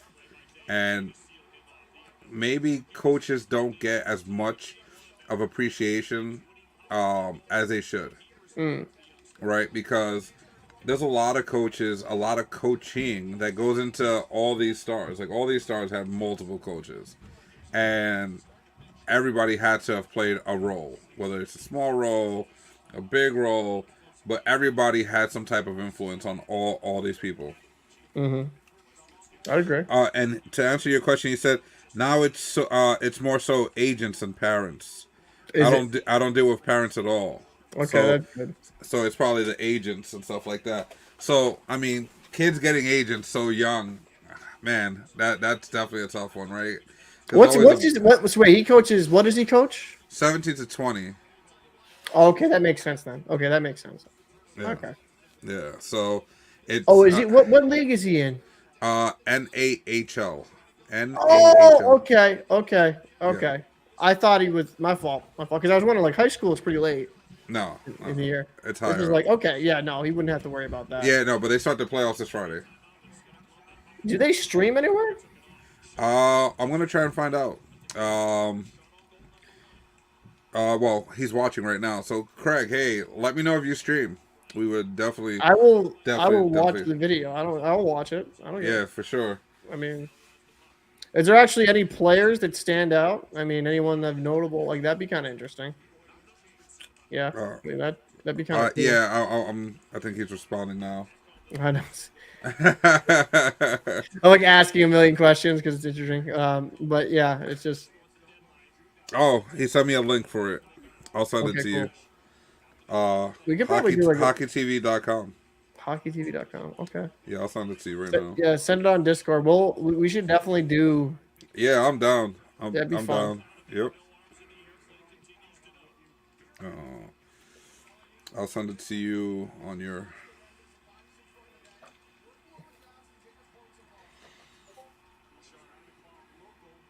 As I heard my ping.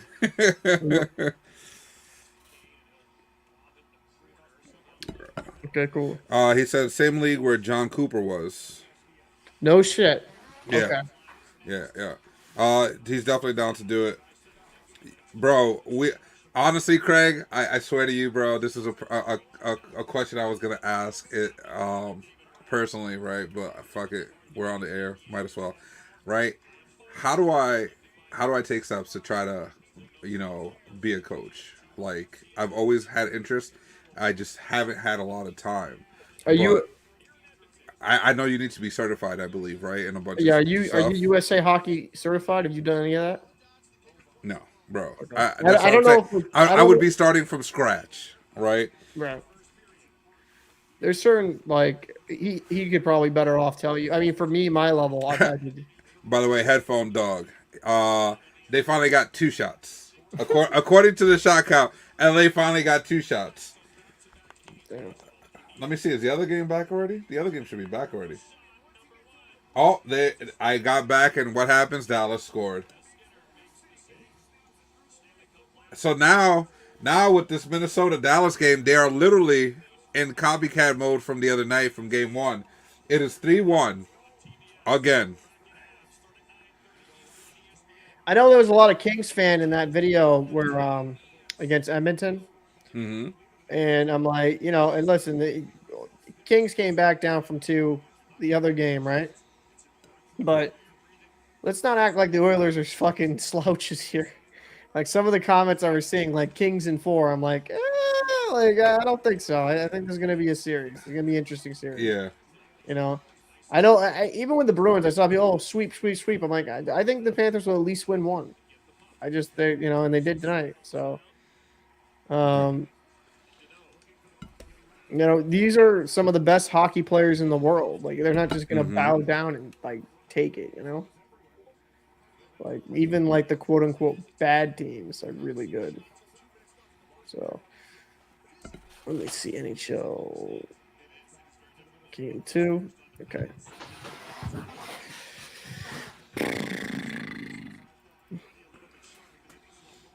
Definitely. I appreciate you, Craig. I really appreciate the information you're giving me right now about how to become a coach and whatnot. That's definitely what's up.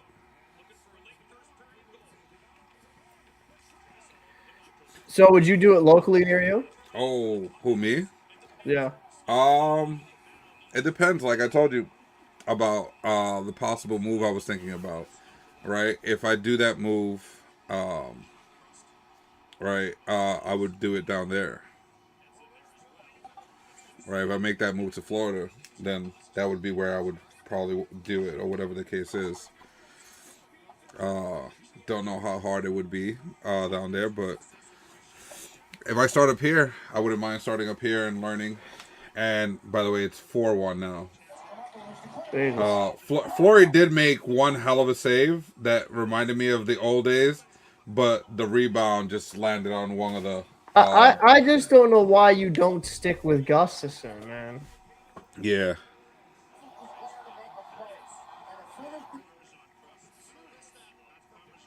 Didn't really make sense. I don't know. I'm not trying to be a nitpicker, like.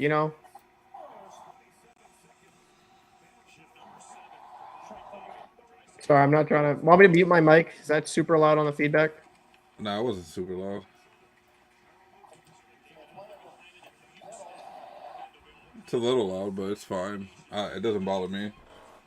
Sorry, I'm just trying to Do you hear? I mean, I have like 3 things going on over here. Yeah, I barely hear it in the background for you, but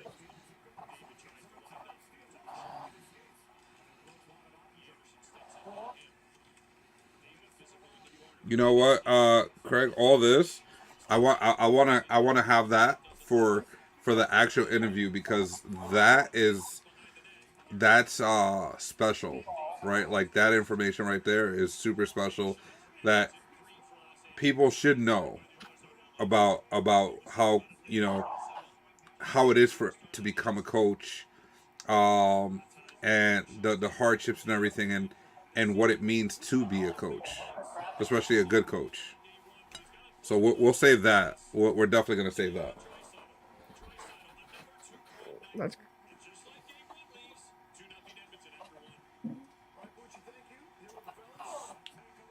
Yeah, I mean, again, you asked me a question at the beginning of this game. What happens if they lose? I say, yeah, I blame the coaching staff for putting Fleury in. They should not have put Fleury in. You ride the hot goalie. Gustafson was the hottest goalie going into the playoffs, and we discussed this. They should have just stuck with him. Yeah, I know that Fleury has star power, but Oh, Craig, send me the times that you guys are going to be playing, so we could tune in on Friday. I mean, I'm going to be tuning in from work, but shoot me over the time frames, or it's on your Instagram, right? I believe. I just need to know what time to tune in to the games.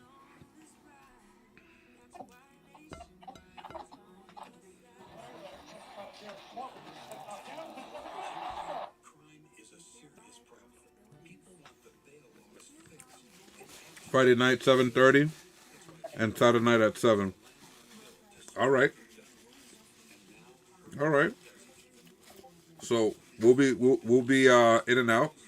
Um, And yes, I'll Congress see what we can do about soft bail laws so Saturday. Oh, Saturday. Oh man, Saturday. I'm gonna be out. We'll get there. We'll get there for sure.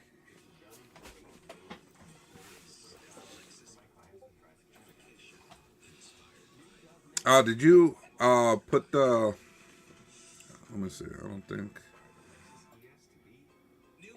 What's up? No, I was just reading this comment. Maybe inside. Yeah, I mean, well, that's been the thing with LA all season, right? Headphone is that they were not supposed to be even in the playoffs contention. Like their team doesn't have that high level of talent, and the talent that they do have is aging. So we didn't even think they were going to make the playoffs. I think we had them completely like towards the bottom of the list. Um, but they've surprised everybody because they've put something together that, I mean, we didn't think was possible. So, for them, I think they've already won, if that makes sense.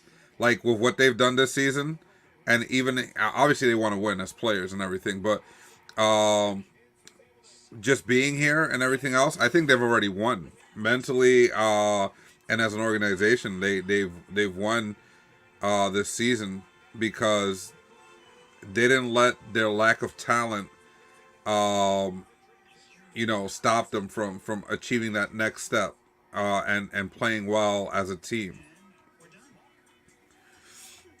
So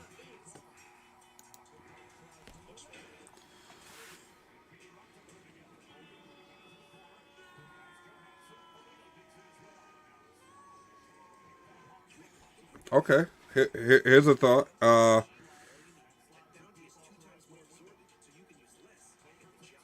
Oh yeah, we're definitely gonna do a live show down at you guys for sure. By the way, I'm just editing, so I'm muting my mic so it's not like No, you're massively. good. So You're good. okay, just letting you know I'm not ignoring Yeah. you. Yeah. Fleury was a low risk gamble in this for the staff. Already had one in the bag. So typically in the season rest, Fleury experience big. Yeah, yeah. I would agree to a certain level. Fleury is one of those likable guys. They do like him in the locker room and everything, and he is a vet. Um, oh man, that's a tough call. That's a tough call. That's a very tough call because they definitely had one of those great performances from Gustafson. Yeah, he's a rookie, whatnot, and everything.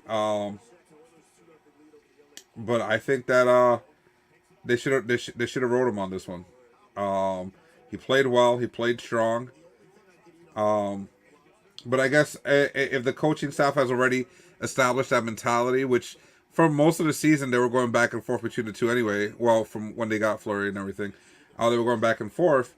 If they have that relationship that allows them to go ahead and play either one without the other one having any type of negative mental space that comes into play, right? Then yeah, that's fine.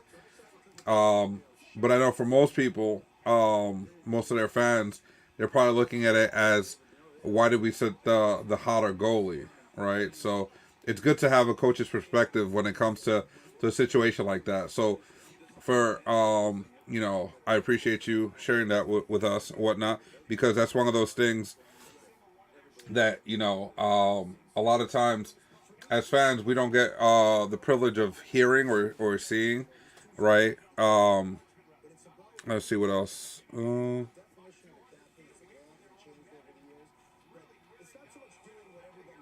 Okay. Okay, interesting. Hot. That's a hot take. That's a hot take.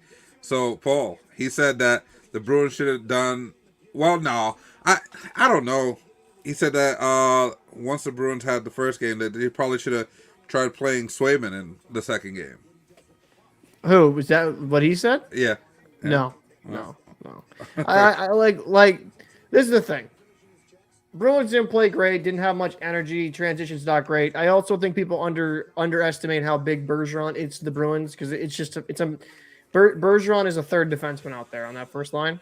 Like mm-hmm, that's a massive loss, right?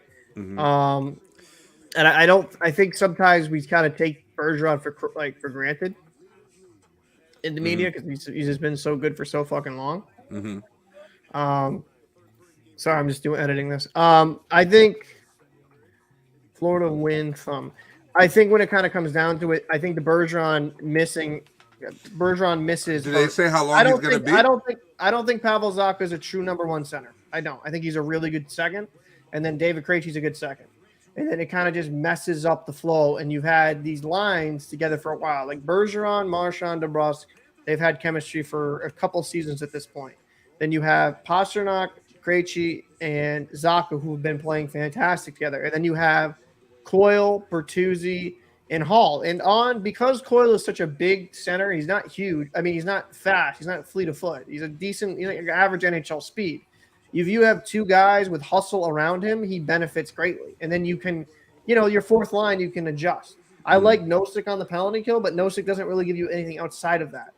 mm-hmm, I just think matchup wise, Sam Bennett came back for the Florida Panthers, and he's a really good center. So it just mm-hmm. it kind of affected the depth. You know what I'm trying to say? Yeah, yeah, I think yeah.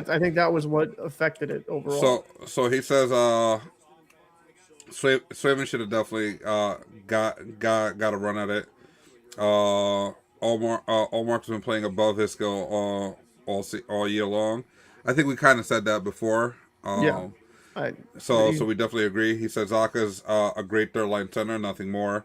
Krejci can be an elite number two. Yeah, I think the overall thing is with Bergeron missing, everybody's kind of out of place, right? yeah, And it just messes up the whole flow for a team that was going so hard. And it's funny because I think we had this conversation by the trade deadline about what to bring in, what not to bring in, what you would change and stuff like that, and how one piece can absolutely change the flow of the team. And yeah. obviously, Patrice Bergeron missing is a little deflating for the team. Now, do you know if he's coming back anytime soon? I don't know. I don't know why he played in that last game in Montreal. It was unneeded. He didn't like. You already got the record. It, it- don't get me started on that. But I think when it kind of comes down to it, I'll disagree with your buddy in one regard. I think Pavel Zacha would be fine on a second line center since he's been in Boston. His game's actually kind of taken that next step. What people thought he would be when he got drafted, you're starting to see that at a more consistent level with the Bruins. At the very least, he's still I'd say he's maybe more of a second line wing if you Mm, want to detract anything from his game because I don't think defensively he's good enough yet mm. my opinion. Defense can be learned and proper positioning can be taught. But I mean, the problem with the Bruins is Charlie Coyle is a third line center. 4-2. That's 4-2, that's all. sorry. What's that? Minnesota just put one on the board. Did they? Yeah, it's 4-2. I think Charlie Coyle's a third line center. I think David Krejci is perfect at the two, and Bergeron's a one. You had Zaka playing the wing, and I think that's kind of where his skill set for this iteration of this team fits perfectly. I mean, the Bruins are hoping Zaka can be um, a solid center down the road or next Hmm. season. But this year, I just don't know why you would play Bergeron in that last game and potentially ruin him. I don't know. Just You a said monster's been you said what's he dealing with? What do you know that he's? apparently report because some people go it's the illness. No, apparently it's a back injury. So Uh huh. that's why he's not So playing. And, so so I've heard rumors that it's possible that he's dealing with a pretty nasty elbow infection. mm, You know, so either way, he's missing. He's a missing piece. I don't think Florida's strong enough to handle what you do have without him. But I feel like Bruins need to find their flow, right? Because right now, I think that they're still trying to play the game that they were playing with him in the lineup instead of finding the new flow that they need to find with him You, you know, out of the lineup. you know what it was? I'll tell you what happened. The Bruins got away for a good month and a half of bad habits because they kept winning games playing recklessly. I'm gonna be very clear here. And the Bruins, they out talented their way out of a lot of their issues because their roster, We lost you, Paul. when you get them Paul, going, Paul, are the Paul. best team. Paul, Like when they're usually everything that's you had a massive what's lag that? spike. Oh. We did not get anything. Oh, sorry. Oh, you're good. It's probably because I'm rendering. Oh, okay. But like for me, the Bruins have gotten away with a month and a half of kind of piss poor play because they understand they're the most talented team on the ice every night. And you saw so many bad habits. Like that McAvoy play is the perfect example. You wrap that back around the boards where your offside D is to like reset instead of trying to force it through two guys. Like that's just bad play. I agree. And they kept getting away with that because, well, Orlov is really good, Lindholm's really good, McAvoy's really good. We can just do this. And it's like when you're playing in the playoffs, dude, you're playing the best in the NHL. You're playing guys that, whether we want to acknowledge it or not, there is another gear that these players hit in the playoffs. These wild card teams that you want to say are just wild card teams, they find a different gear. I mean, and Florida's kind of proving that. Florida did not play great throughout most of the season, but at the end they got hot. I mean, this is a team that did claw and scratch their way to get hot, so they were playing playoff intensity right into the postseason. So now you have a Bruins team that's kind of been just chilling, getting by, and now it's like, oh, punched in the mouth, like, oh shit, like we got to respond. So I mean, maybe I actually think this is the best thing for them at all. Yeah. Like, No, heavily agree. Something that Craig was saying, I think we also said this earlier while the game was still happening. They need to be a little harder on the forecheck. They need to lay the body in. They need to kind of do what you know, what the other team was doing to them, kind of like do it back. You know, what Florida kept pressuring and all that stuff, kind of just doing it back to them. yeah, I agree. I think that would be the best. Panthers. Headphone is that headphone? Um, yeah, they need to just keep scoring. I don't think there should be a mercy rule due to. Oh man, my guy. But yeah, so I think Boston's gonna be fine. They just need to.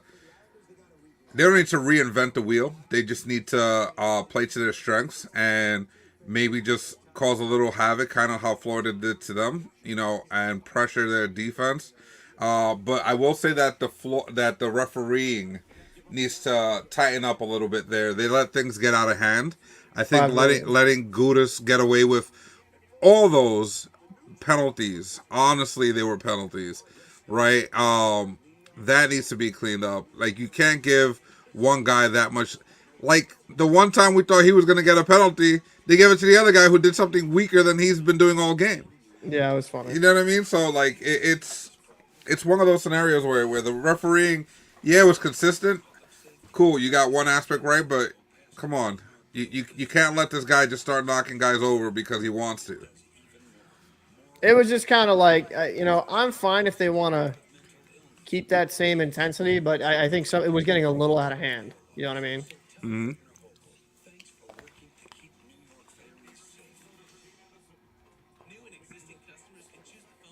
So Minnesota's back in the game. It's 4-3.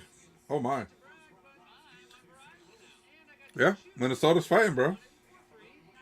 So I just managed to get that video up and done. I just kind of want to know. Oh, that's I think I'm the first person on YouTube to have a fucking reaction done to it. Recap to it. Yeah. Headphone. I appreciate this comment. You're right. It was consistently ass. I'm not mad at you. Um, they definitely need to tighten that up. That Gudis thing was just it was too much.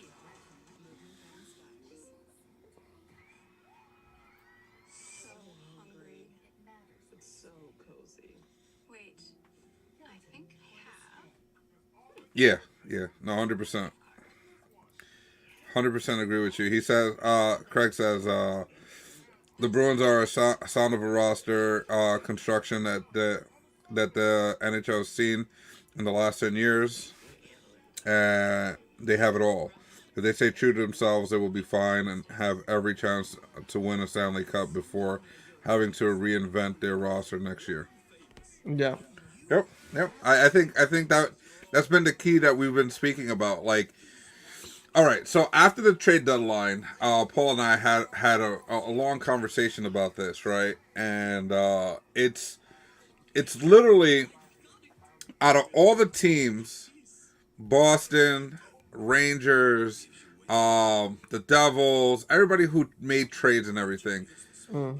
Um, the team that's gonna have nothing to worry about, even if they lose in the first round, will be the New Jersey Devils, because they made one addition and I think they signed them long term, right? Yeah, I think they Yeah. signed Timo Meyer, Team of right? Meyer. Yeah. Their roster is pretty much going to be the same for the next quite a few years. Yeah. So they're sitting pretty with the team that they have. Everybody else is going to be rebuilding parts of their team. You know, third line, second line, whatever you want to call it. Right. Right. The Rangers, obviously, It's do a they kind of do right? They're going to lose Kane, Tarasenko, maybe keep one, or whatever the case is. Um, and the same with Boston. If they don't win it all this year, they're looking at possibly losing more than half their team, you know, to retirement, things like that. So it's going to really come down to what happens in these playoffs. I think that they're going to be good. You think the Rangers are the closest? I think Tarasenko will resign. Honestly, I think he's enjoyed everything here. I think that um, he'll come in for cheaper too. I got a copyright claim. Hold on. Oh yeah, no.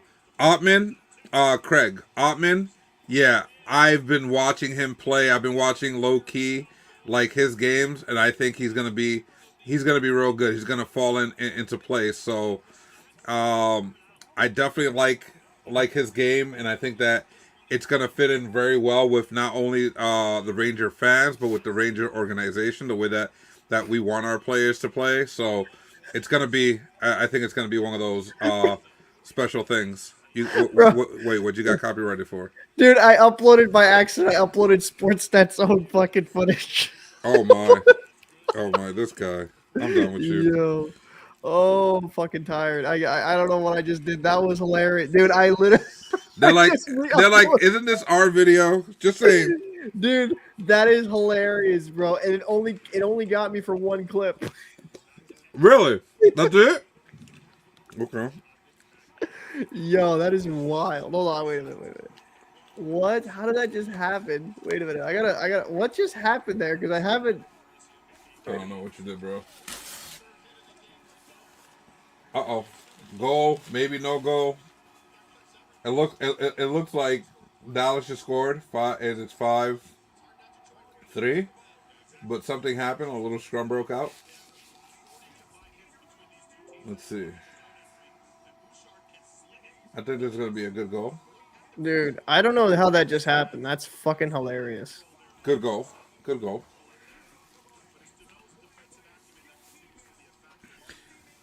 Yeah, yeah, he definitely has a lot of that, Craig, for sure. Ottman, yeah, the kid he's good at score. He's good at everything, and he definitely brings that. You know who he reminds me of? The first Ranger that ever really made me a fan, Darren Langdon, except with actual like real like scoring skills, because Darren Langdon always had that that fu type of attitude, right? but he wasn't the most skilled guy. And back then you didn't need the most skilled guys to have the fu attitude. They were more of the the bullies, the guys that help with certain things or whatever. But that's the type of attitude he has. But he's skilled, so I definitely I cannot wait until he cracks the roster. That's fucking funny. So who else's videos are we stealing? I'm just kidding. I was cracked, dude. I was like, why did I get claimed, bro? I stick within my thing, and I was like, I look at it, I'm like, wait, why is this 8 minutes long? Let me check the playtime before I fucking. Just imagine if I could have monetized that. Oh my god. That would be hilarious. Oh god, it's over. This game, Minnesota's gonna have to kill themselves to get out of this now. It's 6-3. Dallas just took over in the past 3 minutes. I mean, maybe you start Flurry again. Just an idea. Well, listen. Technically speaking, Minnesota now has home ice advantage, right? Because they split these games in Dallas, and Minnesota's a very big home team. That was so. I don't understand why you mess with that, bro. I know Fleury's a legend and yada yada yada, but I could also see Craig's point on this one, right? You knew that Dallas was going to come in hard on this next game.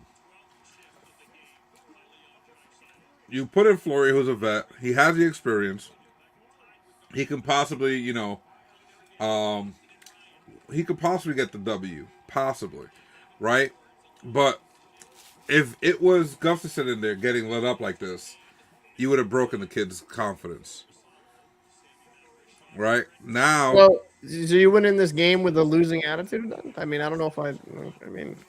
No, because you expect Fleury to possibly still be able to bring it out.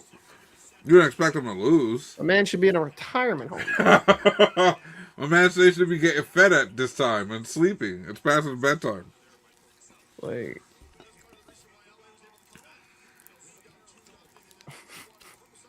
I can't believe I uploaded Sportsnet's video.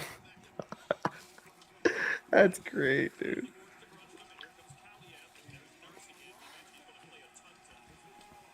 Oh, man. Agreed. Minor. Agreed. The face-offs is definitely something that Bergeron is very good at. And I think his mentality helps shape the locker room. Without him there, I think they're lacking a little bit. But, hopefully it should be fine. I'm not worried about them losing this series. I think it's just, I'm not as worried in that regard, I guess. Yeah. Oh, don't explode. Don't blow it here.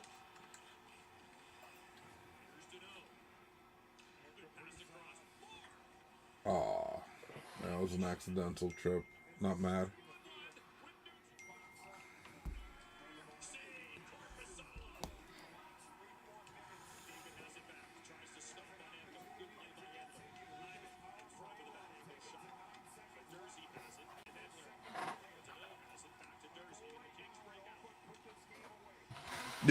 Yeah. No, definitely agree. It's still a very a tough decision to make as a coach or sorry, just a bunch of saves happen at the same time. What are you watching? The Wild or both? So literally, the LA goalie and Fleury made a save at the same time. That's why I got caught looking at both screens.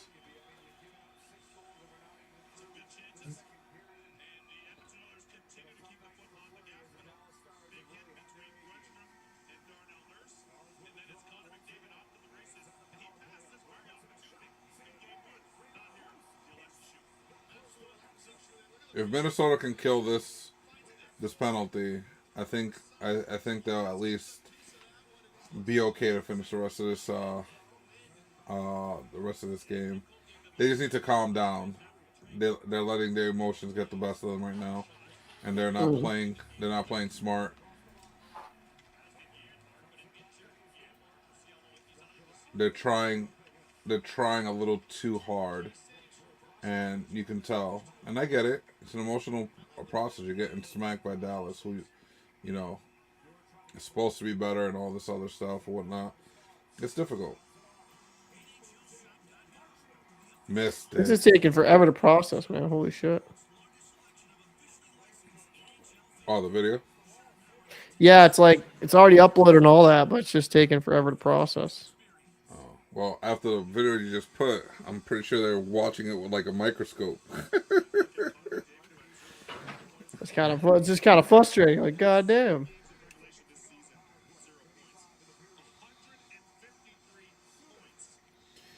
Yeah, yeah.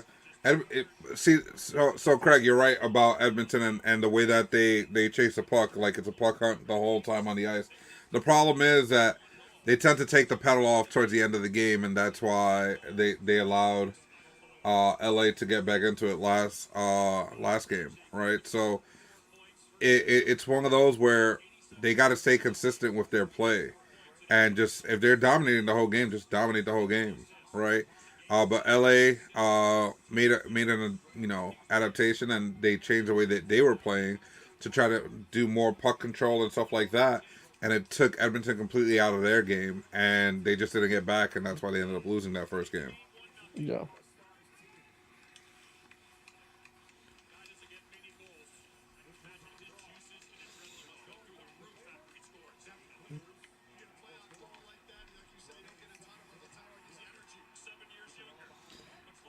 Yeah, yeah. Well, I mean, that's one of the things that we discussed earlier in the season with Edmonton, is that their top six are great.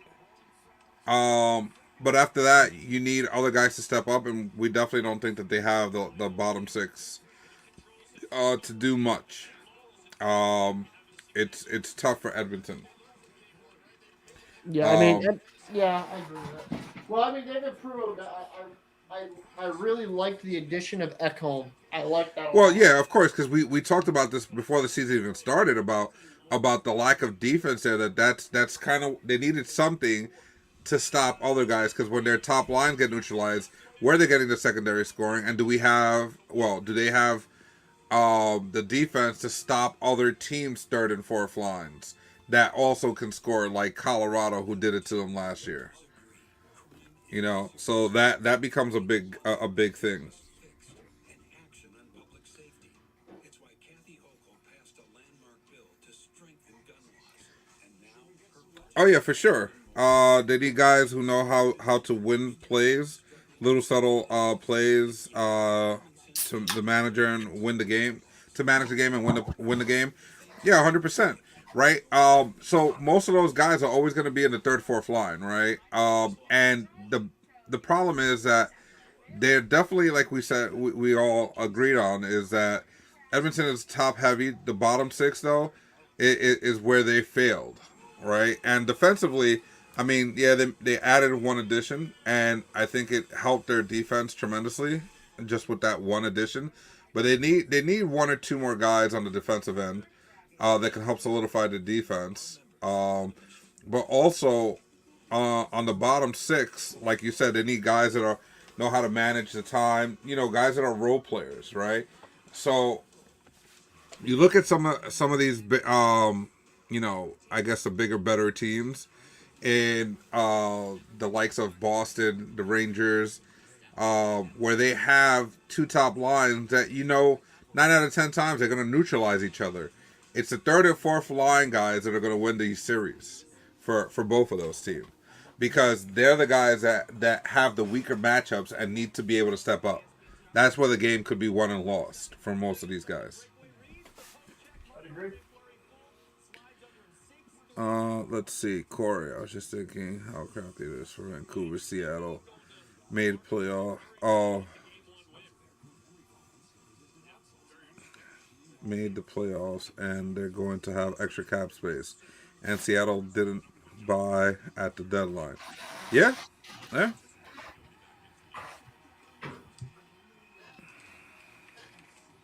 Well, I mean, the cap situation with Vancouver, they will be over the cap. They're gonna have to make moves, but it's almost like what we were saying with Toronto, where you get rid of one guy that's costing you a lot, A lot of money. a lot of money to get a couple of guys that are good. Kind of like what Craig was saying about like role players that know how to win games. You know, that know how to sell it down. Guys that you can trust in the last couple of minutes. Like people always say, like, why did the Rangers keep Goudreau? Because he knows how to manage the clock. He's calm under pressure. He's been to the dance. He's won the dance. You know, and I think that for Dr. Evil Genius, if he watches this at some point, that's where the veteran leadership comes into play. Guys that know how to do those things. I mean, a lot of roster construction, man, is just about balance, right? Mm-hmm. Like you can't pay generally, unless it's like an earth-shattering talent. You can't pay somebody above their market value. You can't pay multiple people above their market value. Would you say that's pretty on point? Mm-hmm. Like you got to spend and allocate your money properly. You're better off having 3 really good lines instead of just one amazing top line and then no depth. Because you'll get away and coast in the regular season because it's a regular season. It's a different intensity, right? Mm-hmm. That's why the Oilers for years had those issues of kind of getting passed around when they eventually got to the playoffs or even just making the playoffs at times because they just had the one guy, right? Or 2 guys with Draisaitl. But when I look at the Vancouver Canucks, right, because that's who we're kind of talking about here in a little bit. I think with Vancouver, it's going to be interesting to see what they do with their goaltending situation with Demko, right? Mm-hmm. Are they going to stay the course with him, believe in him, let him ride, or are they going to go and embrace a complete rebuild? Demko is relatively young, I believe, still. I think he's 26, 27. It's just I don't know. Like I thought paying, if I'm going to be honest with you, they definitely overpaid for JT Miller, in my opinion. Oh, 100%. I don't think JT Bill is worth that money at all. Like yeah, so Um, Demko's so 27. so you want to answer this question? I know what my answer is. Let me see. I put it on the. I think he's overpaid. You think he's overpaid? I mean, let me. How much is he make? 8 mil. I don't think he's Yeah, overpaid. he's overpaid. I Is he don't an think $8 he's million overpaid. defenseman? No, he's not. But he brings other things. He brings other things into I think skill wise he's a $6 million defenseman, but I think that the leadership that he did bring into the club is worth 2 mil. I'll take that. I'll take that hit because him as a leader, you saw it this year when they kind of started to spiral and lose some games that everybody thought they should win. When the season got rough and he had that players meeting only, and from there they kicked off and it changed everything. Yeah, yeah, that's worth $2 million to me. So 8 million, huh? Mm-hmm. So hold on. I mean, I hate to say this, right? Uh-huh. If Darnell Nurse is getting paid 9.5, Trouba's a $13 million defenseman.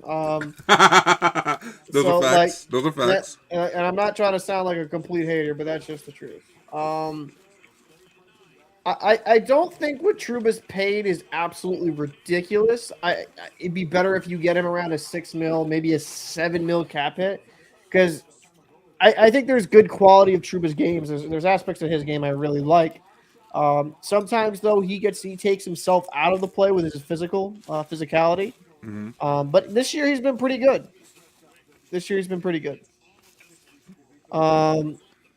So I can't really complain. Like when he absolutely had that demolish of a hit, I think it was on Kadri. Mm-hmm. He lined him up good. That was a really good hit. I The mean, thing is, in all fairness, Trouba's hitting. My man just picks the best times to hit. He's killed a lot of guys this season without being overly aggressive and like trying to do too much. Like he just sat and wait, and it came to him. Like So, that Kadri hit. That Kadri hit. We saw it. Kadri went right into that. That was all his fault. Quick question. Mm-hmm. Did the Rangers copy Pepsi or did the Pepsi copy the Rangers? Pepsi copied the Rangers. I don't know. I'm gonna call that. Pepsi copied the Rangers. Just so you know. That was funny because I was looking at my hand. I was looking at your fucking sweatshirt. But let's see. So back to the Vancouver thing. Craig says Vancouver has no identity and culture. Selfish and immature veterans who are more concerned with getting theirs rather than winning games. He agrees. Schubert is extremely overpaid, right? So we're all on the same page. But he's a heartbeat of the organization. He's fearless. He accepts and owns his role. Right? He allows Adam to be Adam. I agree. He compliments Miller, bro. Miller's gonna be the guy in the future. I think he will be groomed into being the next leader for the Rangers. Miller is by far my favorite defenseman on the Rangers. Let's see.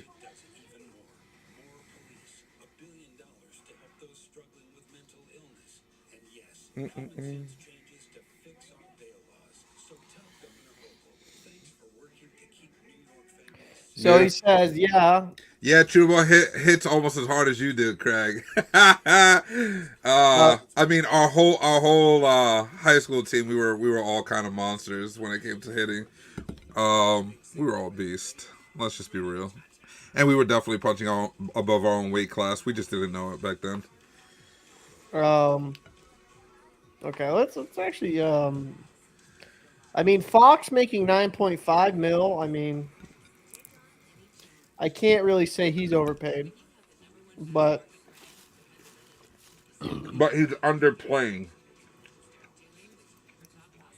We'll go into that in a second. Hold on, actually. But, the Canucks did absolute shit the last few years. They have gotten kind of fucked in the lottery. That's because they aren't really bad enough to qualify for those top picks. Well, that's the problem. They're good enough not to completely be shit, but they're not shit enough to be getting good picks. Mm-hmm. That's the biggest problem with the Canucks. You got to either embrace the rebuild or just try to win. They're in no man's land.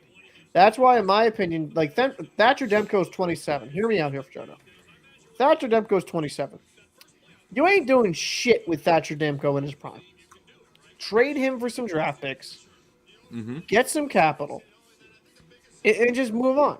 I mean, can you move the JT Miller contract? Maybe if you absorb some of his cap hit, if you retain some. How much is JT Miller's contract? I will look right now. It is because I know you and I both were like, what? Yeah, it was a really overpay, and I like JT Miller overall. His cap hit is no, that's this year's. This year, no, I gotta click on his. I gotta click on him and look at it. It's $8 million starting next year. Yeah, no, he's not an $8 million. He's not an $8 million. He's a $5 million. He's where he's getting paid at right now. That's where he needs to stay. He doesn't need to go higher than that. He's not worth higher than that. I mean, yeah, I mean, there's a lot of stuff. I agree. Like, they just need to. They got to rip it from the ground. Like, just rip the Band-Aid off. Embrace the rebuild. Embrace the suck. You know, you're gonna have to rebuild if you're gonna want to be good. And I actually agree with Corey here. Chicago just did it, right? Chicago just won the 3 cups relatively recently, right? I mean, it wasn't like last year, but they just won 3 cups like a decade. I think they won it towards the beginning of this decade, of the past decade. Yeah, I mean, but let's call it. They had a little dynasty. Then they try to extend it and they try to play, which I respect, but they decided to finally just rip the Band-Aid off and hey, we're gonna go full suck mode. We're ain't gonna be good, and that's now they're gonna get a high draft pick. Now they're gonna get a potential franchise player. That's what they need to do. Chicago was smart in that. Vancouver and Philly. Philly was really bad though this season. How bad were they this year? Let me look. All right, so Craig says Adam Fox is the smartest hockey player in the NHL, and it's not even close. His hockey IQ is at an all-time elite level, best New York Ranger defenseman in history, and it's that close. Flyers finished 26th in the league, so they're still pretty shit. Yeah, Flyers, yeah, they're I pretty mean, bad. they should be worse though. They should completely get rid of everybody good. Right. All right. Um, So to I the Adam disagree with Fox what he's thing. saying. So to the Adam Fox thing. All right. I could agree with a lot of that, but I still feel like there's so much he's missing. Well, not so much. There's parts of his game that are still missing that he needs to really work on. Like on the defensive side, there's times that he's weak and it got exposed. But again, I've said this in the show prior. Is I think that Lindgren's injury and Keandre Miller's suspension was a key moment, not only for the Rangers but also for someone like Adam Fox, because they saw where they were weak. They had to fix it as they got closer to the playoffs, and I think that now he's definitely a more complete player. If he can continue to defensively cover all the things he had to cover, right? Because a lot of times that was his weakest point, was where he played defense. He would think offense before he thought defense. And if he can really grind down and cover that defensive side, yeah, Lindgren is his partner and that's more his job. But if he can do it too, like Brian Leach was able to do both. Cover defensively and be part, of the rush all the time. But I think that that's where I would say Adam Fox is as weak as his defensive coverage. But again, since the injury to Lindgren to this point, he has changed his game and he has improved. So, what Corey said there is correct. Let's cool it on the Adam Fox praise a bit. Brian Leach won a cup. Brian Leach, I think, is also somewhat forgotten because Brian Leach was that guy. Let's be real. Yeah, 100%. Brian Leach was that guy. He was a phenomenal player. And I've had discussions even on this show with you saying that if Adam Fox modeled his defensive game after Brian Leach, he'd be far better in his own end. Now, he's looked a lot better Yeah, towards the later part of the yesterday. season. Yeah, he's looked a lot better. But let's not sit here and act, even when he won the Norris, that he didn't have flaws in his defensive game. The problem is with Fox is, and this is actually kind of a compliment, yet kind of not. Because he's so talented offensively, and this is a real problem with him, he just gets so focused in that part of the game. And he'll kind of he would get exposed at times in transition when when the other team would pick off or intercept the pass, they would go the other way. Right, and then they'd be scoring on the Rangers. That sometimes Fox's transition was not always great. Is he a smart hockey player? Yes, I watched him play in the ECAC in Harvard. Really good player. Watched him for a long time, but he has aspects in his game he needs to improve, and maybe it's nitpicking because he's so prolific. But I mean, he could be like the next great defenseman, right? Like in all aspects of his game, not just an offensive D-man. And that's where I see Adam Fox. I see the potential there for him to be even better. In my opinion. So, I mean, it's not like, he's in the NHL and I'm not here. So I'm not saying I'm better than fucking Adam Fox. So, I'm just saying. I see how good of a player he is. I just think there's more there. We might be able to beat him in EA. That's about it. I mean, yeah. I mean, listen, he one major hip surgery later for me when I can't walk. But pretty much. Oh God. But yeah, no. Listen, I think Adam Fox is definitely gonna be the best New York defensive Ranger ever, like defenseman ever. I just think that he just needs to clean up that defensive side. Obviously, Brian Leach was one of my favorites. And yeah, he was that guy. I do remember. Will Fox ever be good as McCarr? Whoa. He could. Well, it's a fair question. What up? I don't know. Yo, Craig? I don't know who Craig is. I mean, I'll be Craig for a bit if you want to watch our You video. sure? No, I don't want to be Craig because Craig got fired on his day off. I'm That's good. funny. Welcome to the stream, bud. Welcome That's to the funny. stream there. Oh, that's why you didn't see Leah Hexall earlier. Leah Hexall was over here at the Dallas game.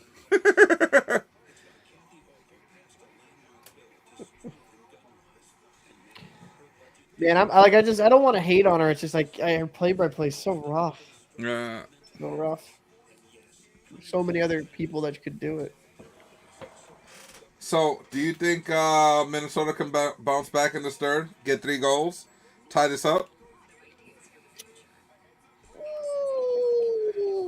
It's a I tall mean, it's not. task, but it's not improbable.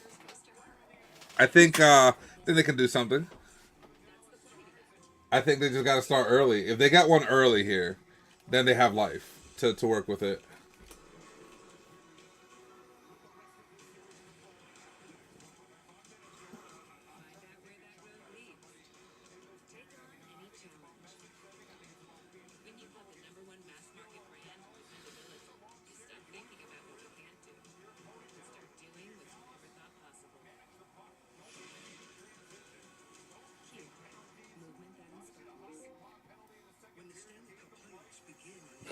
Dude, I almost have 100 views already. Yeah. Oh, yo, it's Lapari. Oh shit! No, no, no, no! It's not Lapari. This is my boy Lapri Anthony. What up, Ant?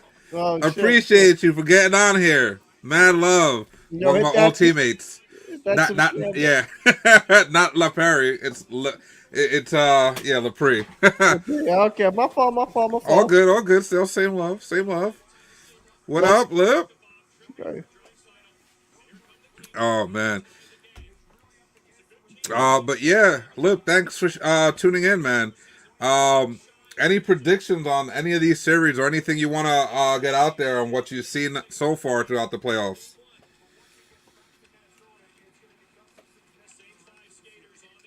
Man, I gotta appreciate the Kings, man. They really just stick around. They don't give up. No, they don't. But man, I can still see the Kings coming out of this game, bro. Like they're starting to slow the game down. I don't know if you noticed, like the pace of the game is starting to slow down a little bit. It's favoring their style of play right now. Well, that's what I said in the video, right? Is when the Kings slowed down the game, right?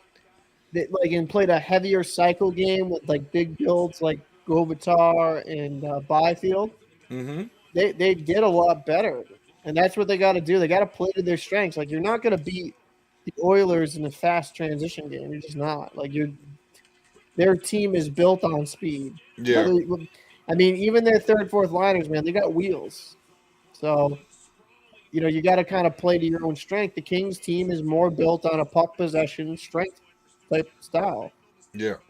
So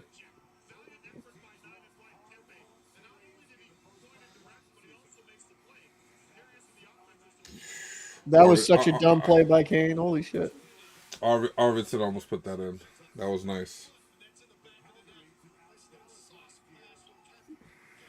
But oh, you're feeling the Oilers though?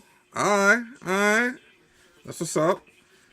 Yeah, I mean the Oilers are good. They have everything that you want to see in a hockey team. Absolutely. Right? They have all the explosive talent, just amazing goals left and right. Only problem is they can't hold the lead. They've been struggling with this for 2 games now.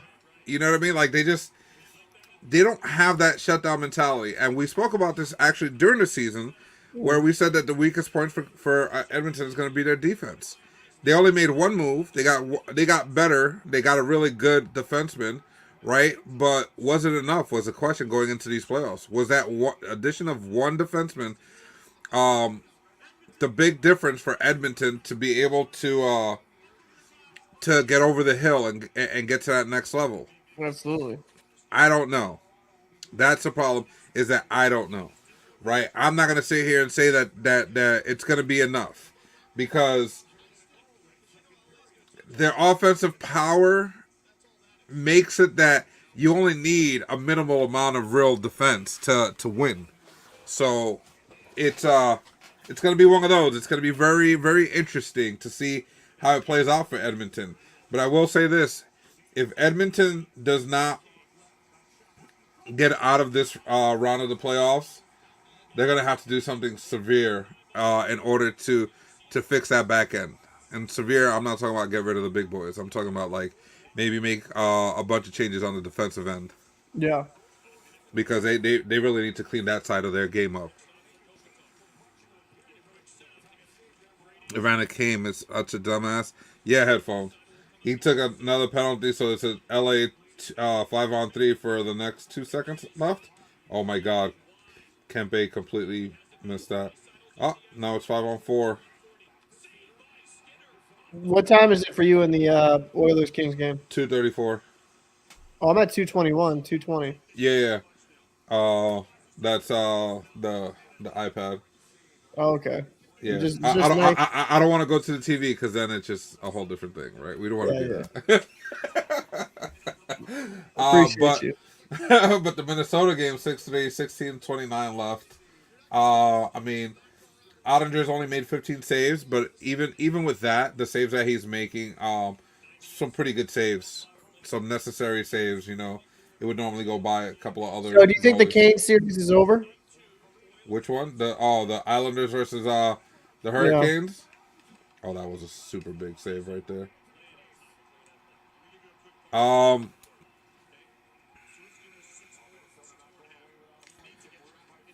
oh man, that's a tough one. What does everybody think? Whoever's watching, whoever's still left watching, what do you think? The Islanders have a shot to come back. I always think, me personally, I always think that how you play, like if you start off on the road and you lose the first two, how you play in that third game will determine the rest of the series. Hmm. Because being at home is one of those things that that can change the complexity of how you view where you are Hmm. as a team. So the Islanders played their hearts out for the first two games and barely lost. Right, in the second game they lost in overtime. It's a tough defeat. Oh,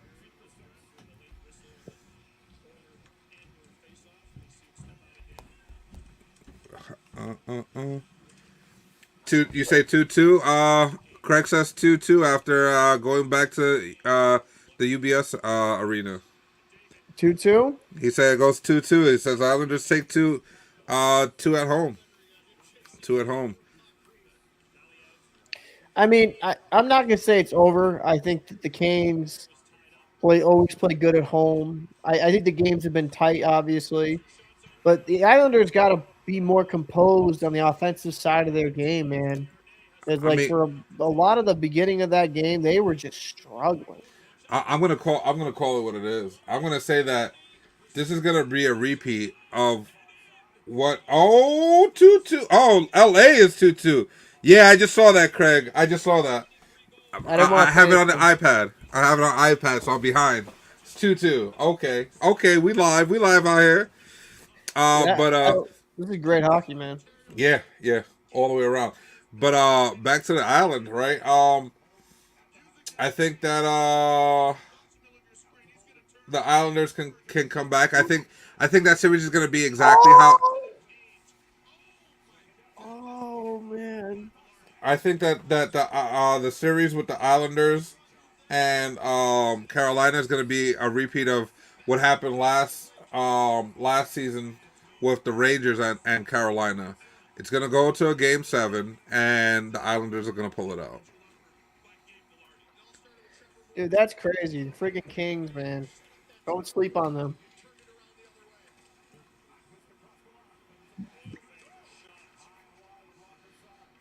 Yeah, yeah. That Islander series is boring to watch. Trust me. Uh, it only gets good at the last 5 minutes. You know what though? It's because it's so low scoring. That's why. It's not like there's not much there. Yeah. That's why it's kind of a boring game. It's gonna be a slogfest. Mm-hmm. but I can kind of appreciate it. Yeah.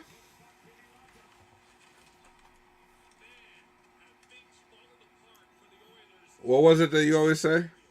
New York, New York, and the two New York teams and the Devils. If they were put together, well, no, the two New York teams they were put together would be the best team on the planet. Yeah, they would be. Because offensively, the Rangers have it crazy, and then the style of defense that the Islanders play is just it is like I said when it hit playoffs, it hits a whole nother level. It's just weird because they're not generally that good until they hit the playoffs.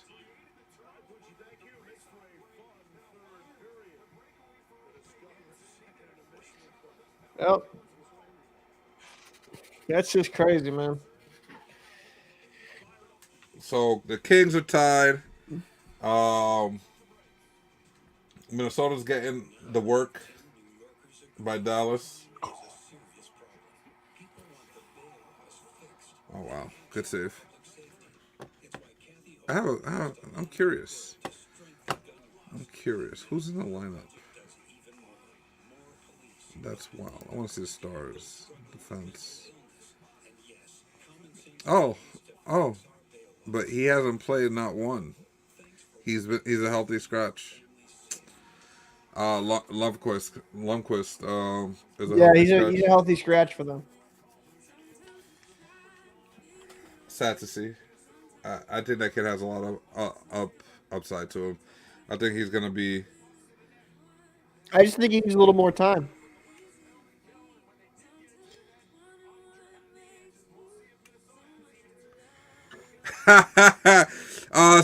So Leppy, Craig wanted me to let you know he was definitely the better player. I just gotta say, I think Craig kind of wins on that one. Yeah, for sure, for sure. Craig was Wait, definitely. are we having old high school rivalry? Yeah, it came out. funny. It came out. Just had to throw it out there. You know, it was said. Um, That's funny, dude. dude, so much more successful. This is how they come out last year against Colorado. Yeah, agreed. I agree with that. That's kind of what I was alluding to earlier. Um, if Edmonton were to play a full 60 minutes the way that they start games, or even the middle of the game, the way that they play there, they'd probably be unstoppable. But they always tend to take the foot off the pedal as they get towards the end, especially if they're winning. Yeah, I'd agree with that.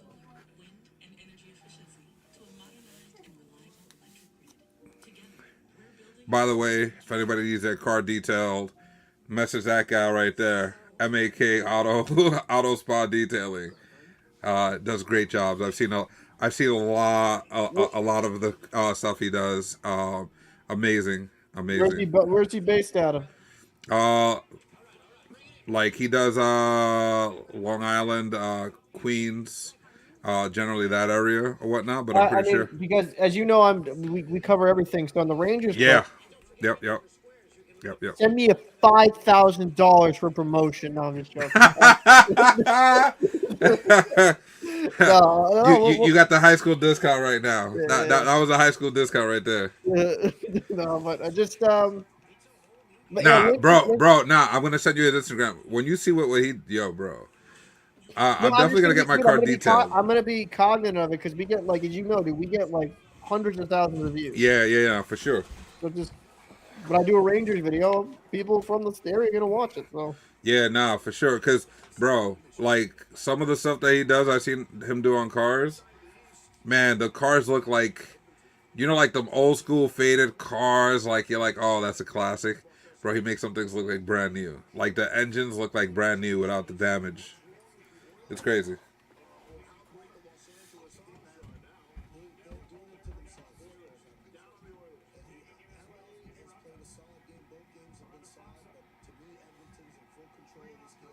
If Minnesota doesn't score a goal, oh my God, what is this? That's like they're raping Kaprizov in the corner. That's what that looked like. He literally has Bro, a look, pen. look at the Dallas player just throwing, chucking knocks. What is this? I'm telling you, bro. Watch. He's gonna bend him over and literally just back and forth, like, oh, like Yo, goddamn. this ain't. You're not doing 5 in the pen. Relax. Jesus. Like holy.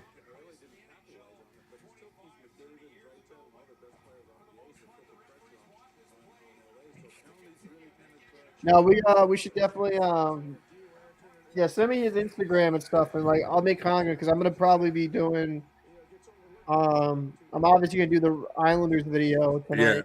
Yeah. So Yep, for sure. I got you. just Let me send it see. on Discord. I'll make Yeah. sure next to the Islander video and the Ranger, I'll just make sure to put it in. Let me see if I can find that.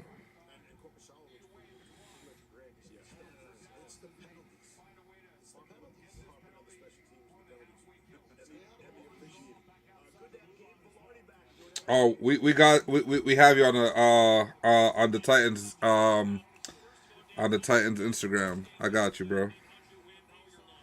I'm gonna put it out there in a second.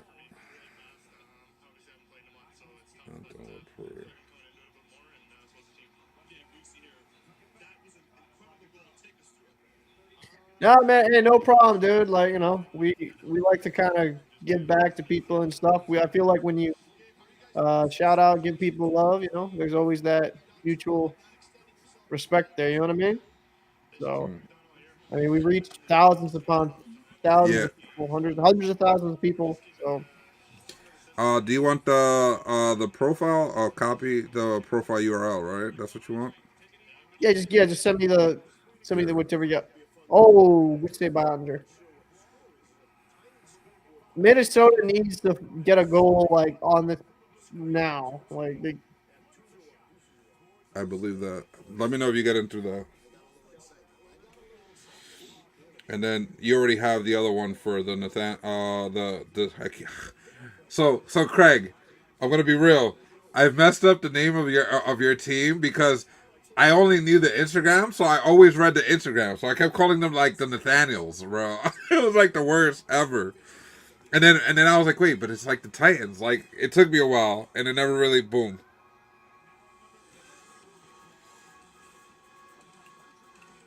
Gotcha, appreciate it.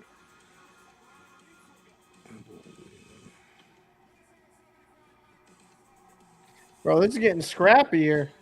Yeah.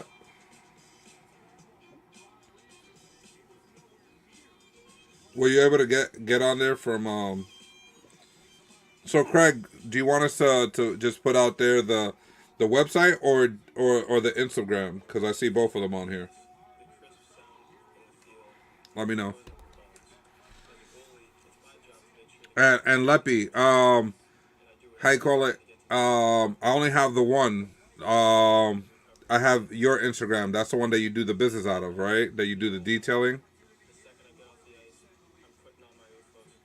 Just making sure.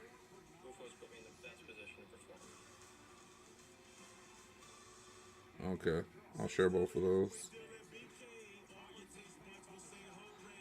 All right, so that was that one.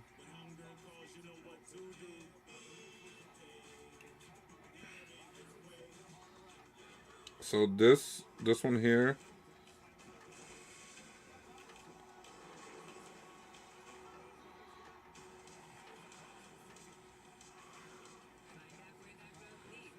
That's that one. And then they also have, if you go to the Instagram, well, I'll just give you the website.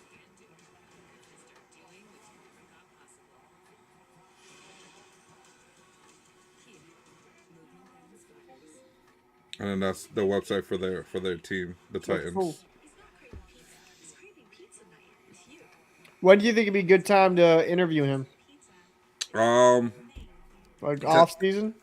Craig, let me know when will be the best time to interview. Off season, during the season. I think they have a very short off season, if I'm not mistaken. Last time we were talking to him about trying to get this done, it was we were doing the website, and then they had just won the tournament. I think they got like 2 months off, if that. He said he's good whenever. All right. I mean, Cool. Well, once you're back on your feet, Paul, we'll discuss a time to go down. I think I have a possible camera crew that we could work with. yeah, the only worry I have is like doing it during the Stanley Cup playoffs. It's just due to because I'm trying to like do this Right, every night. Yeah, so it's going to be difficult. yeah. Um, Well, maybe we can do that during the off season and see what the process of the off season is for a coach. yeah, That'll that'd be a probably good be one. best for me. Yeah.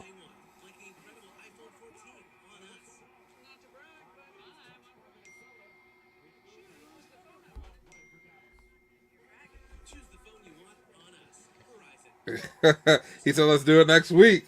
The enthusiasm, I love it. I love it. Oh shit, that video I just wrote has already got over 200 views, bud. Nice, Rocking it up. nice. 36 minutes. So Everything except the whole business. Not anymore. With QuickBooks, you can confidently manage your business. New business, no problem. Yeah, success starts with Intuit QuickBooks. Welcome back to the Discover Second Intermission Report. When the Stanley Cup playoffs begin on ESPN, anything is possible. Could the freak flag fly? Could a city get a new I think if, like I said, I was saying before, was if Minnesota doesn't score one before the final 8 minutes, I think that they lose this game. If they score one before they get to the 8th minute, I think that they can still find some life and possibly claw their way back into it. Oh, big shout out to Andrea. Love you, girl. One of my biggest supporters when I was learning how to play the game. I was a late, someone who learned how to play hockey really late in life, and she definitely was one of those people that always just brought the positivity and was like, "You can do it. Don't worry about it." Always supported, no matter what. So big shout out to Andrea. Love you. Thank you so much. that's cool, man. LaGuardia Airport. So, Okay. I mean, shit. I had to drop off my fucking crewmate there off the tugboat. Hey, shout out to you and your boys. Holla. Welcome, man. So Yeah. okay, I do notice the difference in some of the Bruins fans' reaction compared to the Toronto fan reactions when they lost. Oh. Bruins fans are like, that's actually a good thing because we need a mental reset.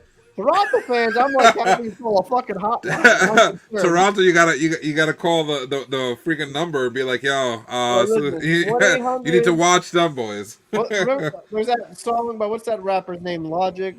I don't want to live. I don't want to be alive. Like I forget that guy's name. What fucking that suicidal hotline thing? But yeah, I don't know, man. It's gonna be interesting because, for example, the Islanders, right? They lost both games, but they were both tight. What do you think needs to happen for them to just play their game? Because it seems, for whatever reason, they always start out cold. Who? Colorado, you said? The Islanders, the New York Oh, the Islanders. Islanders? Like they just seem like they start off pretty All cold. right, I got you. You know what the secret is?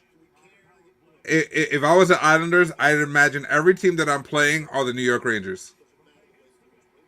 That's it. Yeah. That's it. Because that's the time when they really go at it. It's just, I mean, God.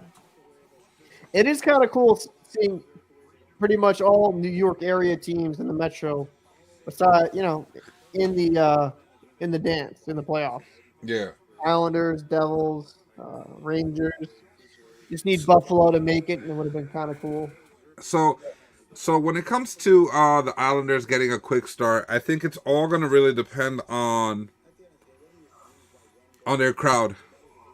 That's why I said, like, when you get home, right? You finally get home. If you start off on the road and you get home, that energy that the crowd gives you is going to be what makes a difference, right? That's going to be your sixth man, well, technically your seventh man on the ice, right? And it's going to push you to that next level.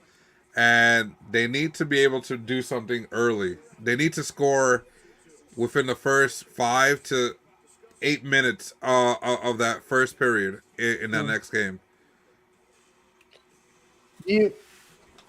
Man, I hate to say it this way. Do you think some of it is that they're just not there yet? They're just Oh, like, it's over. Dallas just scored again. did they? Yeah. I'm a couple seconds Yeah, behind. Yeah, they just scored again. Yeah. yeah, yeah. Hintz, Hattie. Hintz got a Hattie. Hattie Hintz.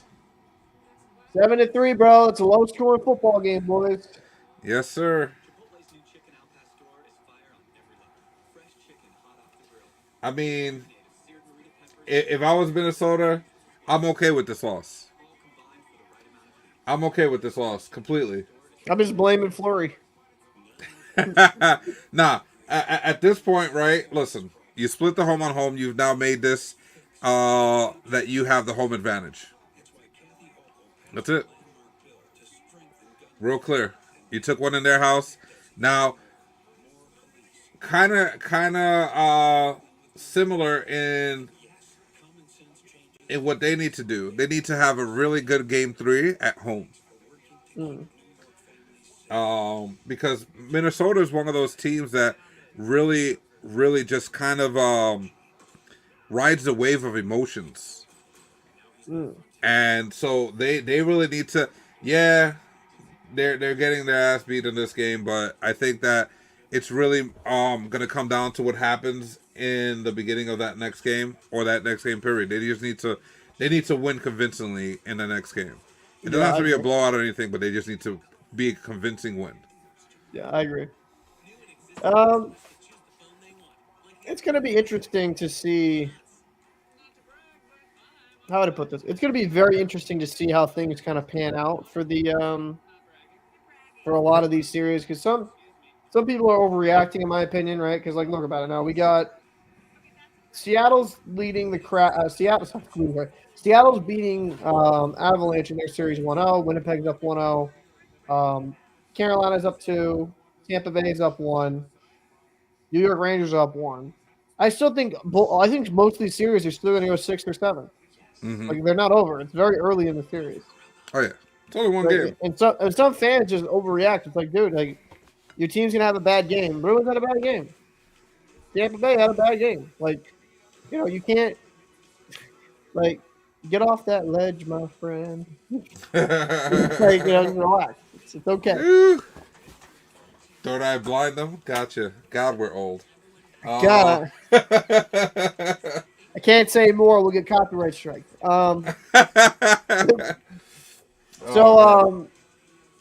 This is going to be interesting. If the Kings somehow pull this off, right, and beat the Oilers at home 2 games in a row, are they done?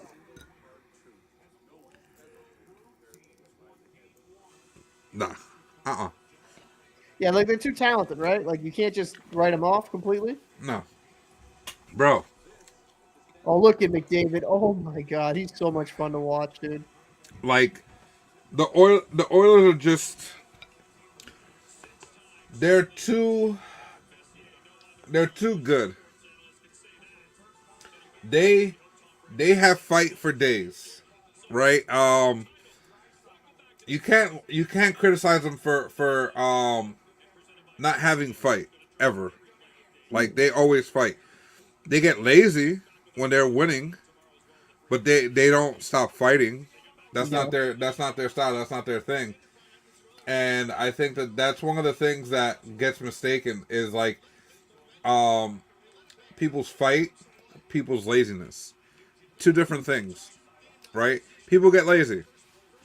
Take the foot off the gas, right?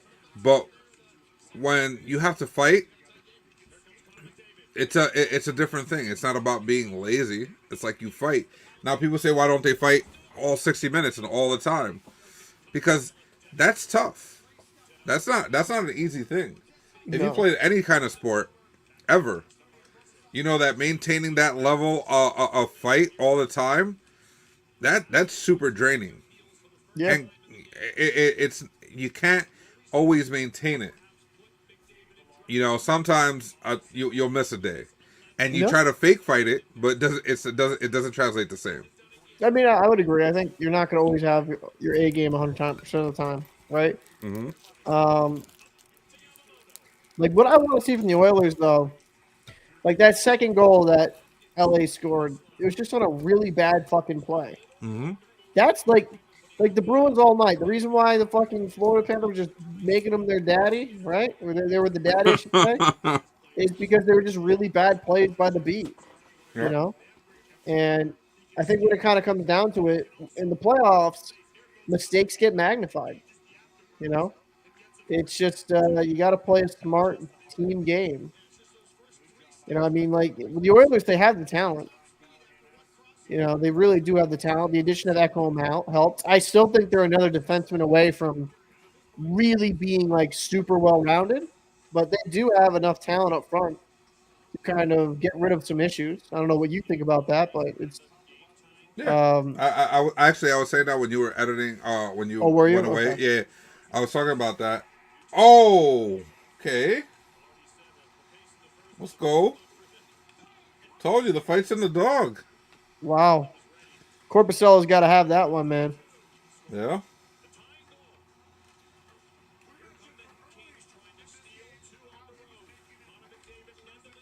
That's a bad goal.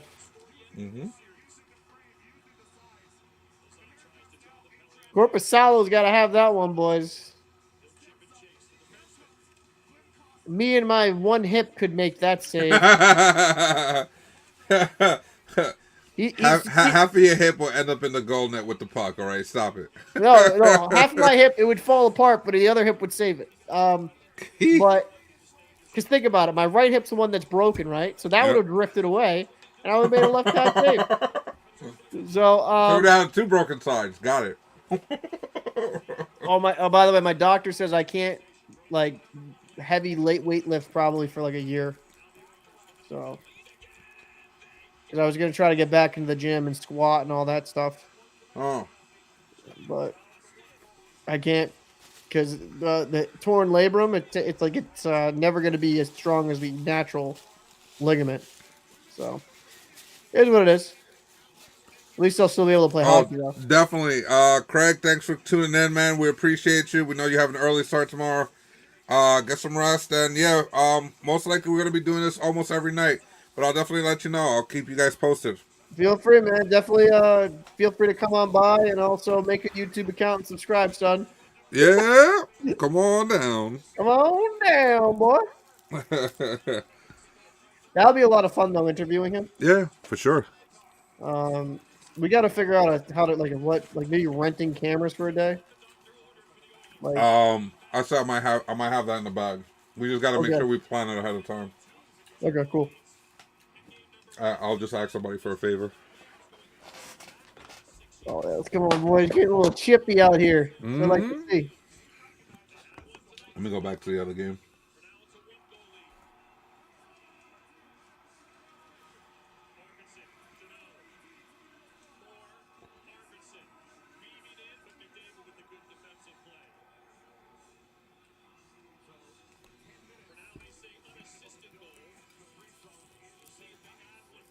I think they just lost Kaprizov for the rest of the night.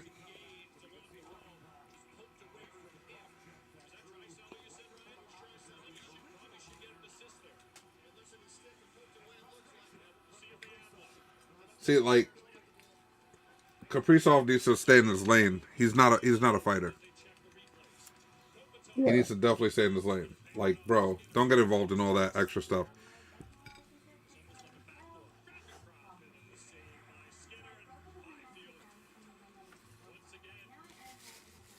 I'm pretty sure I was supposed to throw out my garbage already. Pretty sure.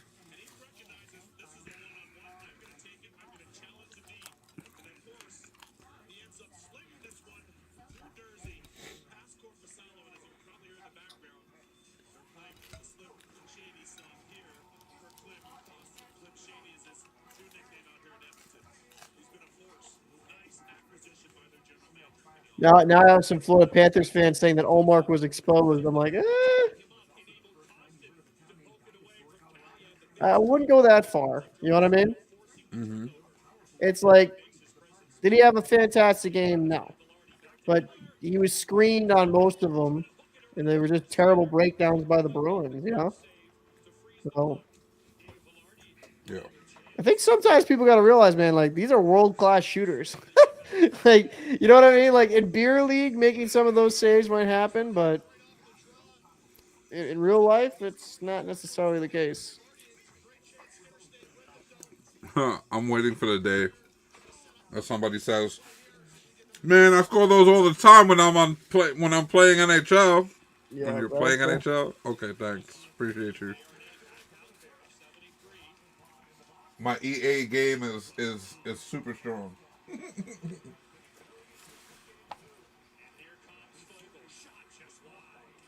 at least two of these games out of the night were pretty competitive. Mm-hmm.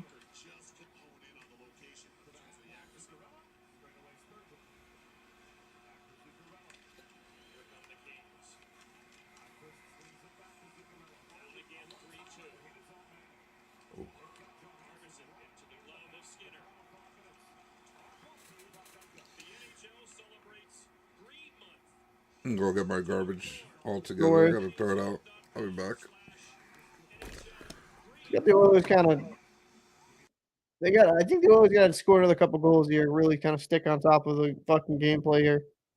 Big save by Skinner.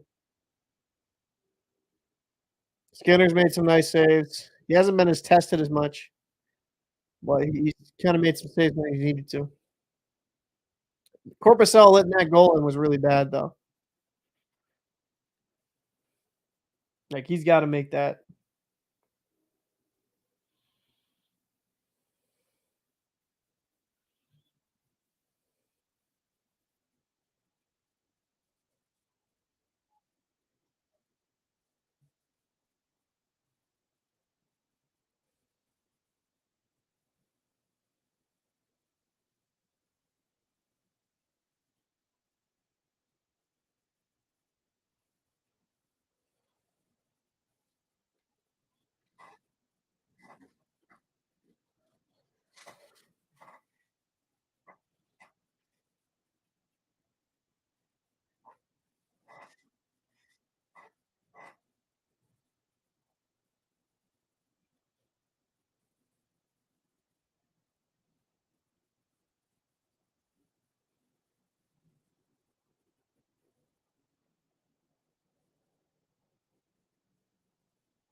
Yeah, I got one down to the wire here.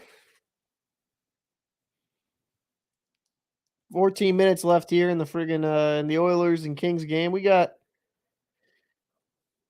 Oilers got to try to get one here, man. They've kind of proven that defensively they can be a bit shaky. Darnay.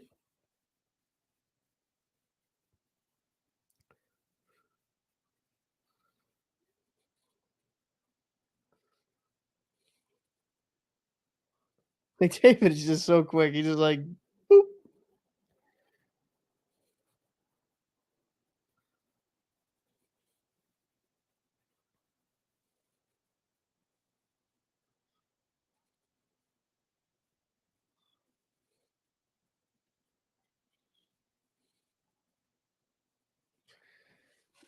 Like the play, kind of trying to use McDavid's speed here, kind of in transition.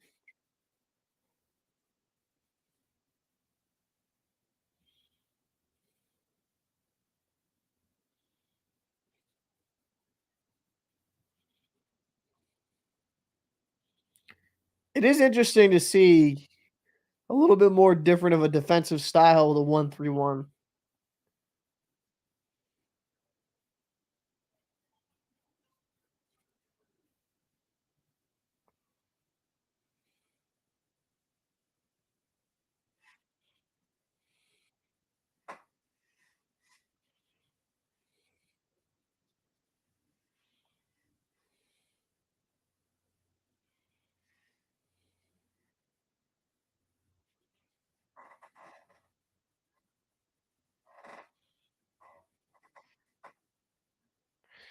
1-3-1, man. That's a throwback, man. I haven't seen that in a minute. Like a 1-3-1 type of scheme. It works. It kind of allows, like, because the Oilers are up. It allows the Oilers though to change pretty easily. They can just kind of maintain possession.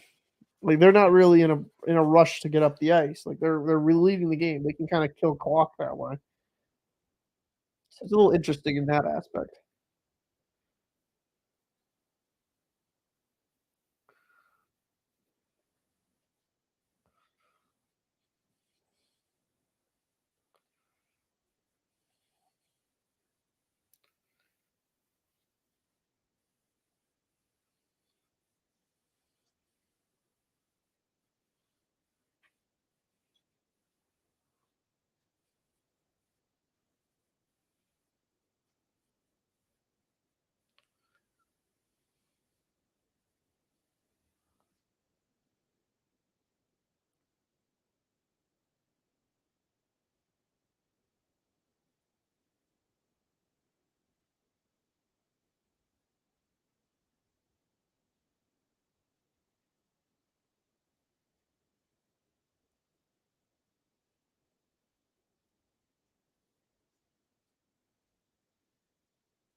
Florida's here. Coming in good possession here.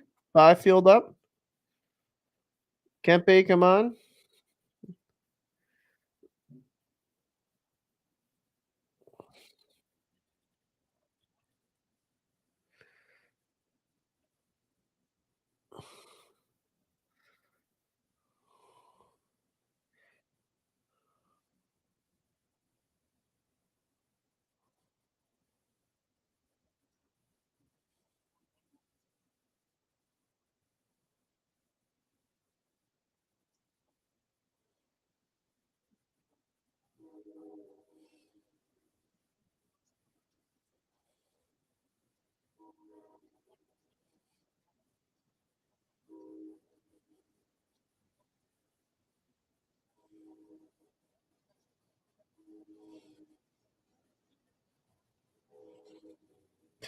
Oh, he was right there available in the slot.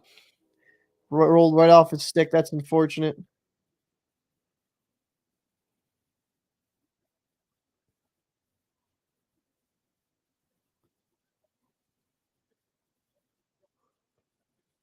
Bouchard, probably should have been a pen there.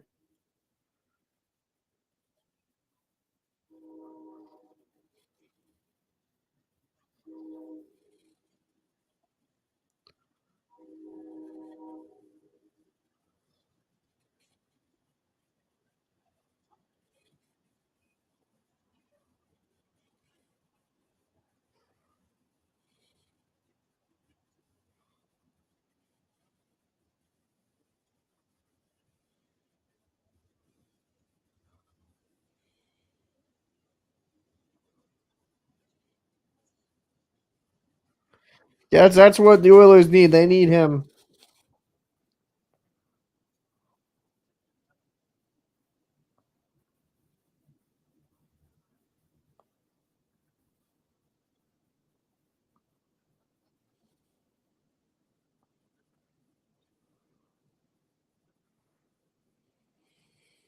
Poor almost had a golden opportunity there. Kane's got to get a little bit more in there. I liked him jamming at Corpusello.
Ooh.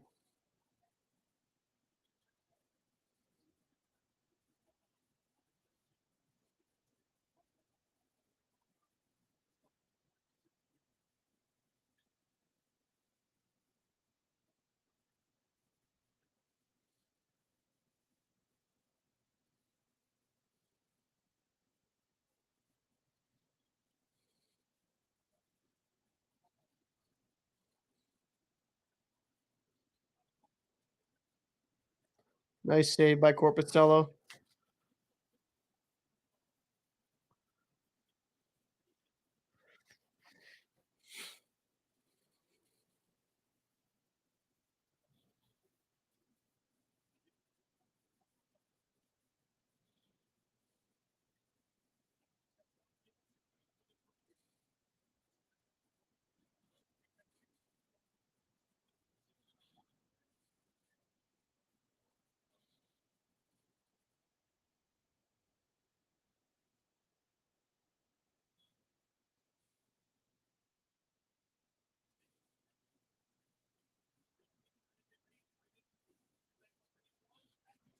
This is a good game back and forth here.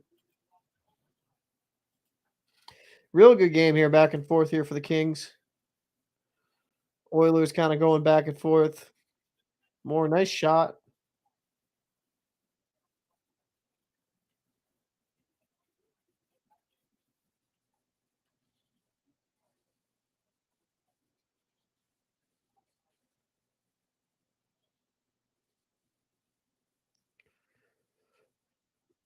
Got a little under 10 minutes here for the Kings to get one. They've been playing pretty good in their transition.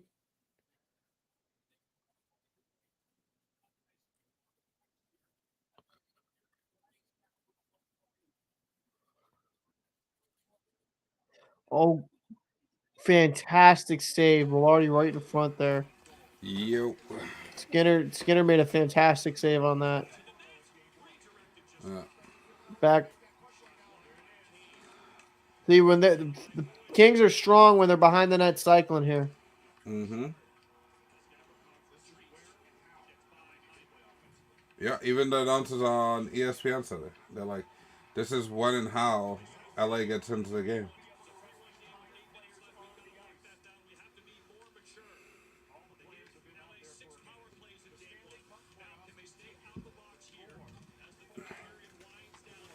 So with the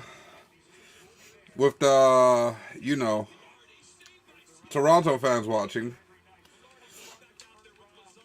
who do you think takes game 2? I think Toronto will bounce back. I don't see another game like that happening. They need to bounce back. I'll be fair. They can't go down 2 and then go down to Tampa. You know what I mean? Yeah, Because hundred then they're gonna percent. have to win 2 in Tampa, and I'm not sure if they can do that.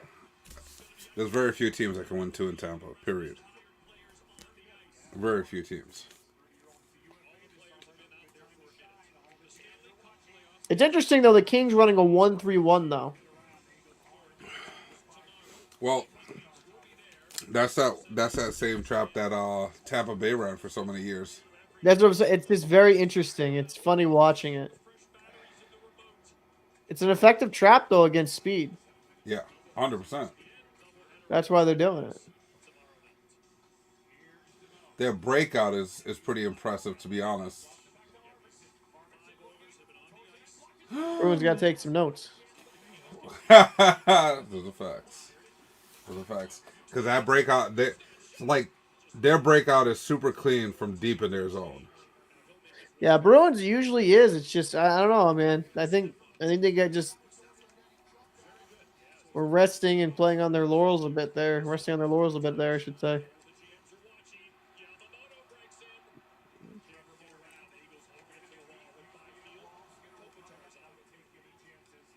Moore had a couple good opportunities here. The good thing about LA's game, right, is that they've kept it to one goal, right? Yeah. And I think that's the big part because as you get late in the game, anything can happen. One That's goal true. is not that big, right? When it's 2 goals, 3 goals, obviously at that point it's tough, right? Yeah. But one goal, you're in the game. You could be down, but you're in the game. Every play matters. Mm.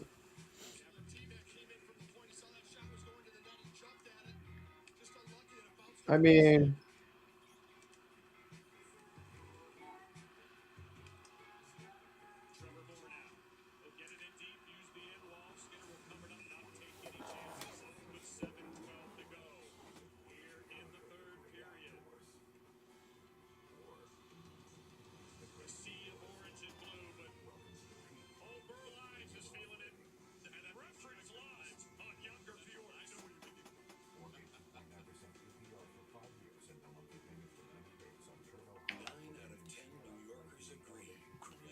some of these commercials are just weird, man.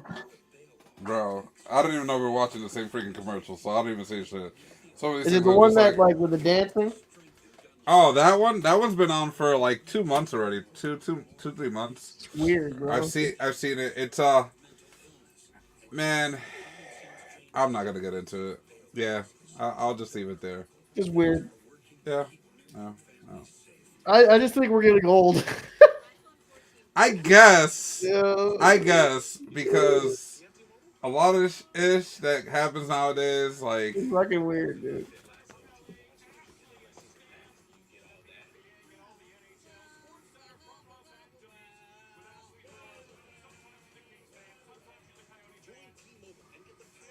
Dude, these girls doing that. Yeah, you know what's funny? Have you ever been to Edmonton in the winter? no. It's brutally cold. I've And I know it's heard. April, but it's still pretty cold around those times. Dude, it's so cold in Edmonton. Like ridiculously cold.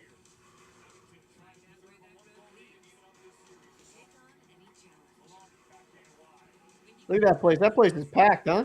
Yeah. I mean, they have a title contending team. You know what I mean? It should be packed. What do you think there? Phoenix? You know they have a less of a Oh, pop. Arizona? You know they have a you know they have a population of less than 1 million. Really? Yeah, that's Yeah, they only have interesting. like 970,000 people in their population. And they're all at the game. That's what I was just gonna say. So who the hell's cooking at home? I'm just saying, these kids. God damn.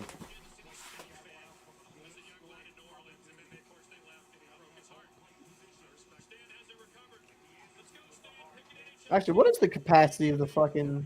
Let me see. I'm gonna say 120K. Probably more than that.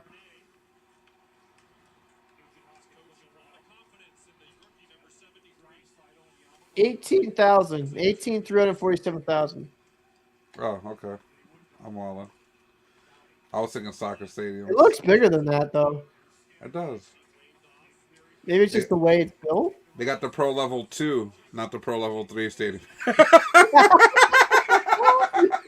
Yeah, look how we're using like Excel references. Oh, man. I couldn't help myself. Kopitar. Oh, nice low shot.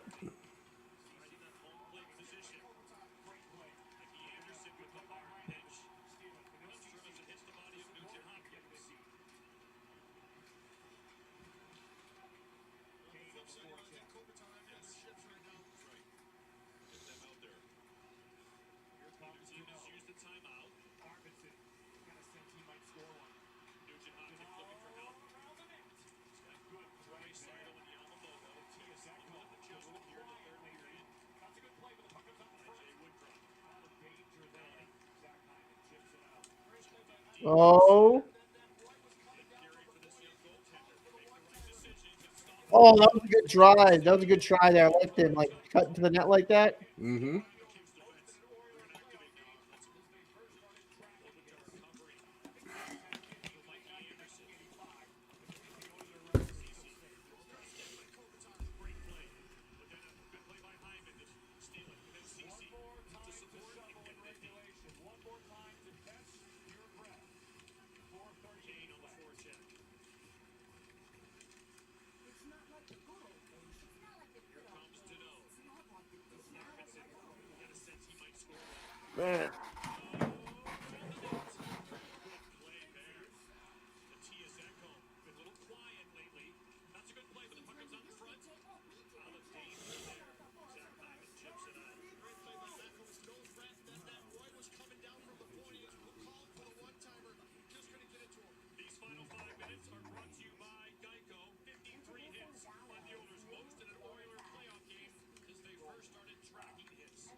Man. 9 out of 10 New Yorkers agree crime is a serious problem.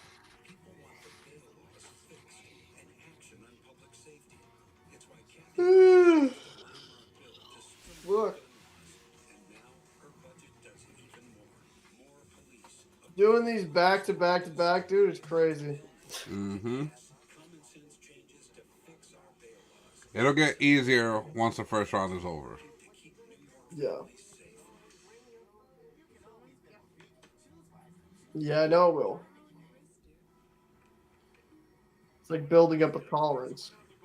Mm-hmm. But then, as it gets further, then we start complaining that there's not more hockey. So True. it's a curse. It's a curse of a hockey fan, right? You're like, oh my god, so many games to watch. And then as it dwindles down, it's like, oh man, there's not enough games. There's not enough games. Like I don't mind it. It's not like it's hard work per se. You know, like the only thing that's a little cumbersome for me on my end is making a video during the stream, which is why it's nice to have someone to do this with. Because like last time, what I just did is I started playing like our own YouTube videos on an Mm, ad break. You know, yeah. just so it's not nothing. Is not so just nothing going on.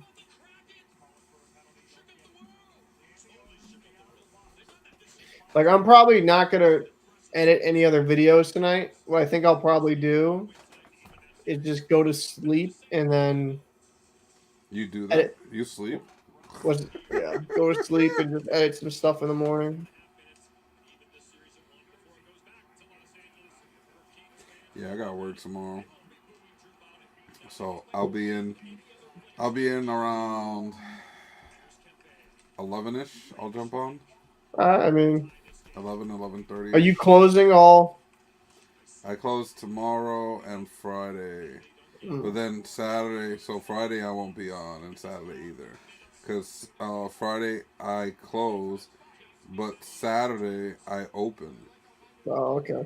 and then I'm meeting up with some friends at a bar for the Javante Garcia fight, the Davis Garcia fight. That's gonna be good.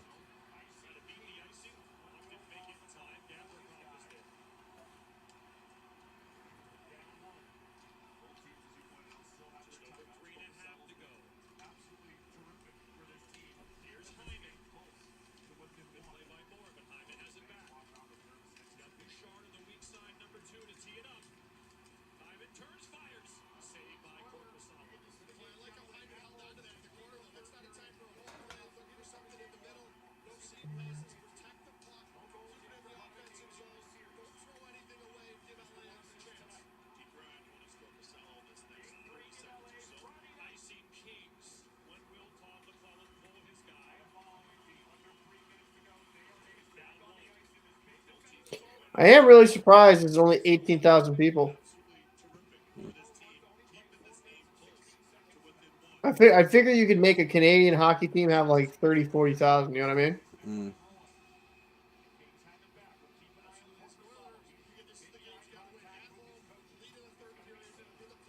Look how fast McDavid is. He's illegal, bro.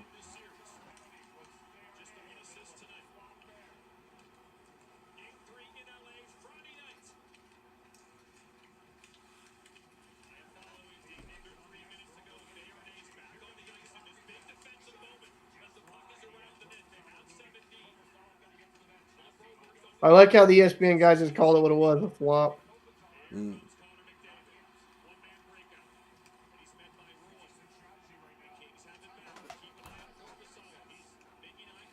Didn't they pull now? They got to get offensive possession.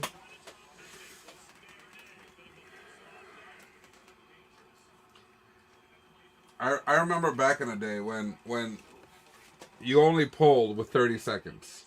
Yeah, I mean now it's different, dude. Now teams are pulling at 4 minutes. Like what? Oh, he's off. Offsides.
You damn right. Everybody's listening to Ekholm.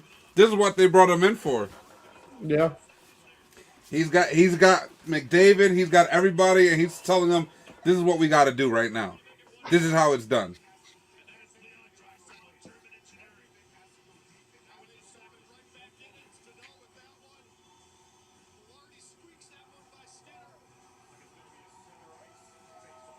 It is kind of weird seeing how Ekholm was traded within the same conference. I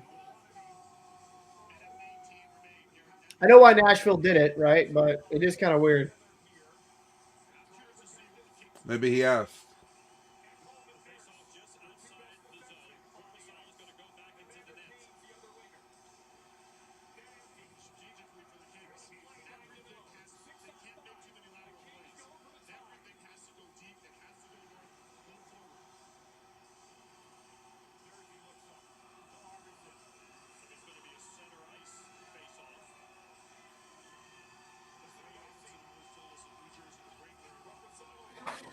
Kings got to have a clean break in here.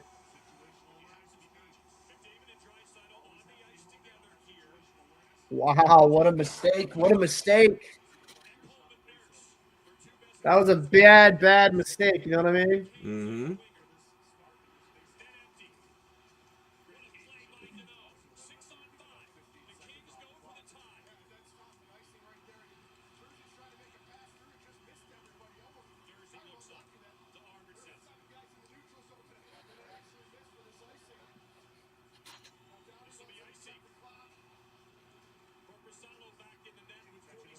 I like how they're just going to the one Kings fan.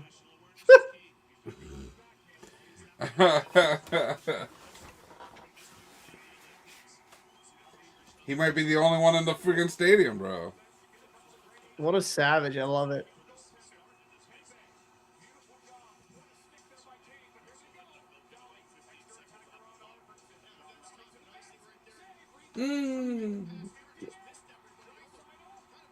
Oh, game.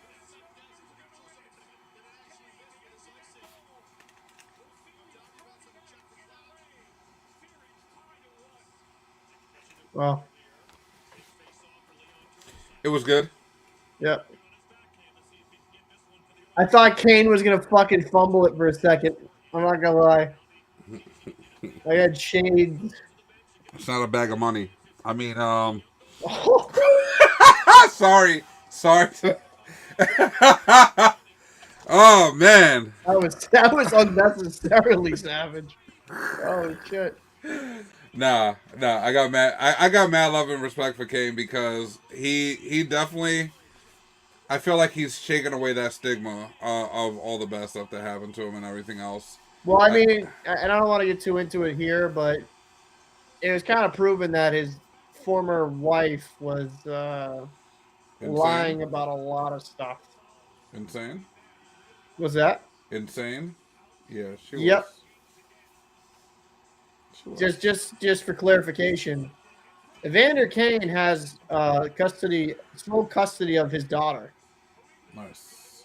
The mother's not have any custody. So let's just put that with. Ooh. That was close. That was a big win for the Oilers, man. They needed that so the fan base don't get so sad.